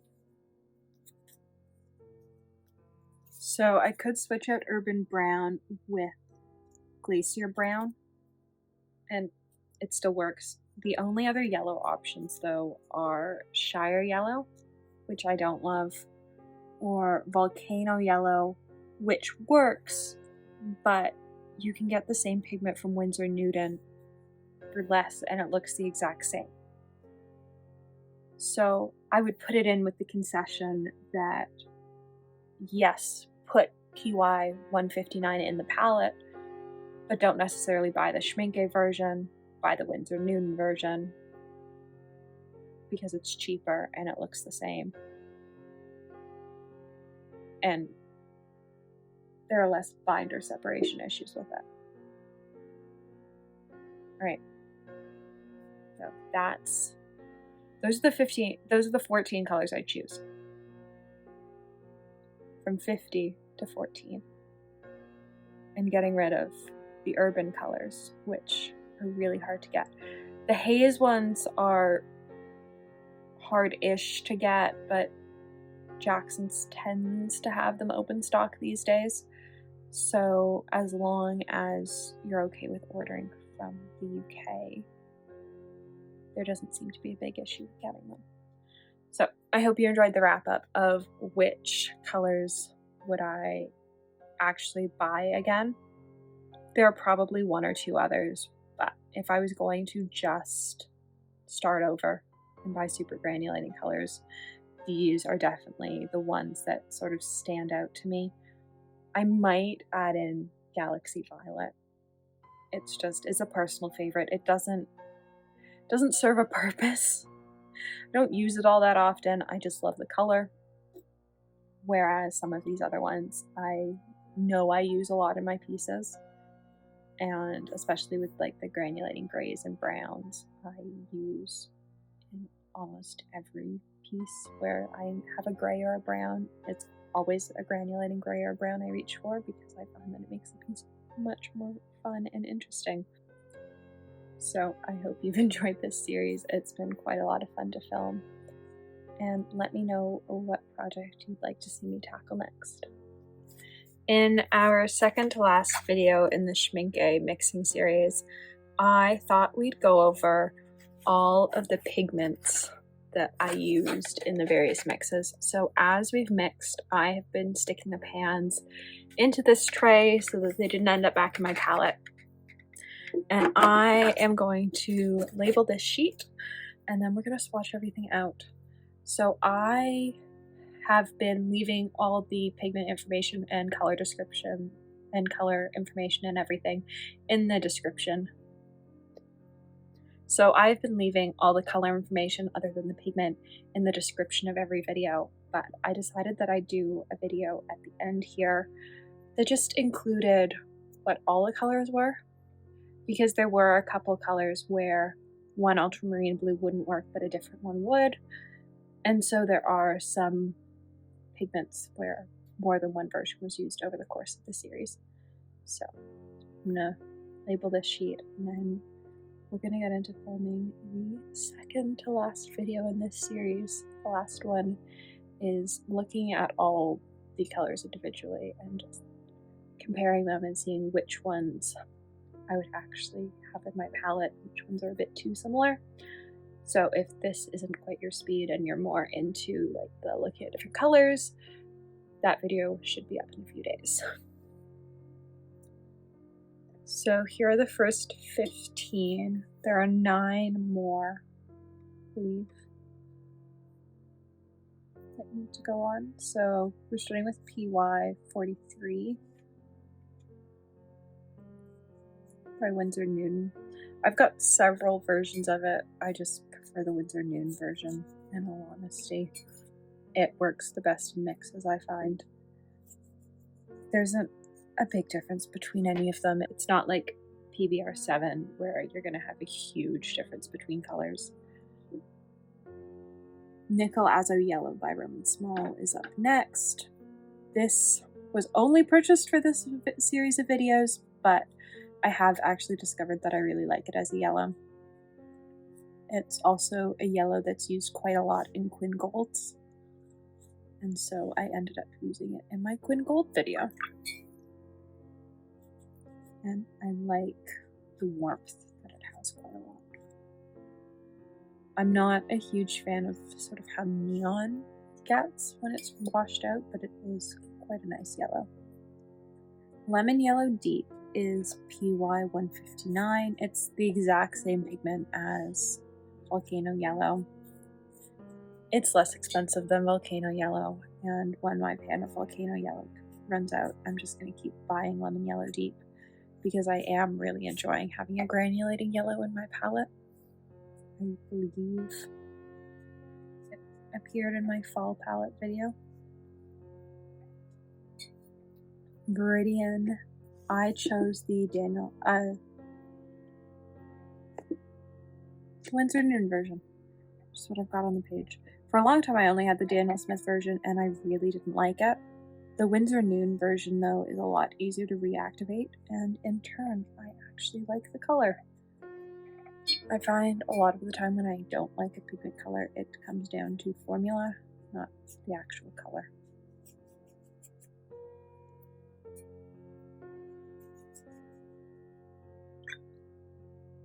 Cobalt green pale is a color where I'm pretty sure that I just don't like the color.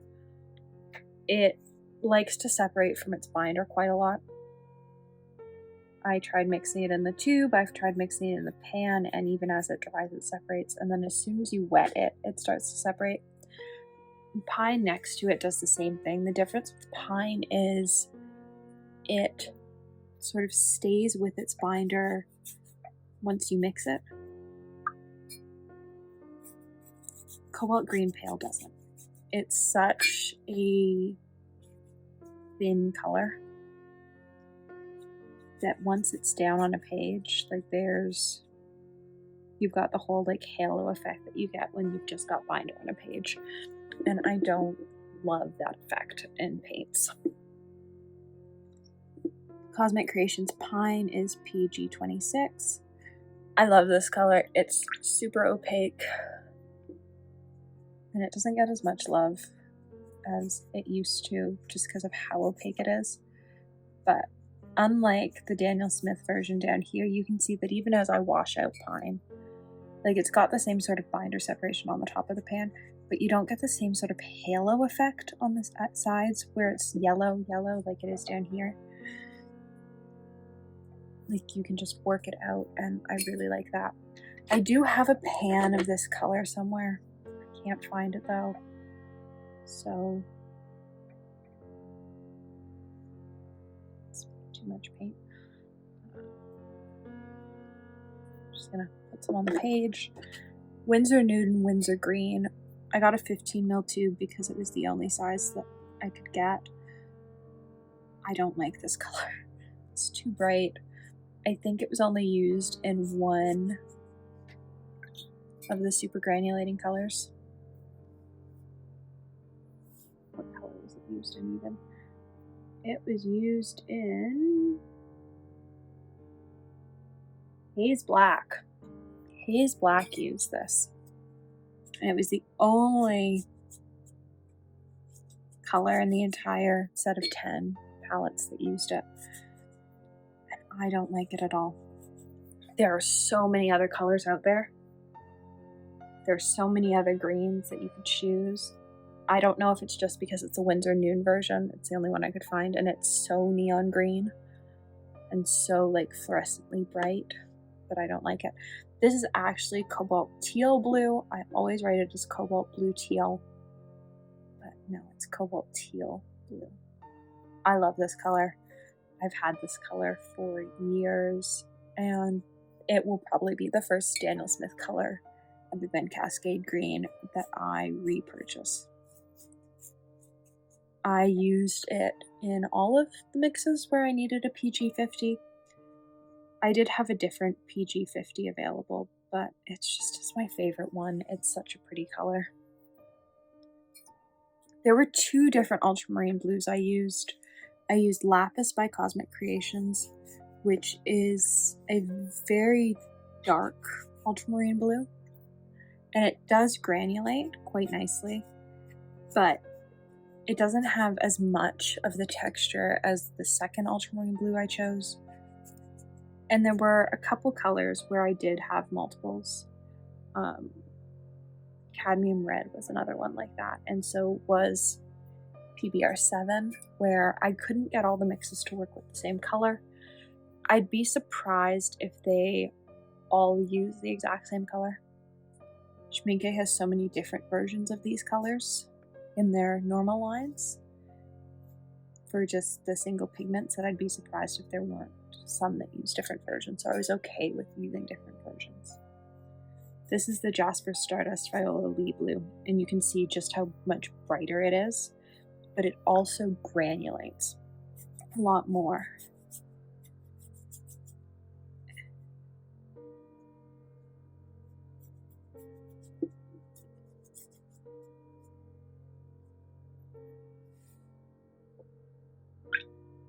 Cosmic Creations Cerulean I used in some of the mixes, but its very bright for cerulean, and I found that for some of the mixes it was just too blue.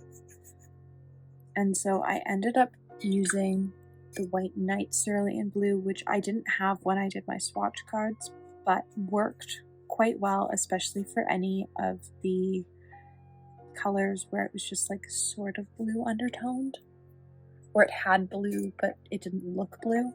I found that the White Knight Cerulean was the cerulean I had to use.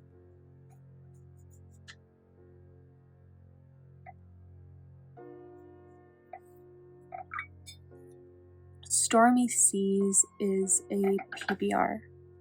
Is a PB26, PB36. I love this color. It's one of my favorite paint colors, and it appeared in a number of the mixes. I want to say it appeared in about 8 of them.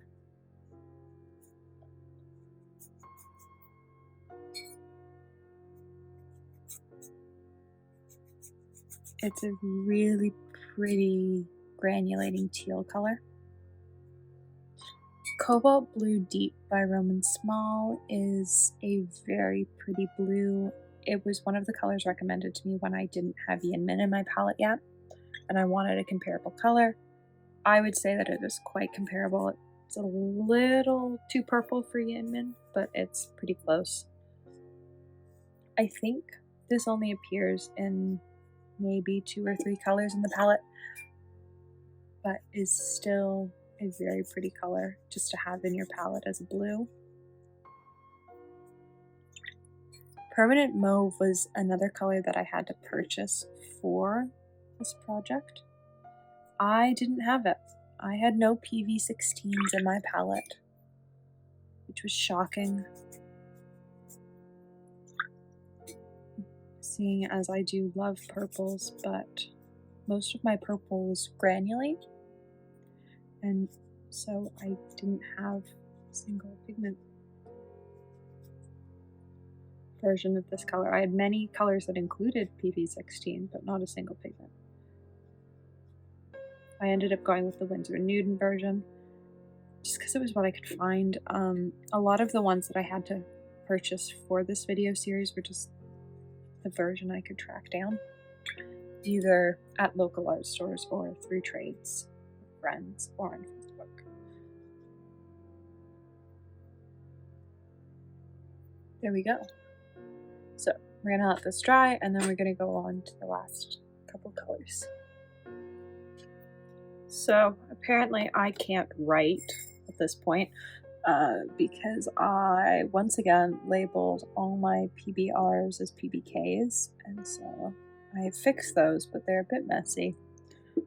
And we are going to go into painting these. Cobalt Violet I had to purchase for this. It reminds me of a mix between PV3 and PV15. I don't know how I feel about it. I sort of feel like it's not different enough to be its own pigment number. I need to look into it more because I don't quite understand why it has its own pigment number when it seems so similar to some of the other pigments that are already purple pigments. That being said, it does work well in the mixes that use it. Cadmium Red, this is not their light version. I think it's just, on some of the pages they have it as their medium version. I think when I bought it though, Jackson's just had it labeled Cadmium Red. I don't know if that's changed. It is the 324. It's its pan number, which is often how I shop for Roman Smalls paints, because I find shops don't always have the names the same as they are on pans. I quite like this Cadmium Red. The Roman Smalls Cadmium Reds are probably my favorite Cadmium Reds, though Cadmium Reds aren't my favorite. I prefer the Cadmium Red Deep though, which is the second one. And it was about 50-50 which of the mixes used a Cadmium Red Deep and which used a regular Cadmium Red for the Schmincke colors. I think it just sort of depended on the color. I would assume that all of them use Volcano Red, but knowing that you can get a pretty close version with just Cadmium Red or Cadmium Red Deep is nice because Volcano Red is expensive. Next up is Roman Smalls Potter's Pink, which is my favorite Potter's Pink. I have many. It's my favorite. It is inexpensive, it comes in a pan, it reactivates really nicely, and it mixes really nicely with pretty much any other brand of paint, which I think for any paint is important, but especially for one that is really useful in mixes. I want a color that, or a brand that is just going to mix well with everything, and the Roman Small version does that for me.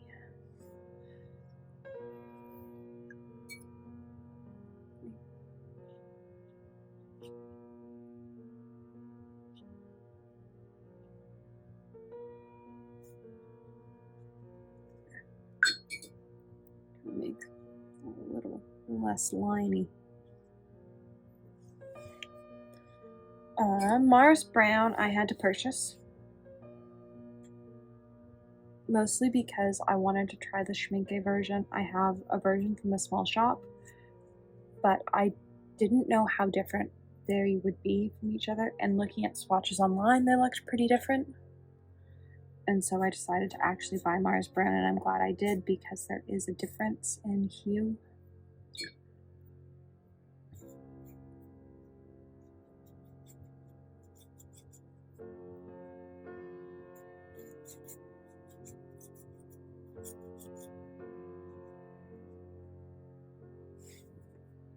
Roman Small Cypress Raw Umber Deep is probably my favorite PBR7.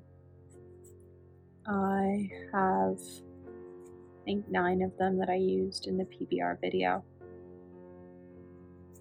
and it's my favorite version. It's such a nice color to work with.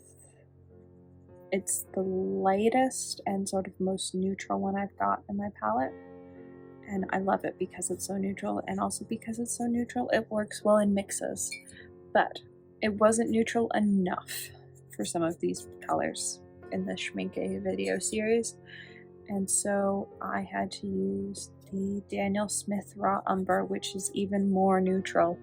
It has less of a yellow undertone to it, and because of that it worked well for the couple colors where the Cypress Raw Umber just had too much yellow going on.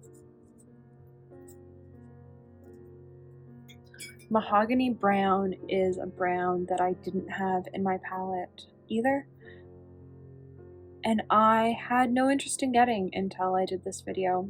Browns have always been something that I've just sort of left to the side in my palette, and it wasn't until about this time last year that I started to invest in more browns and try out different pigments and different granulating mixes for browns. I have to say, I really like Mahogany Brown. I like the richness of it. I was worried that it was going to be sort of too red and remind me of a Caput Mortem. And it sort of does, but it's got more of the brown undertones and less of the violet going on, and so I think it works. Aquarius Black is one of my favorite blacks. If you can tell, like, my pan's got a divot in it. I love this black. It is not my most used black. I have a black watercolor that is almost like black, and it's great, but Aquarius Black is often what I use in mixes. It granulates really nicely. I do wish the pigment particles were slightly smaller. They're a little bit big, and because of that, it doesn't always mix super well. Schmincke does make a version of it, but I couldn't find it. I looked in about 8 stores.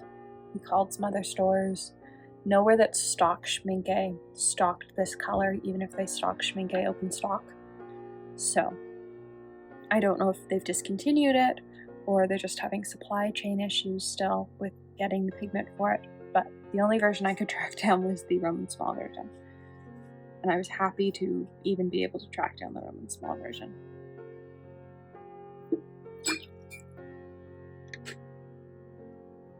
Overall, here's all the colors. So it's a pretty good selection of colors to do this. Know that I can fit them all on this screen at the same time. Well, I can. You need... So let's disregard any that are duplicates. So we had 1, 2, 3, 4 duplicates. So I used 24 colors in making the 50 colors. Theoretically, you could do it with 20. I think you'd really need to tailor your PBR7, your cadmium red, your PB29.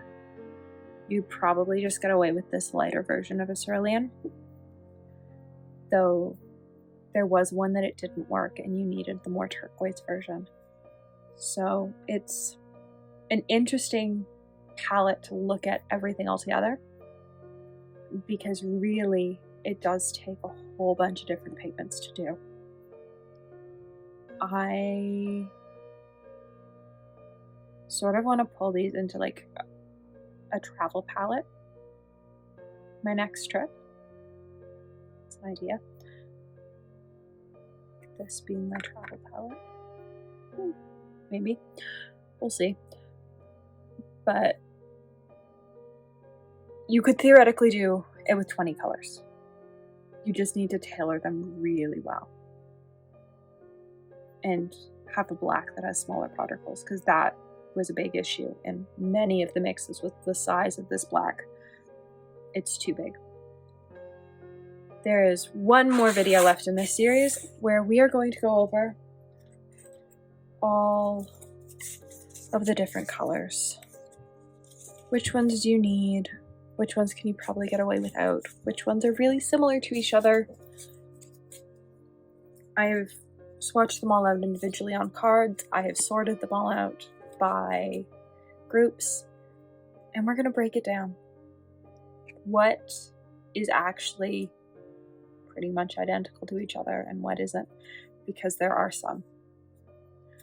I was shocked at how many there were that were pretty much identical to each other. Leave your guesses down below for how many colors I end up putting in my super granulating palette. There are 50 colors in the set, and I really reduced that for my palette. So I hope you enjoyed seeing what all the colors were that we used in this series. I think it's really interesting. I knew that there were some that I really liked and that there were some I didn't, like the Windsor Green Yellow shade. But also when I see the Windsor Green Yellow shade swatched out with everything else, I go, oh, it doesn't seem as out of place as it feels. So it is interesting. I want to find a different version of this. I hate this binder halo on the edge. It bugs me so much. So there might be some shopping on Jackson's. I might see if Roman Smalls makes a version of it, because I clearly like their paints. And I know that when I was looking, I didn't see a version on Windsor Noon's site. I hope you've enjoyed part 11 of the Schmincke series. This series has been so much fun to do. It has been a lot of work, but I have really enjoyed the process, and I look forward to doing other series like this at some point in the future.